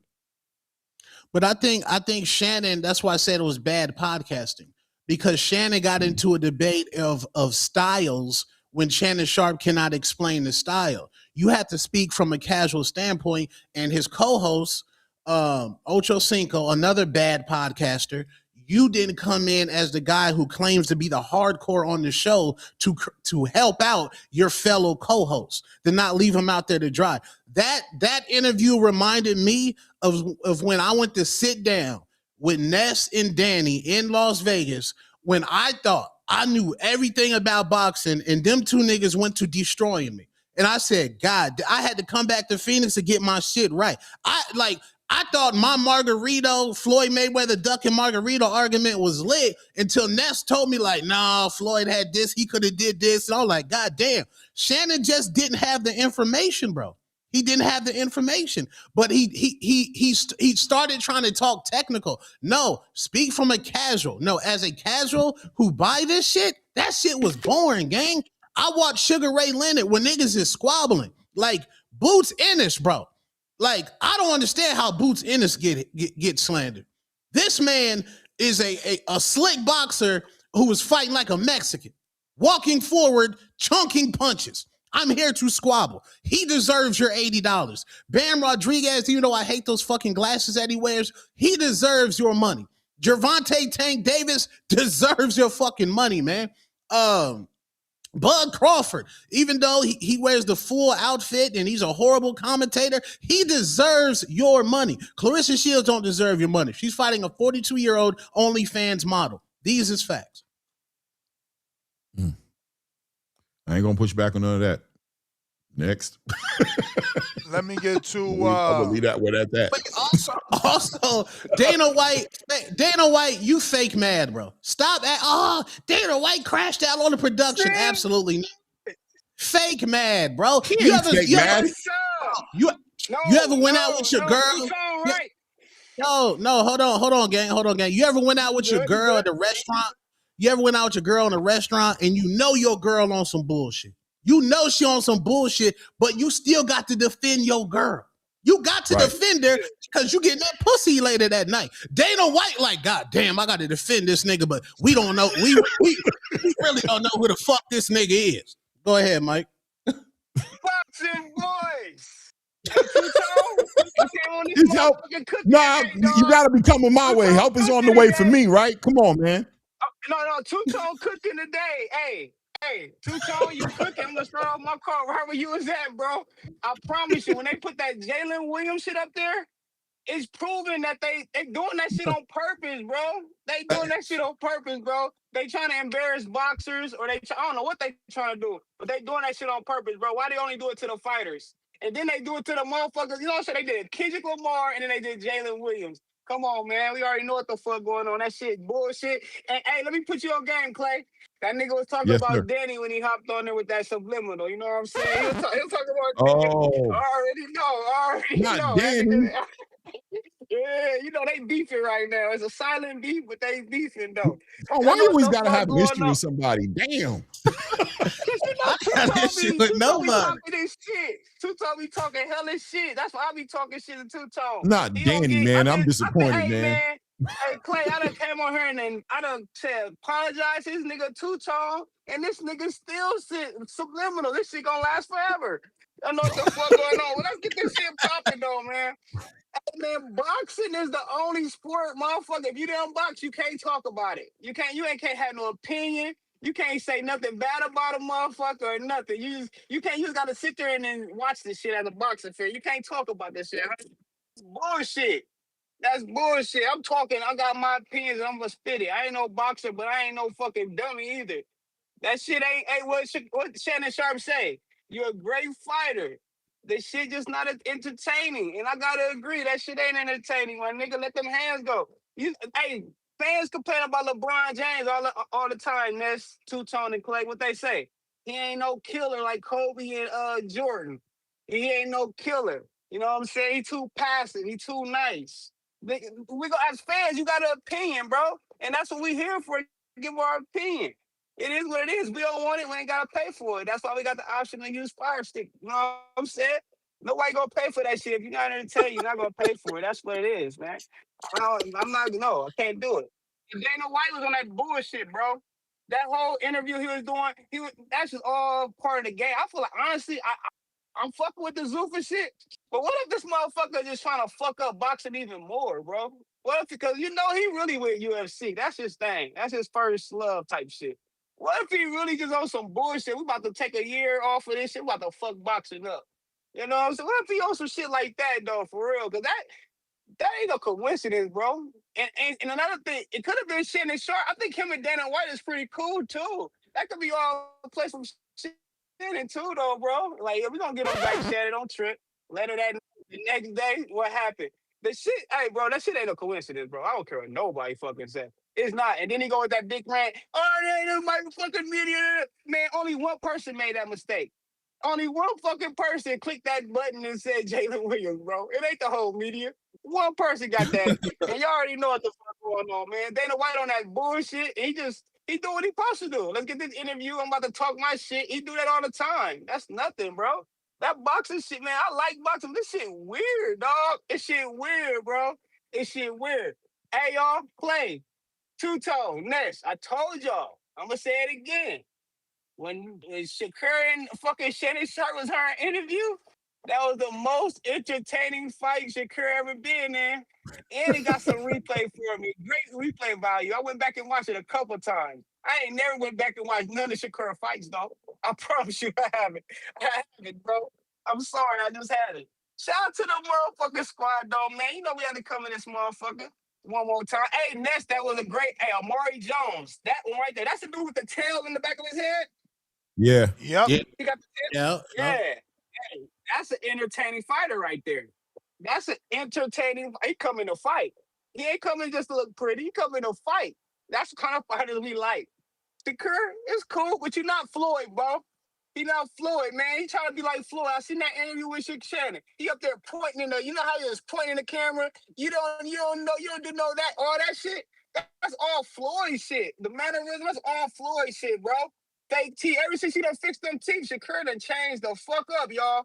Ever since he got them fake teeth in his mouth, that motherfucker done changed up. I They'll do promise that. you he had, nigga. He done They'll switched do up, that, bro. bro. He They'll done do switched that. up. No, am I tripping though, Clay? Oh, Clay, my bad. I ain't tripping. Nah, I This got the listen, I you. got only my shit. community Listen, where you get I'm a new dissed dude. for When I got upgrading. my This shit shit done, bro, I'm crazy. different. I'm Oh no, different. hey, bro, Ness. True enough, but this boxing shit different too. You see niggas go different levels, they start acting different, bro. When Shakur first got in this game as a Bro, youngster, you you look at this nigga upgraded. like, He yeah, he upgraded. hungry. That's That's what I'm it. You saying. That can't nigga be acting yesterday's brand price ain't new. today's price, No, Mike. he You acting. can't be the Yesterday's same price dude is you not was today's yesterday. price. If you a It's dog, evolution. if you a real dog, you don't give a fuck, bro.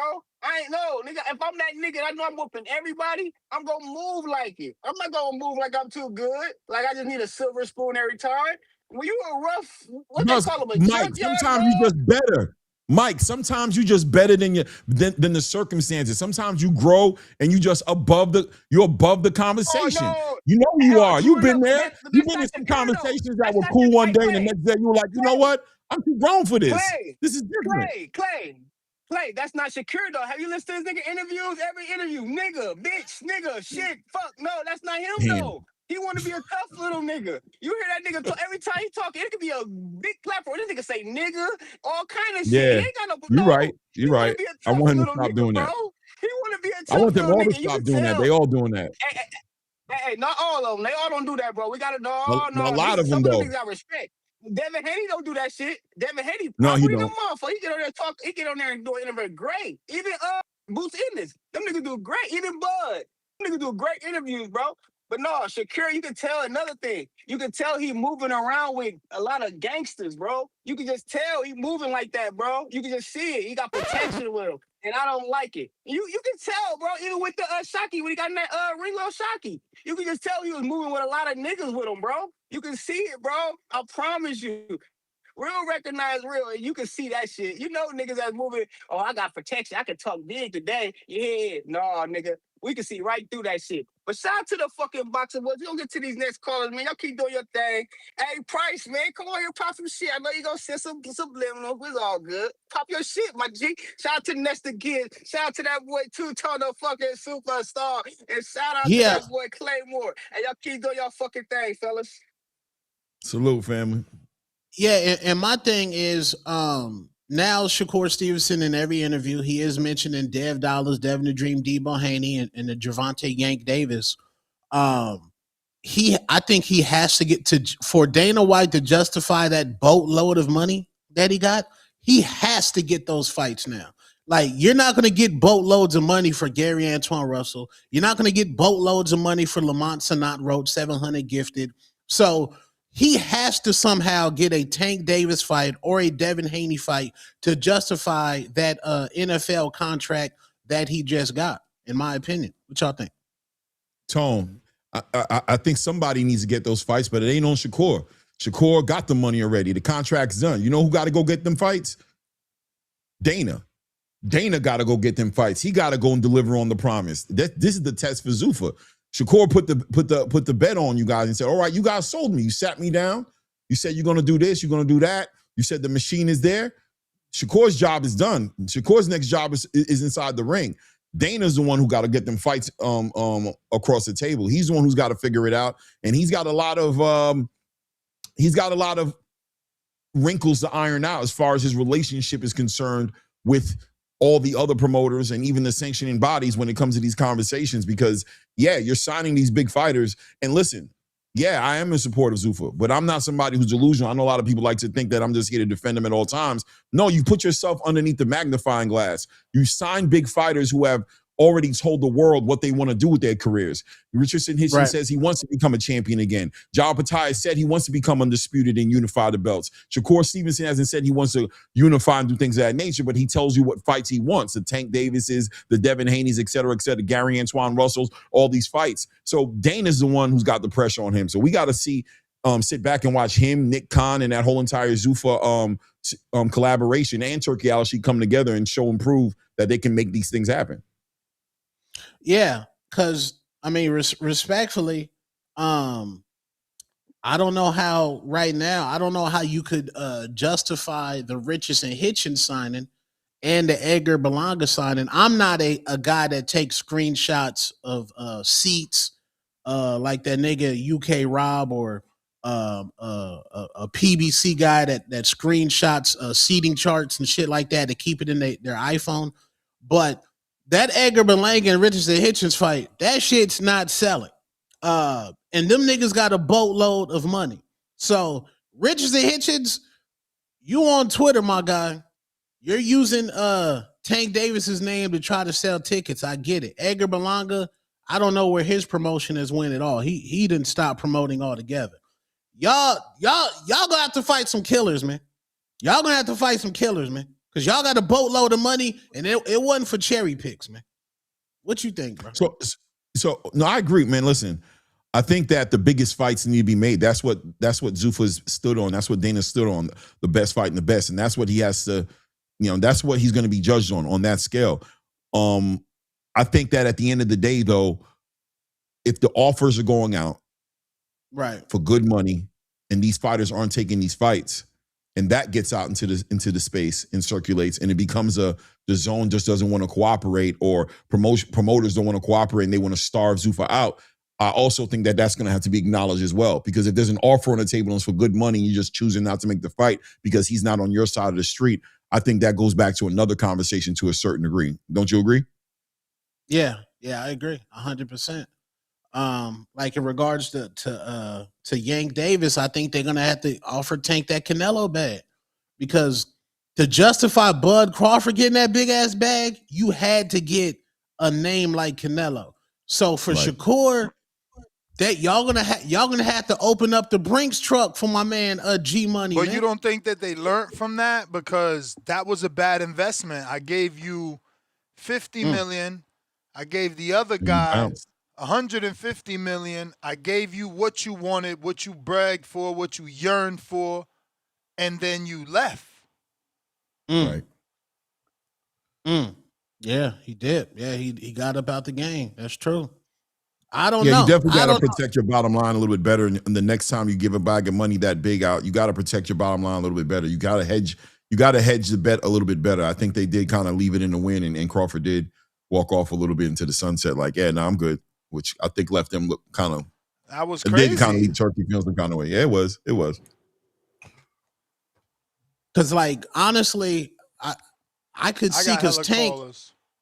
Oh, go ahead, gang. No, go ahead. Finish your thought, bro. Of course. No, I was saying I could see Tank, because Tank said, "Yo, I'm not about to slither over here to the DAZN PBC." But it looks like he might, though, right? Like, again, I mean, those are circulating internet rumors, and I hate to cut you off, but clearly they saying that Tank is not part of the DAZN PBC deal, and that he's supposed to be negotiating his own deal. I'm sure you've seen that on Twitter. On Twitter. Yeah, I saw that, but I think it's the Canelo situation. I think Turkey gonna have to get that man that $150 million, one fight deal on Zuffa. I think Tank about to get that 150. He got bills to pay. Yeah, but man. whether he signs I mean, he could. Like, look at Ryan. Ryan was at the Zuffa event being promoted the UFC event being promoted like a Zuffa fighter. So I don't think that it matters. I think if Turkey could get him to sign the DAZN, because that's where PBC is, and he's comfortable with that, it ain't gonna matter. They're gonna get him to fight wherever they're gonna get him to fight. I mean, what I mean is, like, whether he signs the DAZN, he'll still fight on a Zuffa like a Zuffa. What do you call that? The Netflix card, like everybody else does. Does that help Zuffa? I agree with you. Does that help? Okay, now I saw. Yeah, I don't know that it helps Zuffa, but it helps the fighter. He was in the shorts. They were nasty. The gloves were even nastier. Shakur can't just be on ring cards, right? Like, what's the point of signing the Zuffa if I can't use Zuffa branding? Yeah, I mean, you can't. If you can't afford it, and you get to get the media publicity and shows like this and headlines, do it matter?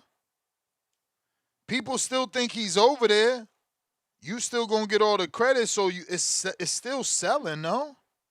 But they gotta say, like, it gotta be on a number. Like right now, they got Zuffa 9, Zuffa 10. Shakur has to be on a number. Because the Conor Ben shit was supposed to be Zuffa, but nobody recognized that as a Zuffa. They recognize that as Netflix. Like, will Shakur fight on a Zuffa number card? No. Jesus. I mean, That's he's crazy. too big. There's nothing wrong with that. You trying to break it down, but let me tell you what it is. It's boxing. the way it's always been. You got HBO After Dark, and you got HBO Championship Boxing. You got you got Showtime Showbox, and you got Showtime Championship Boxing. It's always been one bigger than the other. Zuffa is no different. They got Zuffa, and then they got the Netflix shit. But let me get to Price is Right. Oh, my nigga, Price. Listen, I got to Zoom. Let me just say this, because there's about a dozen people. We ain't been using the bell. I got a Zoom at 2:30. Y'all do with that information what y'all want. Whoever don't make it didn't make it, because it's your fellow man. I told y'all what's going on. Wait, you saying 2:30 as Yo, far as like on here as far as an Close. interview, or 2:30 somewhere else? You got to go. No, I have to be on a private Zoom, Oh, which means end this okay, show. facts, facts. yo, Price. We hear you. shout out to the panel, man. Yeah, man, just to piggyback on the last topic or the last what was said. I think like grabbing, of course he ain't gonna fit in the damn little Zuffa dome and shit. So they grabbing him, in my opinion, right? Since everybody's entitled to him, right? My educated opinion, right, is they grabbing him just to knock him off the board. So can't nobody else get him. This is supposedly, you feel me? Let him tell it and a couple other fanboys. You know he boxing. You Are fell you off? You there? hear me still? Yeah. I hear you. Damn, man, my whole shit came off. Of course, when I call in, We niggas will hear call. you, But though. anyway, what I was saying was they knocking them off the board basically. You know what I'm You saying? So muffled now, no one man. else. What's going on? Talk to the mic. You can hear me? You good now. Yeah. So the other the zone can't get him or whatever. You know what I'm saying? So he got to sit on ice until they make a big fight, which is they plan. They trying to have him in there with big names. That's what's gonna draw it. Um, that's the plan for, in my opinion, for Corey. As far as the um and the thing with this though, he got to make big fights. They gonna try to either bump him up in weight, or have big names fight him. And if he don't, he gonna be just sitting on ice. But this the thing, Shakur don't mind being a duck.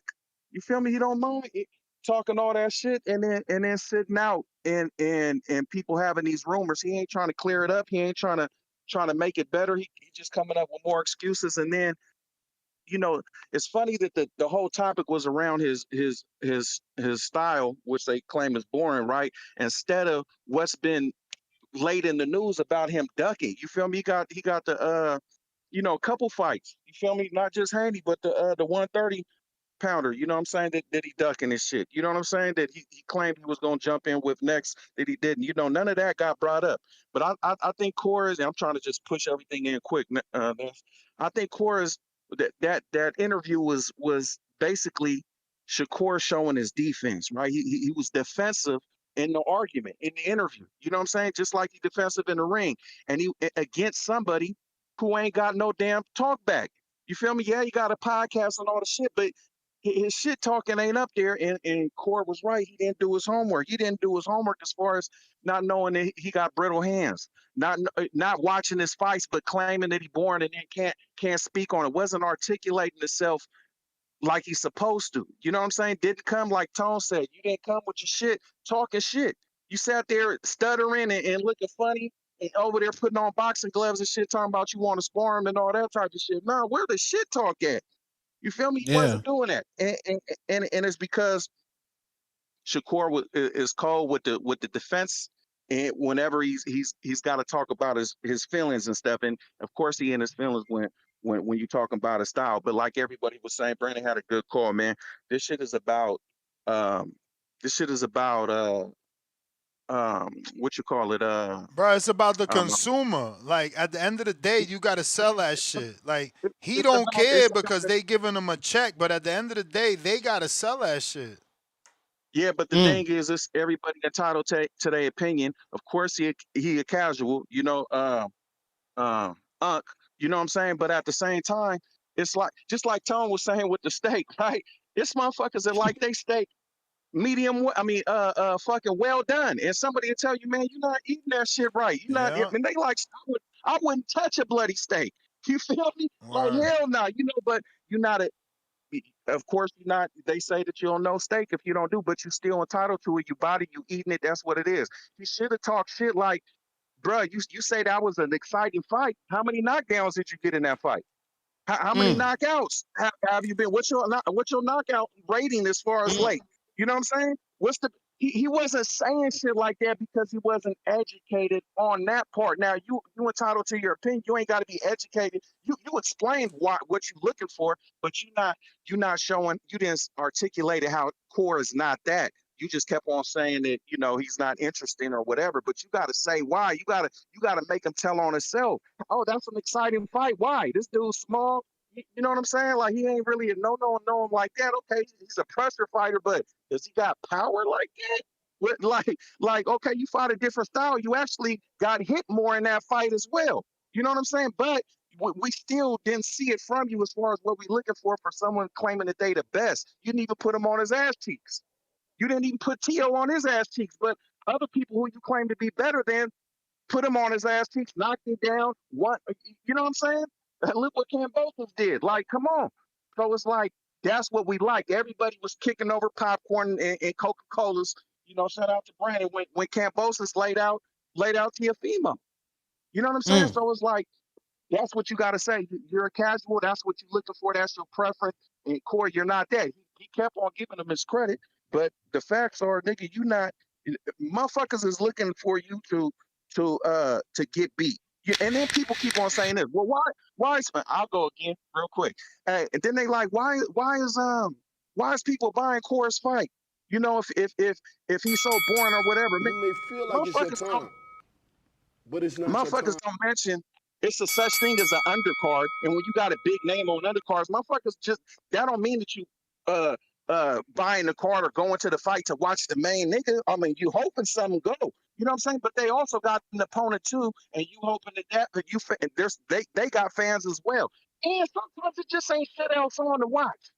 You feel me? So a good when you write that, you got to put it against something else that's on at that time. You can't just say, "Oh, well, this fighter got this much and this." Man, it depends on all what's going on, all who's on, what the card looking like, how much this shit is, and then motherfuckers don't mention this. Nah, Oh, I it saw don't. this. It don't matter, bro.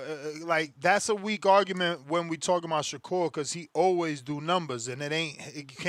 You can't say But you this is gotta listen. undercard. You do numbers, but how much is your ticket selling for?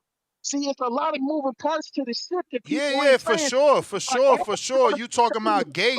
You talking about gate revenue, but we also talking about viewership. Alex brought up viewership. He consistently does over 1 million, so you can't call someone boring that people keep tuning in to watch.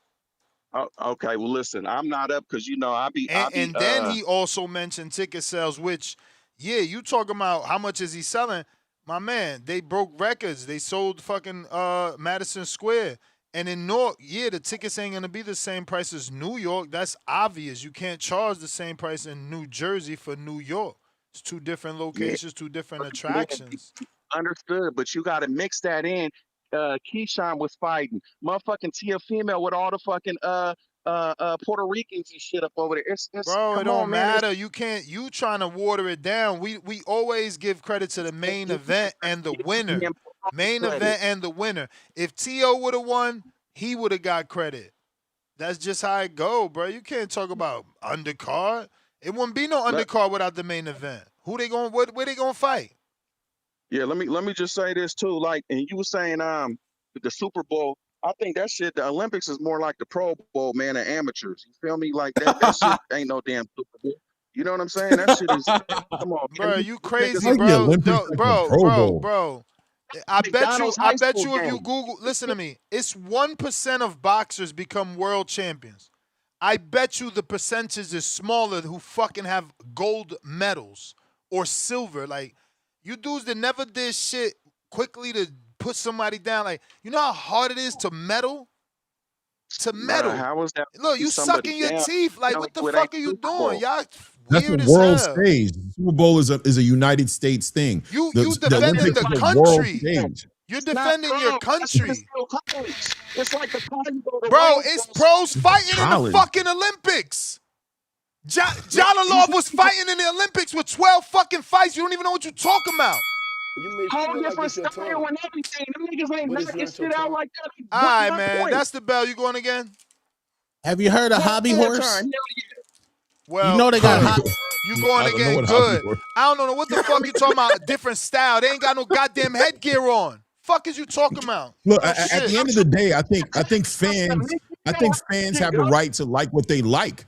But once again, I don't think the big deal here is Shannon Sharpe saying what he want to say. I think the big deal is, was Shakur right, or was it fair play for Shakur to say what he said?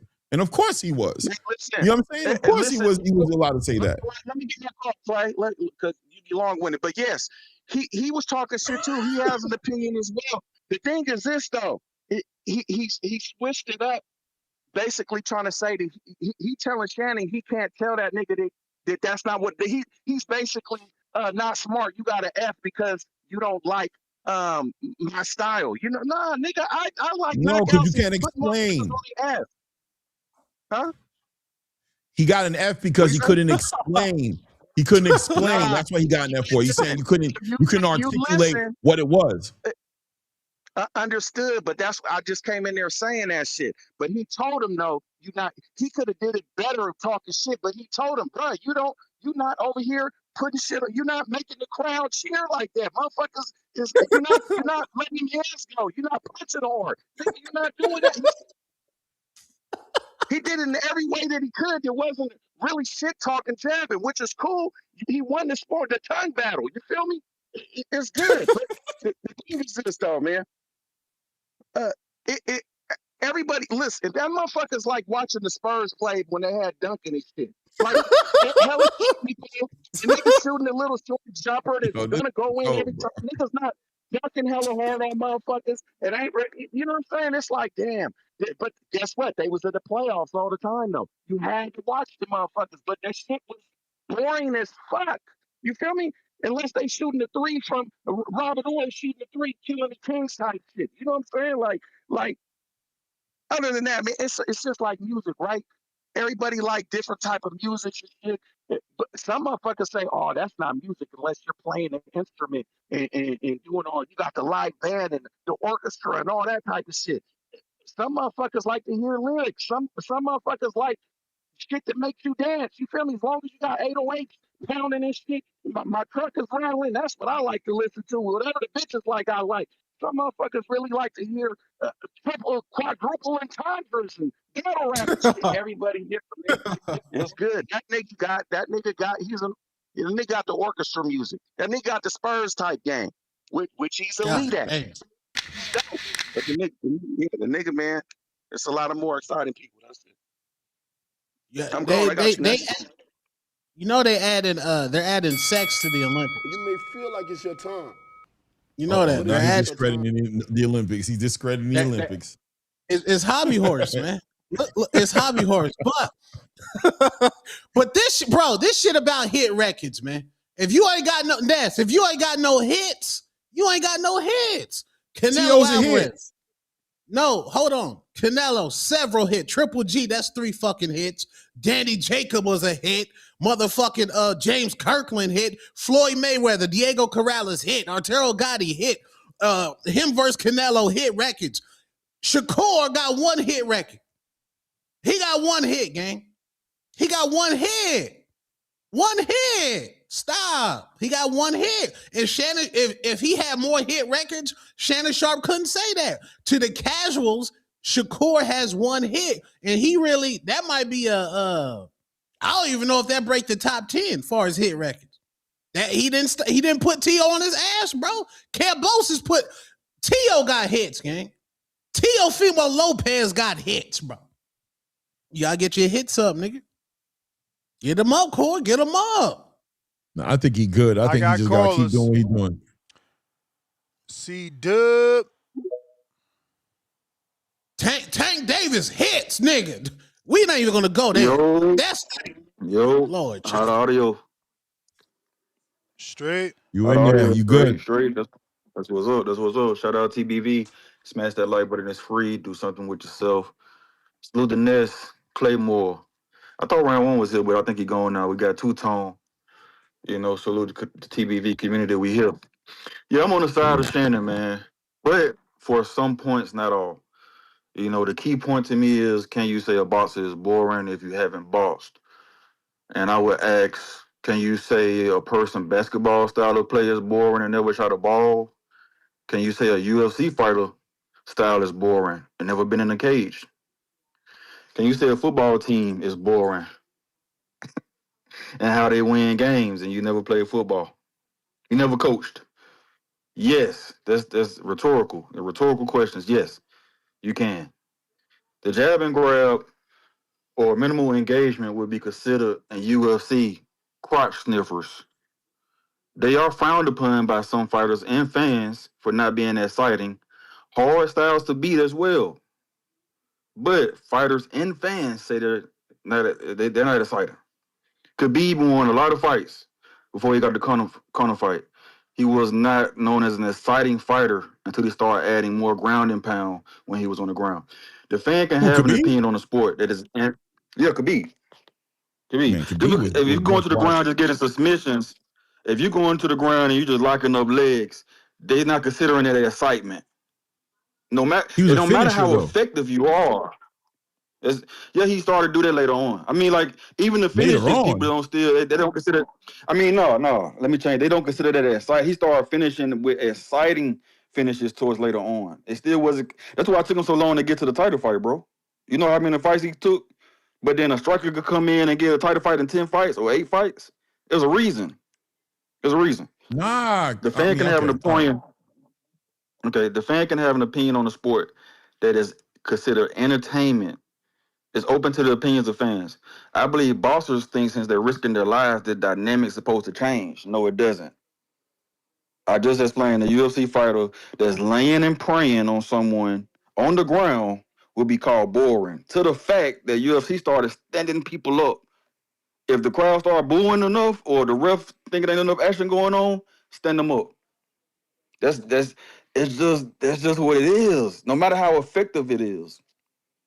If you win a fight on a jab, that's cool. That shows you a master of controlling the action. It's great. But it still would be considered boring to some. Mm. It's just Shakur has had boring fights.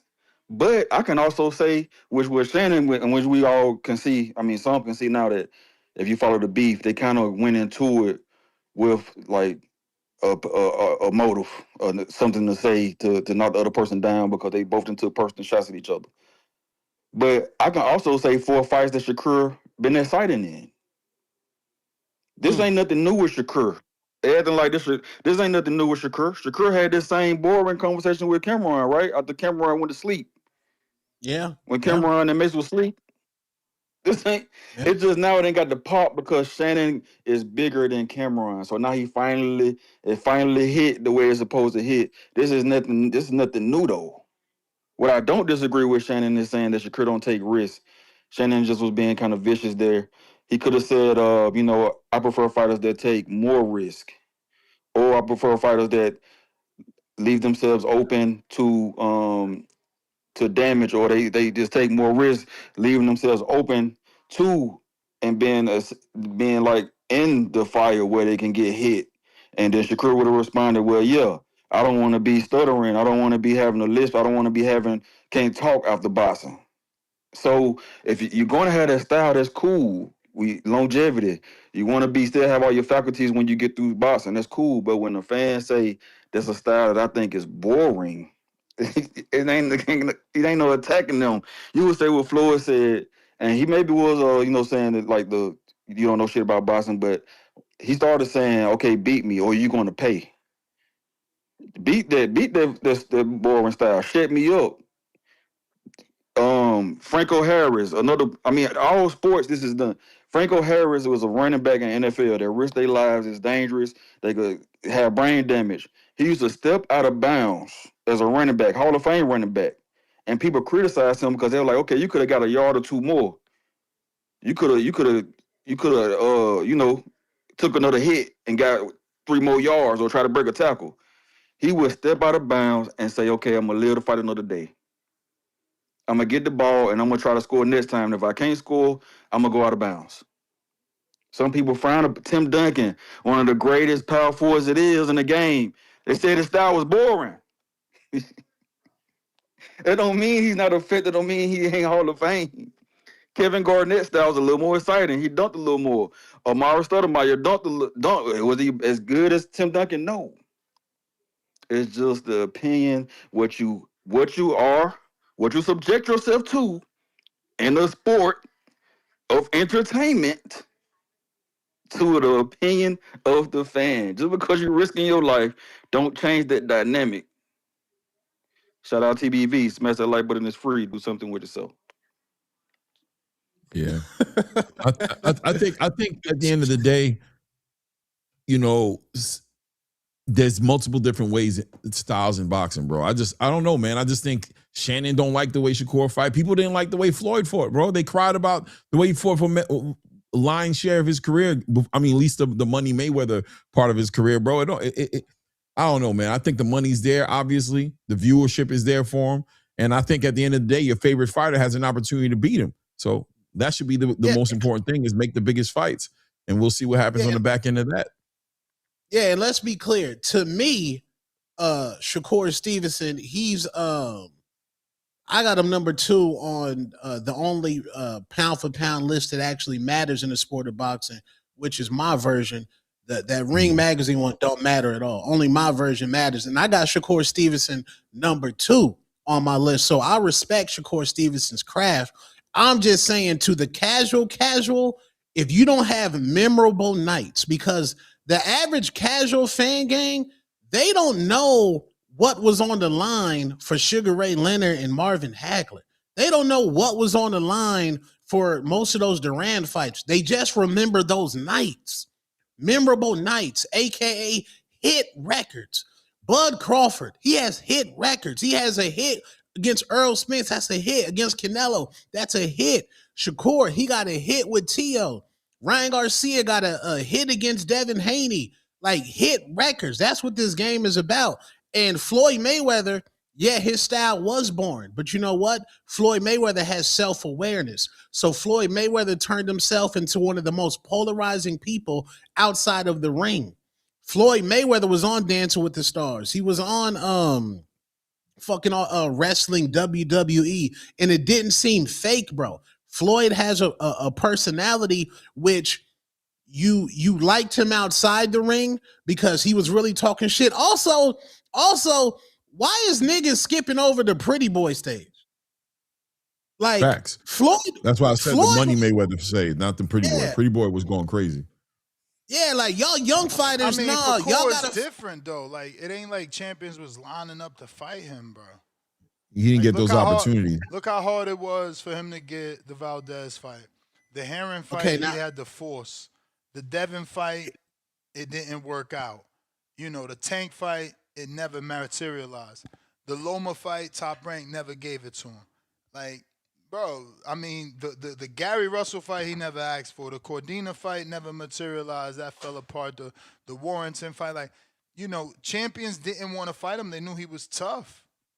They knew they was going to lose. Only one willing to fight him is Devin. Who else is literally saying, yeah, well, Gary Russell, right? He's saying, yeah, now. Okay, here we go. Now you say that. Now we know Albert Bell wanted to run a fade with Shakur Stevenson. That is the chiller killer. No, for sure.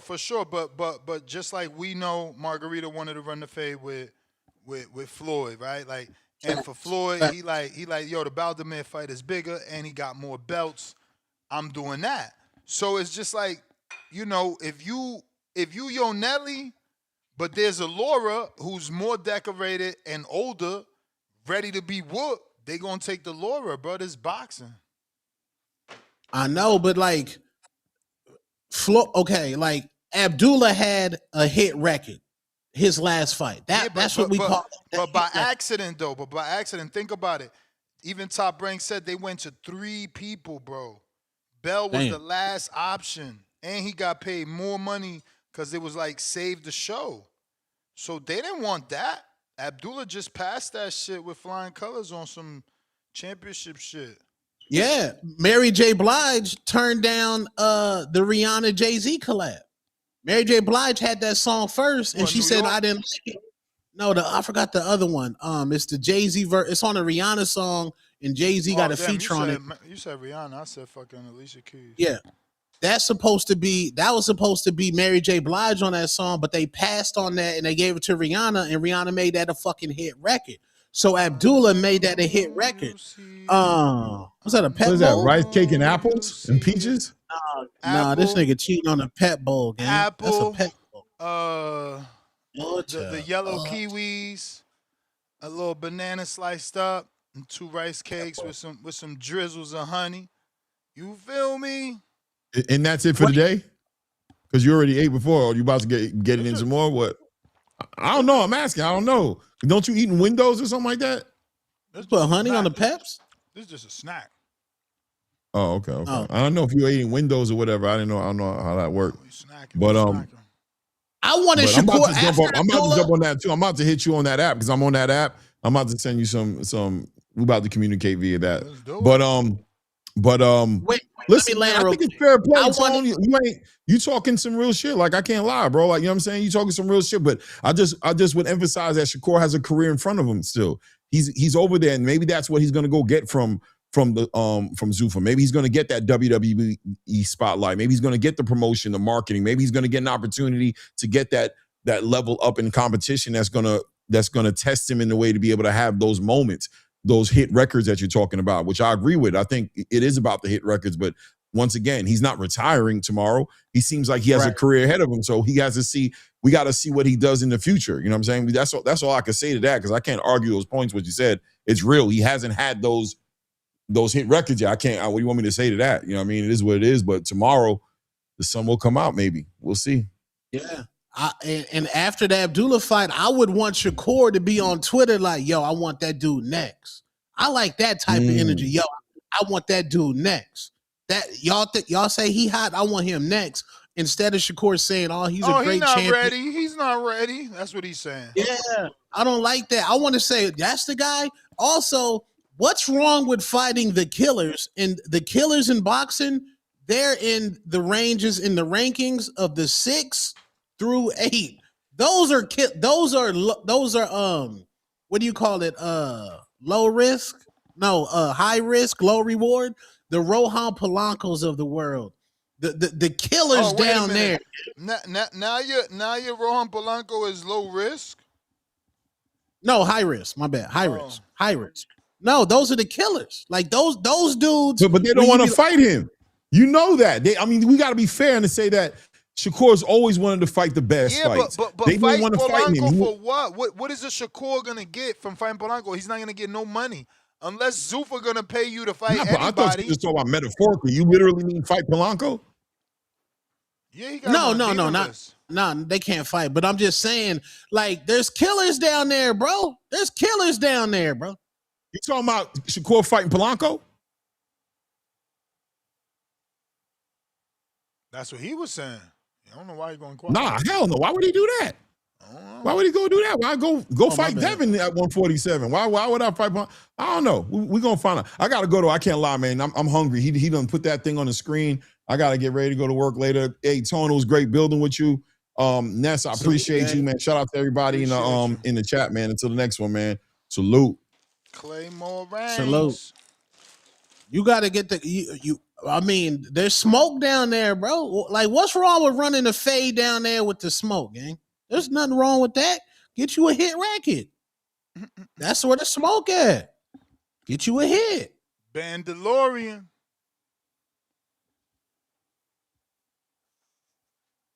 Yeah, what up, man? What up, Tone?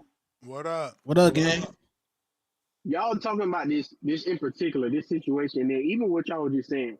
Y'all make a lot of good points because, man, shout out to Brandon and shout out to how Price was talking. It's crazy how everybody always look at this stuff so objectively from both sides. Even how you just said, Tone, you was like, you want Shakur to call out Abdullah, and then next you like, yeah, but Shakur saying like, yeah, no, he ain't ready. You know what's crazy? That's because I always say boxing, catch 22. Either you lose or you lose. If Shakur called out Abdullah, we done seen it before where the same, not because of the fighter themselves. I always say I'm with everybody. Fighters will fight anybody, but because they had the same managers, I done seen people say, "Oh, you clout chasing because you know the manager ain't gonna allow it." But then, like you saying this, I know you just joking, but then it's like if you call them out, then they like, well, no, you call them out, they say, "Well, y'all got the same manager. You clout chasing, you know that ain't gonna happen." Then you don't call them out, you know, you staying you ready. Like people like, "Oh, well, he could be ducking them," you know what I'm saying? Which we know realistically he not ducking.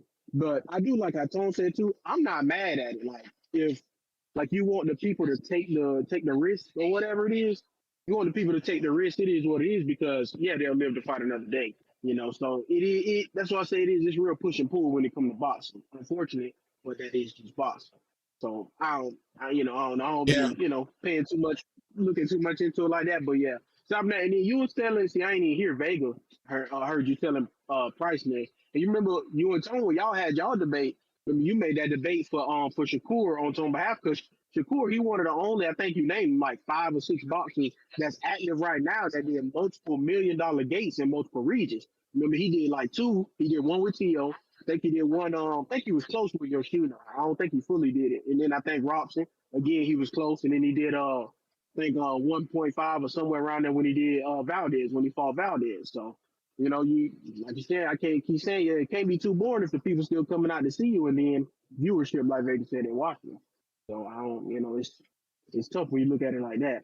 But even with the let me see. Other thing I was gonna say, oh yeah, Tone. So you don't have to exactly sign the Zufa. That thing Chris Algieri and even Nestor talked about it before. Basically, how PBC got Lamont, they could just sign that permission of services contract or whatever it is. So like Hasella got Ryan to fight Conor Ben because Ness that interview you played earlier, right? I forgot to chop it up and send it to you. I can't remember my guy. He be giving good interviews. So I remember he used to be on the what it was the MMA hour or whatever it was. But like this is the crazy thing. He asked him, he actually asked Shakur specifically, do they have to sign to Zuffa as far as you know? And are you exclusive to Brian Paramount? Campbell. That and I was thinking about to ask him, yeah, Brian Campbell, he asked him. And Shakur said, I can fight anywhere. He said the zone, Netflix, no, they don't have to be signed to Zuffa or anything like that. And that's why he said, so I'm hoping that these fights can get made.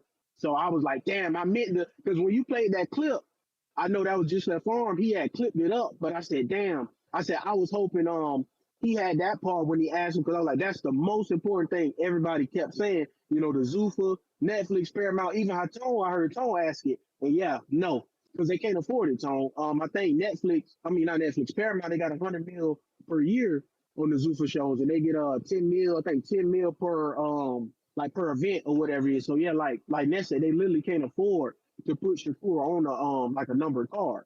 Like I'm pretty sure they fight it to be Netflix. That's why they waiting and they gonna say Netflix for Conor Ben and all that. Because you got even Oscar confirmed it. Yeah, they fight September the 12th, which we know anyway. Because you got fighters coming out, Hot Rod and Demazian. They all them in camp and they saying they coming back in September. Well, it's obvious who undercard they're gonna be on. So but I think all in all it's still good though. Because like I told you, Tone, with just do boxing, what he said, you're right though.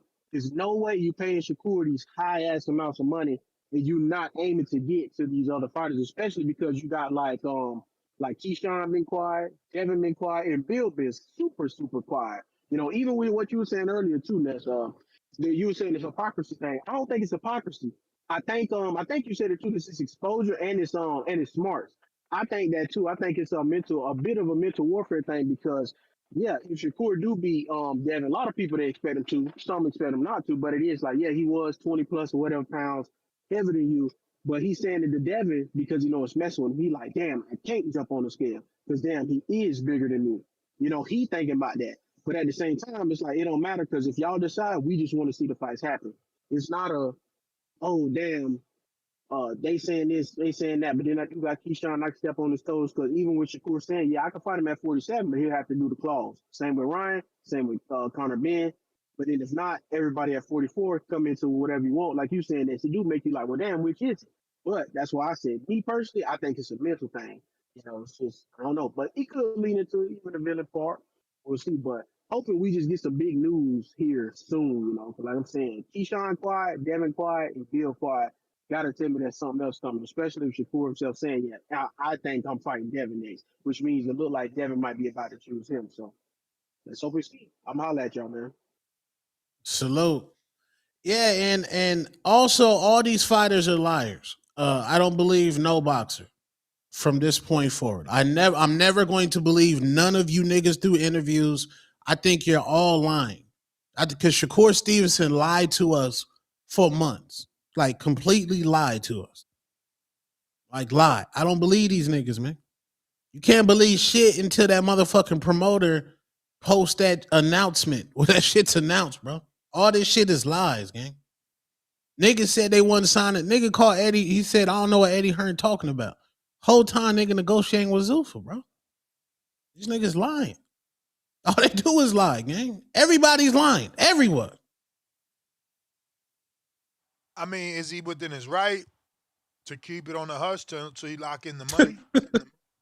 No, yeah, but you ain't got to lie. You could just be like, hey man, I'm chilling right now, gang. Like my team is working on something.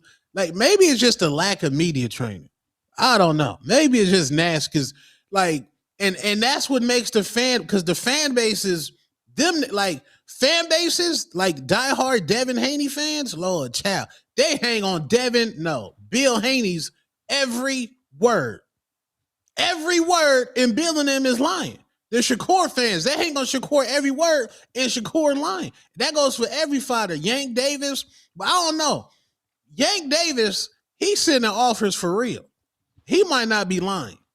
Tank sending niggas offers for real, man. What you think of that 30% turn down?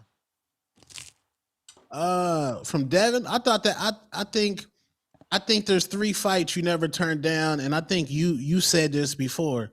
You never turned down a Canelo fight. You never turned down a Jake Paul fight, and you never turned down a Gervonta Tank Davis fight.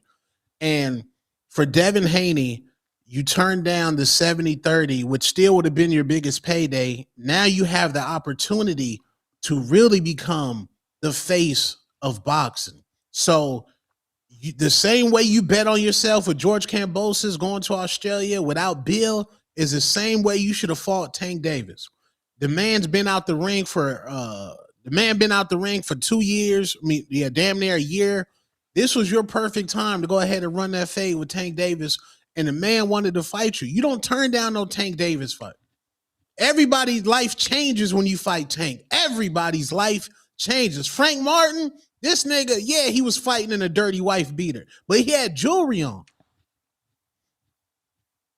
You don't turn it down, bro. Hector Garcia retired. I hated to see them tweets. Tank was like, I knew. I just wanted to show everybody you wasn't like that. I'm like, damn. Yeah, man. I should. You don't turn down no Tank fight ever. Let me get some of these callers. Majid, what up?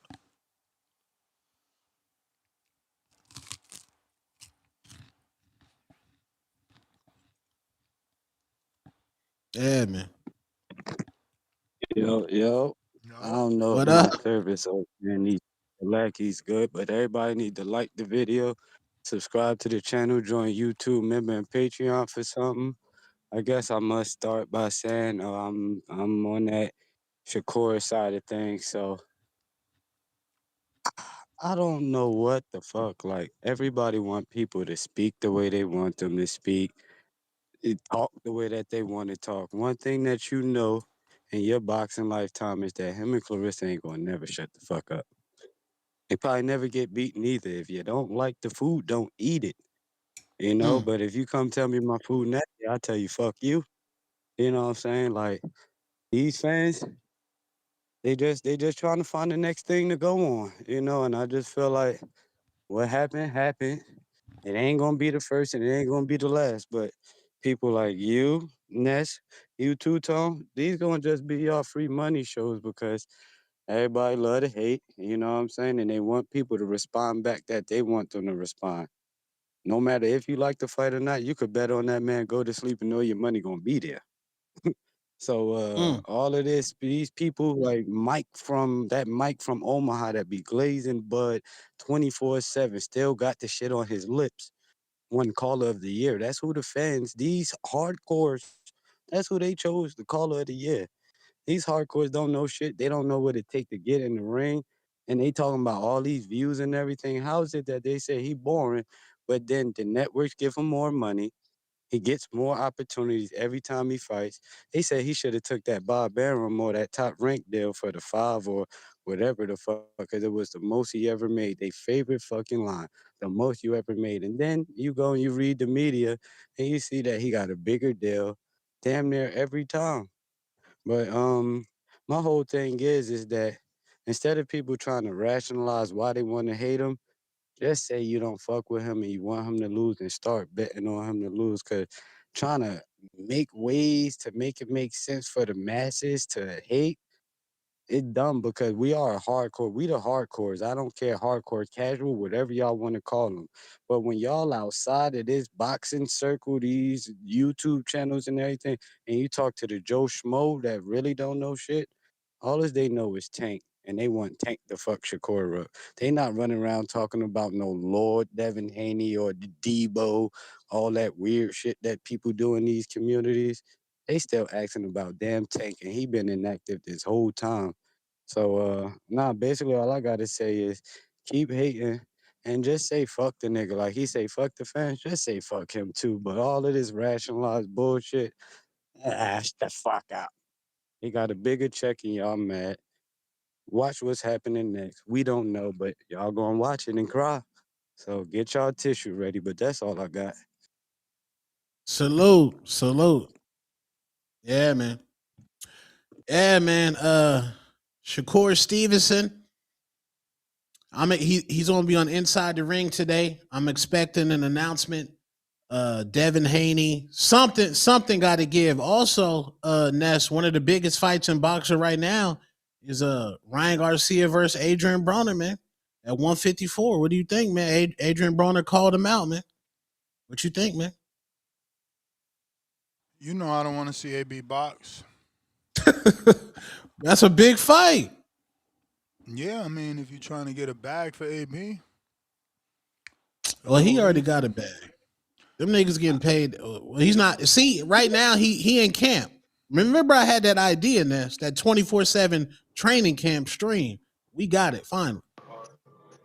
Hey yo, salute. Hey yo, Ness, too tall. What up, gang? Hey yo, y'all know how I'm coming, man. This is the excuse me, I'm smoky, yo. Man. This is the you already know how well I go you Ness. This is the my bad, damn. This is the Breakfast Club of boxing. Y'all already know how I look at it. But yo, I was sitting in the back and I'm listening. And yo, I agree with a lot of people, but I'm gonna say this for specifically for the not the Shakur fans, the delusional Shakur fans, the ones that act like nobody can't critique him. Like and this all I got out. I looked at that over and over, especially when people was speaking on it afterwards.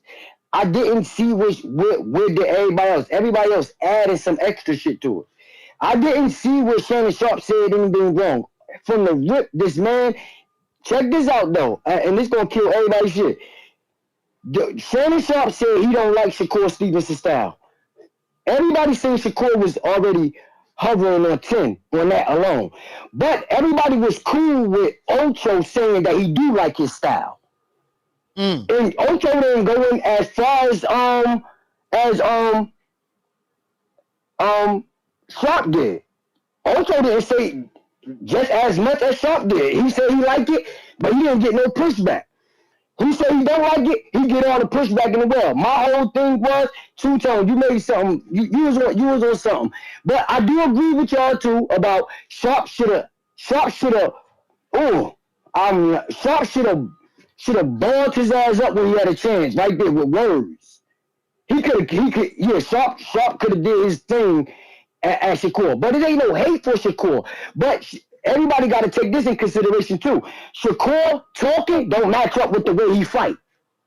If somebody sees Shakur going into a fight, no lie, people like, oh, if I never seen him fight, he about to tear this guy ass up. But then get in there and then really what we call shit the bed. Some people don't call that shit the bed. Like I said on my on my channel, it's a million people out here that don't like Shakur channel. I mean, don't like Shakur style. But it's a million people out here that love his style. But he's mad because somebody tell him to his face. You get what I'm saying? Right, right. I just want to start off with that. You know what I mean? I get what a lot of people saying, but the only ones that's going crazy over this is the Shakur delusional fans, not Shakur fans, the delusional ones. And I think every boxer got a set of those. You know what I mean? But Yeah. that's how I looked at it. I don't think Shannon Sharpe was wrong. I think Shakur Stevenson feelings was hurt. And the smile that y'all seen, I'm from Newark, New Jersey, man. Y'all know that's this don't mean nothing. The fact that I'm from Newark, I'm just saying. But I done seen that smile that that Shakur was showing. It wasn't a smile of oh I'm in my bag. You ain't bothering me. No, that smile was his feelings was hurt. And that's why he started grading the man for saying that he don't like his style. How did he get an F? I was just looking at this restaurant. I just wanted to know, how did he get an F? Because all he said, I don't like your style. And then Shakur took it somewhere else. And when Sharpe tried to take it somewhere else, Shakur stayed in his lane.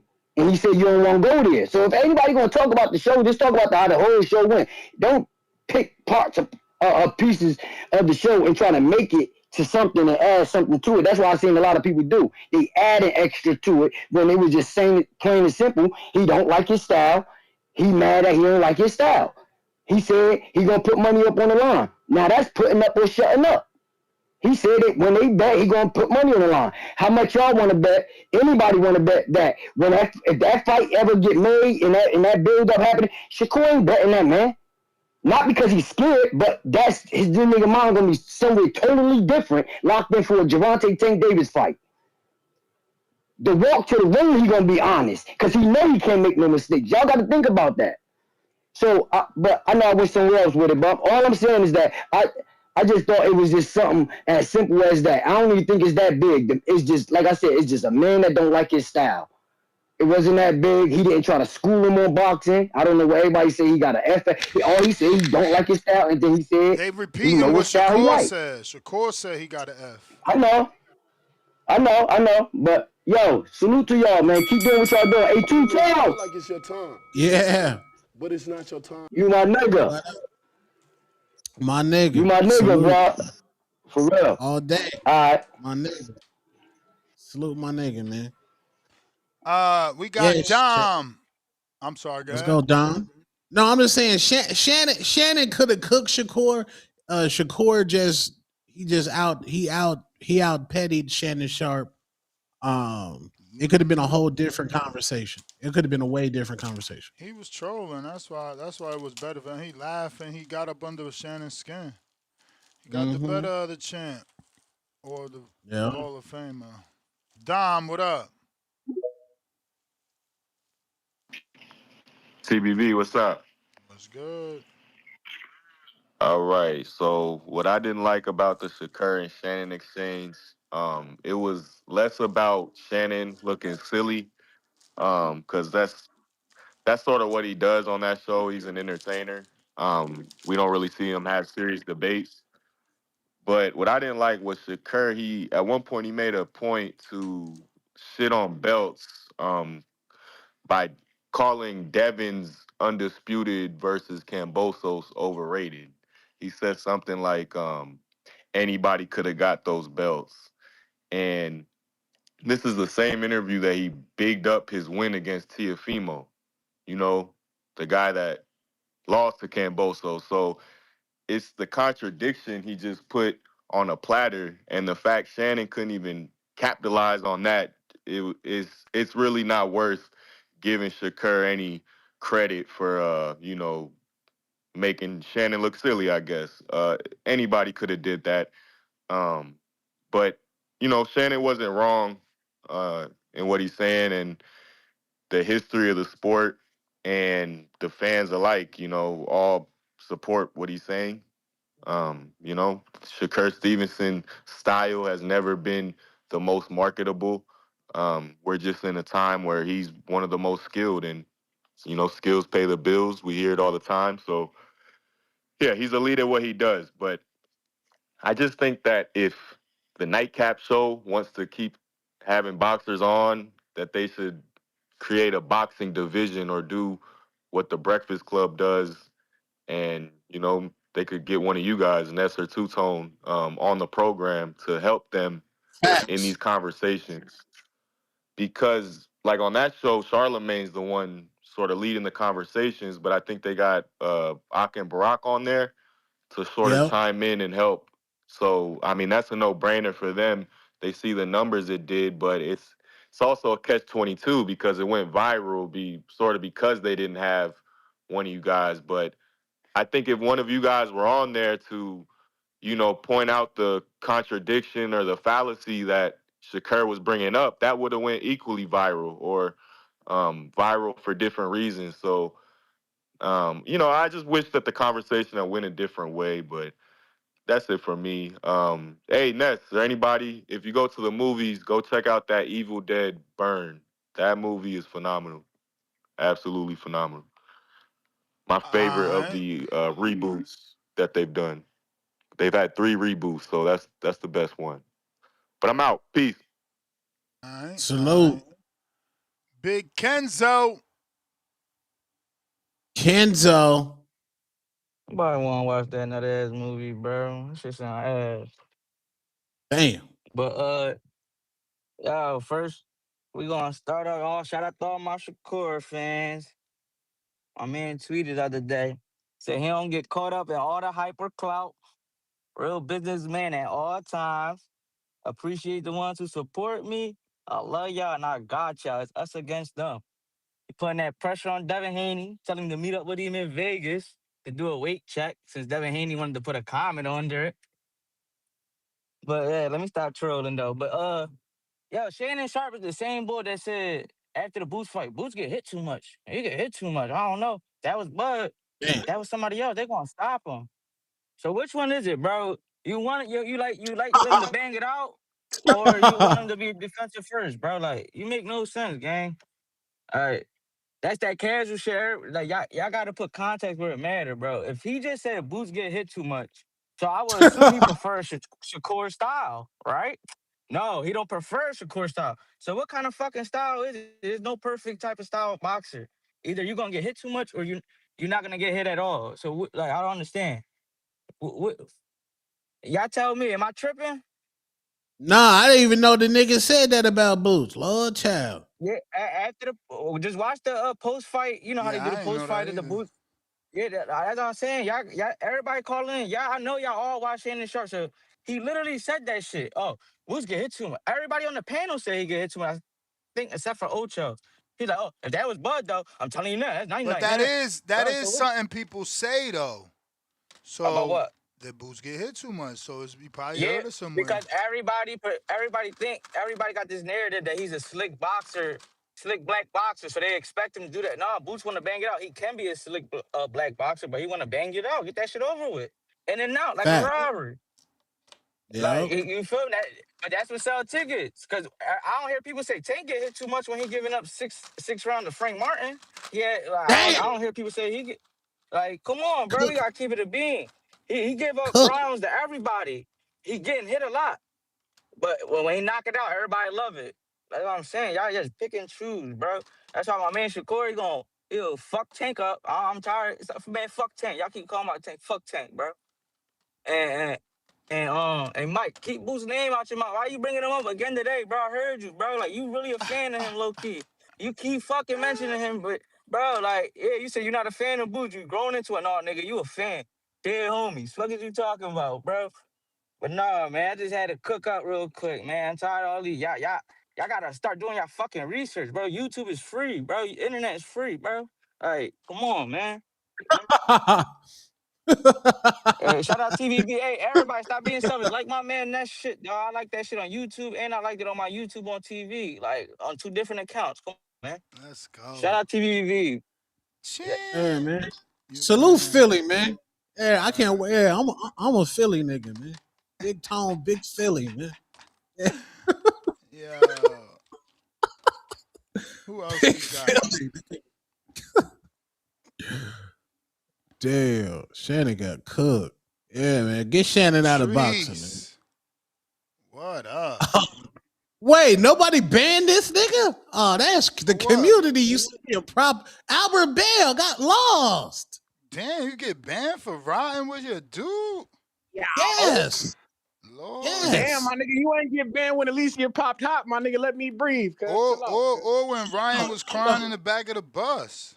What you Hold talking on, about? When B. Rolly packs your mans up, my nigga, you still No. come around, relax. No man. real Hold nigga. on. No real nigga count the Rolly fight, gang. There's nobody on earth Get the that fuck count the out of Rolly. here. The real What niggas the count the hell? Rolly fight. That's the what's wrong with him. Why don't man? you Relax. count the Rolly fight? What the hell? I've been everywhere, and them niggas be like, "You talking about Rolly, man? We don't count that shit." I'm like, "Yeah, real Shit, nigga." that put Rolly on the Getting goddamn me. map. Listen, Oh, fuck you talking about? no, Tank. That's Rolly's biggest win, bruh. No, Tank. Yeah, put no, Rolly you on the right. Yeah, Tank put Rolly on the map, Tone, but nothing made him legitimate until this win. Until that, he was just the guy that got knocked out by Tank. I'm disgusted. Yeah, man, he got that off. This shit crazy. He got that to off stop on your doing mans. Pick your mans up. Teach him how to squabble. Tone, you doing that shit again. But hey, man, shout out to Rolly, by the way. Hip tossing that motherfucker to smithereens. That shit was hilarious. Hey, you know, as a combat consultant, I was happy to see that kind of shit. I said, "Oh, I'm Rolly sure he real deal was with happy that." to see that little dirtbag move. Hey, cut that out, man. He threw that shoulder. That's what he gets. Shout out to him. What, Christian Morales, I heard y'all on here with him earlier. Shout out to him.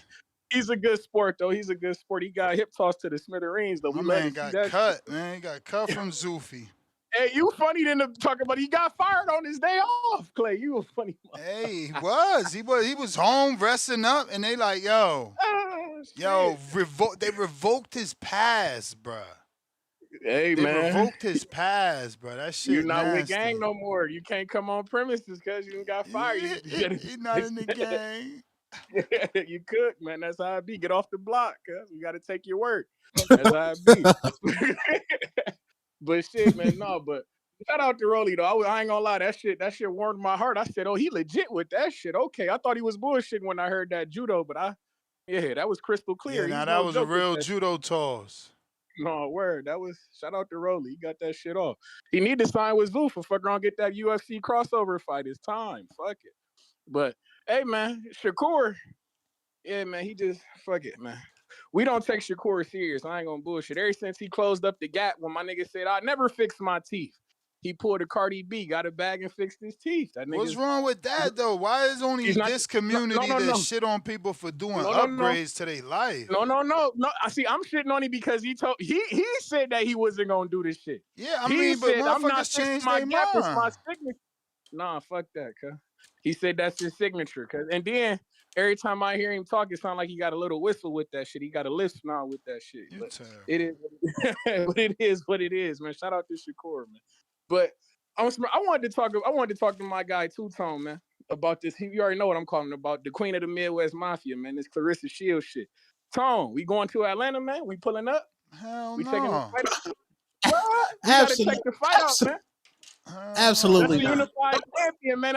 I know he a fan of Ray J. I know you're a fan of Brandy's brother, cuz you want to pull up, watch the fight, cuz. This shit about to be a movie. I love Big Lex. She's from Phoenix, Arizona. Big AZ. Salute that queen, Big Lex. And Tashiki, the sister of Holy Hands. Holy Hands was in an accident this weekend. You know what happened when she got in an accident? Yeah, you know what happened when she got in the accident?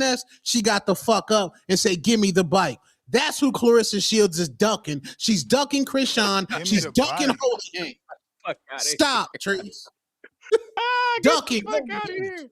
All right. We about to see how Tashiki look. We gonna take that fight afterwards. Fuck it. Cause I already know the play. How y'all feel about that? She on an influencer card. That's crazy. She the headline. She the headliner. Cause no, they're on a Clarissa Shields card. You got that shit backwards, Ness. They're on a Clarissa Shields card because she's the headliner. She's the headliner, man. But shout out to Win Records, so Clarissa man. need Dashiki for ticket sales. No. Yeah. No. She's the seller, man.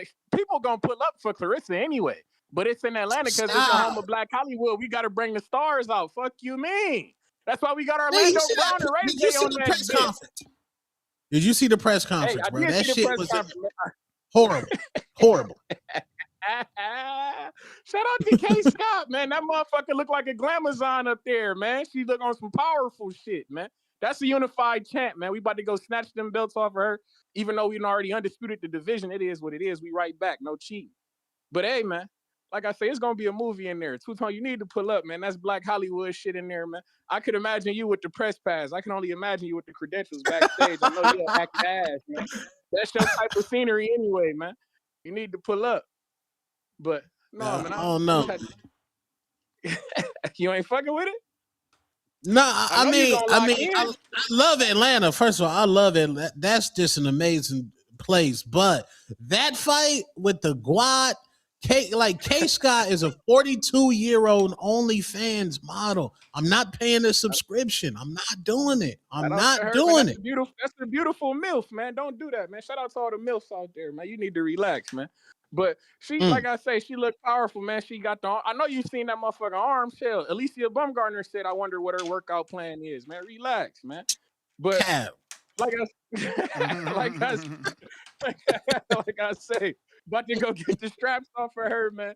That shit gonna be a movie in Atlanta, man. And like I say, we into that Ray J and Orlando Brown shit, man. We gotta. This the battle of the childhood actors.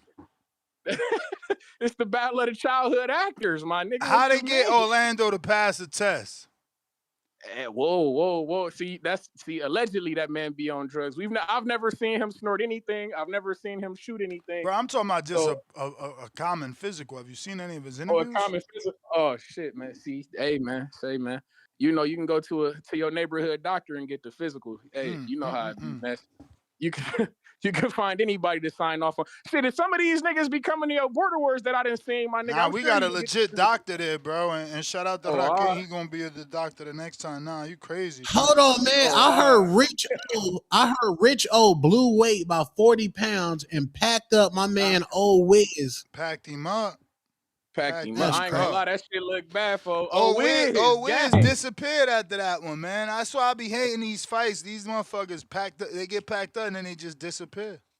That shit was Hey, my nigga Vince Colbert, we gotta jump on that, Vince. Vince Colbert, I know you somewhere listening. You always listen. Vince ain't taking that fight. He gotta take that Rich O fight because we gotta jump on that. Vince ain't taking that fight. He a 68-pounder or 75.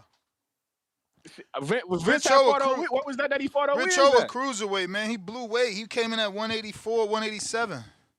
Well, fuck it. My nigga Quan to take care of him there. Midwest Mafia. Quan, where you at, gang? We got to pack him up. Show him how to get right with this weight shit. Ness, y'all not gonna be able to have a card in New York now in Harlem now because of Old Wiz. Y'all not gonna be able to have.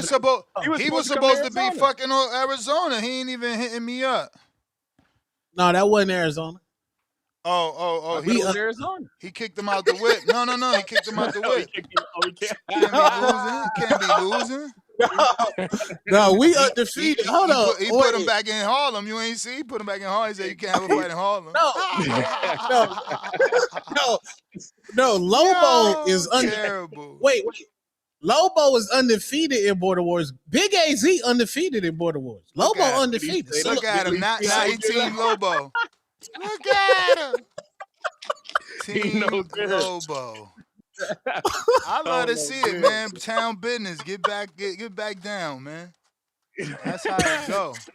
You got to get in the good graces, man. God, shout out to Lobo. Lobo brought him back home, man.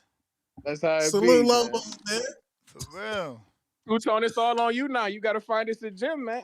It's all on you now. We need to come to AZ. I was looking forward to that, man. I'm like, we've been waiting for Two-Tone for how long?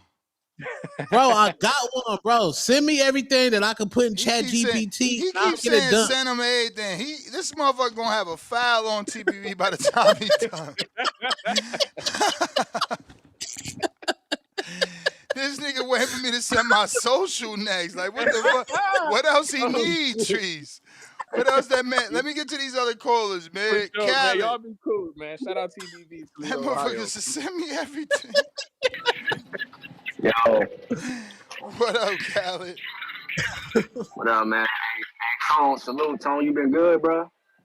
Yeah, man. Salute. Been cooking. Salute. I bet, bro. Yeah, bro. I've been saying your live, bro. Shout out to you. Be great. All right, real quick on some boxing shit. Hamza Shiraz coming back against a nobody. You know what I'm saying? I seen them getting that Gustavo.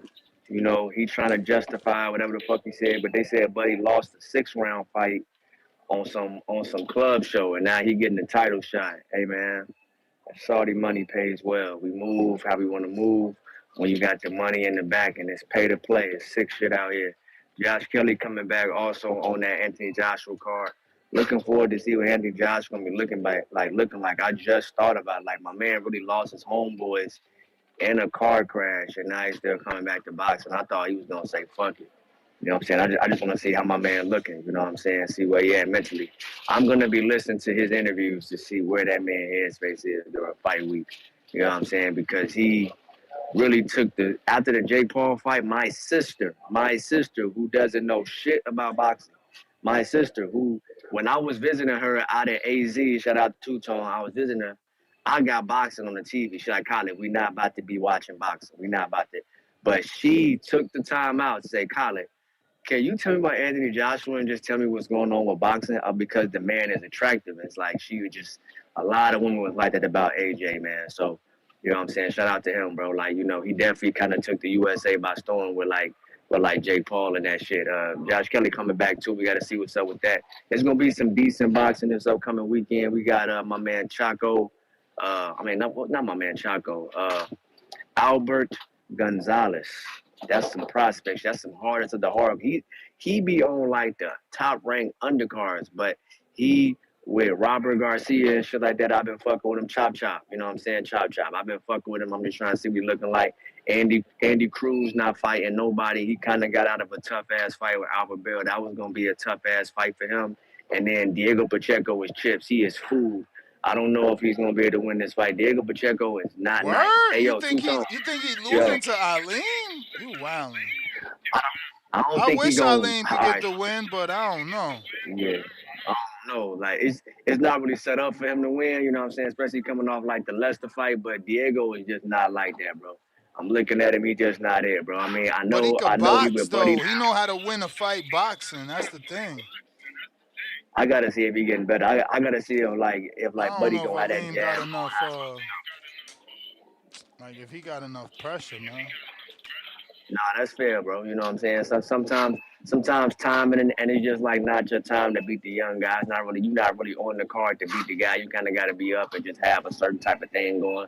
So he might not be able to do it. I saw him against Leicester. He like put up a good scrap, but he ended up fading at the end. So he might not have it. But Diego Pacheco was chips. You know what I'm saying? He's not really it. You know what I'm saying? So yeah, man. So that's what we got this weekend. And then as far as Shakur Stevenson and all that, real quick. Man, Shakur Stevenson not really interesting and like enough to be the villain. You know what I'm saying? He's not really like a compelling as a star, a compelling as a figure in the sport. Like he can fight. Yeah, he can fight. I'm not talking about his in-ring shit, but just like Floyd was a star. People keep trying to bite that model, but you kind of got to be cool and interesting and all that type of shit. These dudes be kind of lame. Like, you know what I'm saying, outside of boxing. Like, they can fight, but they be, like, lames, though, like, corny. Like, brothers is corny, you know what I'm saying? But we, like the way y'all fight, so it's cool.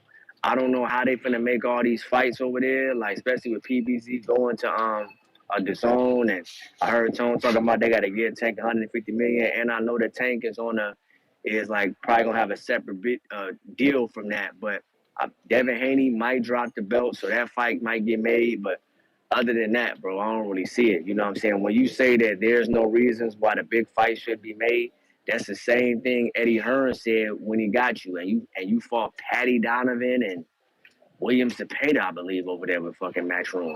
You know what I'm saying? Stealing money. Not your fault, but stealing money.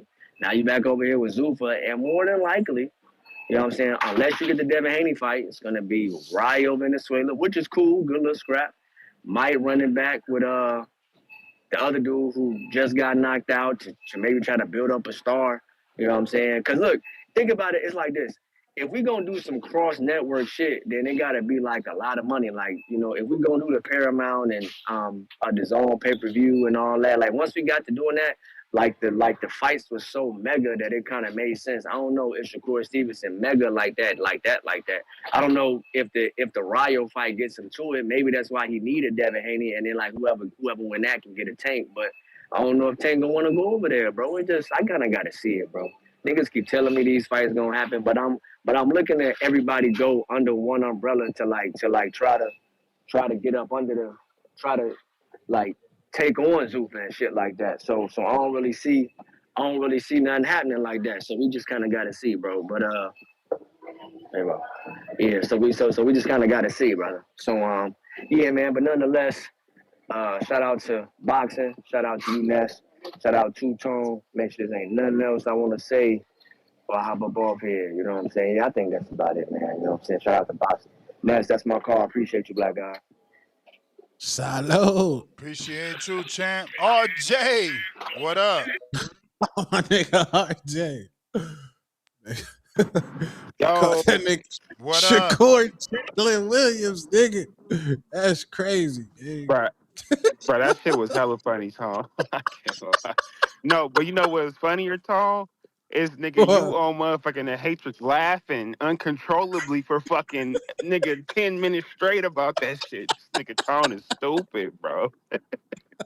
Nigga, and I see you doing the UFC shit though, man. Keep blowing up. You doing Broner shit, Twitch streaming shit. Hey man, tap into the casuals, bro. Cause you know I'm a casual. I'm always gonna root for the casual shit. And we need a he academics, man. He's spreading them wings. That's what I'm saying. We need that because like we see the hardcore place. You feel me? We know where that's at. So we need a casual boxing shit. Yeah. Anything boxing related or anything big events. You know, like you got to talk about this shit. Who gonna connect the dots type shit? You know what I'm saying? We need that. Right. So I see you, Tom. So, But yeah, I wasn't even gonna talk about the Shakur and shit and what's it called shit because I thought it was gonna really pretty much blow over. But obviously we ain't got nothing else to motherfucking talk about because ain't nobody fighting nobody. Like I've said 2 months ago, Ness, and we still ain't got no motherfucking fights. And I was asking you, ain't camp like 4 months? When the fuck we gonna get a fight? It seemed like nigga, none of these niggas gonna fight till next year. I mean, that's what it's looking like. I mean, maybe the end of the year, I guess. But like, that's if we being optimistic because we still ain't seen shit. Devin Haney ain't Shakur, Ryan. I mean, is fucking. We might see Benavidez before we see any of these niggas again. You know what I'm saying? So yeah, man, shit looking spooky. All we can do is talk about this. But as far as what they was talking about, you might gotta run me one because I do want to talk about this. But that nigga Shannon Sharpe, bro, I'm agreeing with Tom. It's bad podcasting. Cause first of all, if you gonna say a nigga shit is boring, you coming at that nigga's whole life, pretty much. You feel what I'm saying? And obviously we see Shakur as a sensitive ass nigga, you know, based on the way he be reacting. You know, he ain't cool with you no more. Nets over some sensitive shit, I'm pretty sure. You know what I'm saying? So we know Shakur getting his feelings. You feel me? But this nigga Shannon Sharpe don't be asking the right questions, bro. He don't be going in depth. It's like, I get it. You getting your money on the show and all that, and you interviewing all these people, so you ain't gonna know everything about them. But it's like, nigga, do your homework. Nigga, have your team do your homework. If you could get into an argument with a nigga, you need to have facts. If not, you're gonna look stupid as fuck. I didn't see this nigga Shannon Sharpe interview like science niggas and shit. That nigga Neil deGrasse Tyson. I've been a science nerd in my 30s. And I'm on there like, why this nigga ain't ask him that question? Why he ain't ask, like, this nigga ain't asking them shit? I'm like, bro, this shit is crazy, bro. So, as far as the talk, like what they was talking about, though, this nigga Shakur obviously is sensitive. His fighting style is boring. Shannon Sharpe did say that, right? But Mayweather shit was boring. That nigga Mayweather is probably one of the greatest ever with a boring style. I think if Shakur fought more niggas and wasn't scared of niggas being bigger than him, pause, you feel me, then that he would get more of that Mayweather-esque. But the nigga don't be taking those challenges. He be reneging on what he's saying. And Shakur is my favorite boxer. That's after that Zepeda shit, I was like looking for a new boxer because Tank was my boxer before that. And, you know, Tank on his bullshit. That nigga Yank Davis. But, yeah. I'm like, damn, Shakur really stood in the pocket with a puncher, quote, air quotes. in the pocket, undefeated nigga, and beat the nigga. Then he beat T.O. I'm like, oh yeah, Shakur my favorite boxer. But I think the only nigga that could beat that nigga is like a Devin Haney nigga. Somebody who kind of do the same type of thing, but is bigger than him. You feel what I'm saying? And that's pretty much it. But yeah, that nigga Shakur gotta be stop being so goddamn sensitive, bro. Like, yeah, nigga, this shit boring, nigga. And you know it's boring because how you fought Zepeda. You heard all the shit niggas was talking about. You heard the pillow punching rhetoric and narrative niggas was putting on you. And that's why you fought Zepeda like that. That's why you took the T. Hey, run me one more. That's why you took the I TO can't challenge. remember. You I know? got the Zoom. Okay. Okay, yeah, but that's all I was gonna say though. Shakur, man, stop being in your fucking feelings, man. You may Be feel like boring, it's your fight more time, champions. You gonna be like but it's Mayweather if not you your time. stay undefeated. All right, I'm on. All right. Salute. Tone, let them know where they can find you. Yeah, find me on at YouTube, Two Tone the Superstar, the Hatrix. We going live tonight, 7:00, Musty Mondays. Let's go. Got a couple super chats. Black Wolf counterpunch for the caller. Laughing my ass off. C Dub counterpunch for old boy Mr. Big Feelings. But that's Tito La Voz with a $2 super chat. So that's not a counterpunch. It's just sarcasm. Dr. Obi, Ness, tell folks how to call in. Grays or accent. Call in the next show. $2 politically incorrect. Shakur also said he didn't sign with the Zuffa. Now is. No, tell me about it. Timsy, or is it T. Mizzy? Ness, can you agree that Kerr is scared to fight Dev? I don't know. It doesn't seem that way anymore. So that gives me the belief that it was a money thing. Like, okay, once I get what I want, then I'll say I could fight him. Until I get what I want, I'm going to act like I can fight him so they can pay me what I want to fight him. Tito La Voz, $10. Ness, why are we shocked that Zuffer treat people like that? Those of us that know Dana's history ain't surprised. Pay the price, two-tone, when we get in a call-in show. I don't know. Inside the Corner Podcast, $2. Amari Jones will be undisputed champ soon. Let's Big go. Herm, $2. Bay Area time. Amari, keep up the work on Citas. Julio Guzman, Shakur needs to just turn heel. More money emojis. Dr. C. Jr., where is the landline, big homie? I cannot take it anymore. I need 3 minutes. Uh-oh, my bad, champ. Nobody be using it, man, so I'm sucking. I forget. If it was getting more use, I'd never forget. Mad Bent, $5. Kerr is good, but boring. Nobody go back to watch Shakur highlights. He won't be remembered. Back with another 2. We are still watching Leo getting slept. Pay the price, $12. Rent for the record. I'm a fan of Kerr's style, not so much his antics in the media. I just giving examples on how Shakur Stevenson could have explained himself, not saying I agree, nor comparing him to Devin. Paper Chaser, $2. Look at Shakur earlier career. Dog. Counterpunch, Mike, it's Ivan. Counterpunch for the Philly brother, Kenzo, from Flexing and Stepping. It's me, Rock Lee, always lost and took the ball home. Lord child. Uncle Tim, $2. Netflix just offered Bud $100 million to fight Boots. Yeah, right. Is that true? I have not heard that at all. That's a show. I don't know. That's a show. Yeah. That is a show for show. All right, y'all. I got to go. I got to Zoom. Peace. Peace, chat.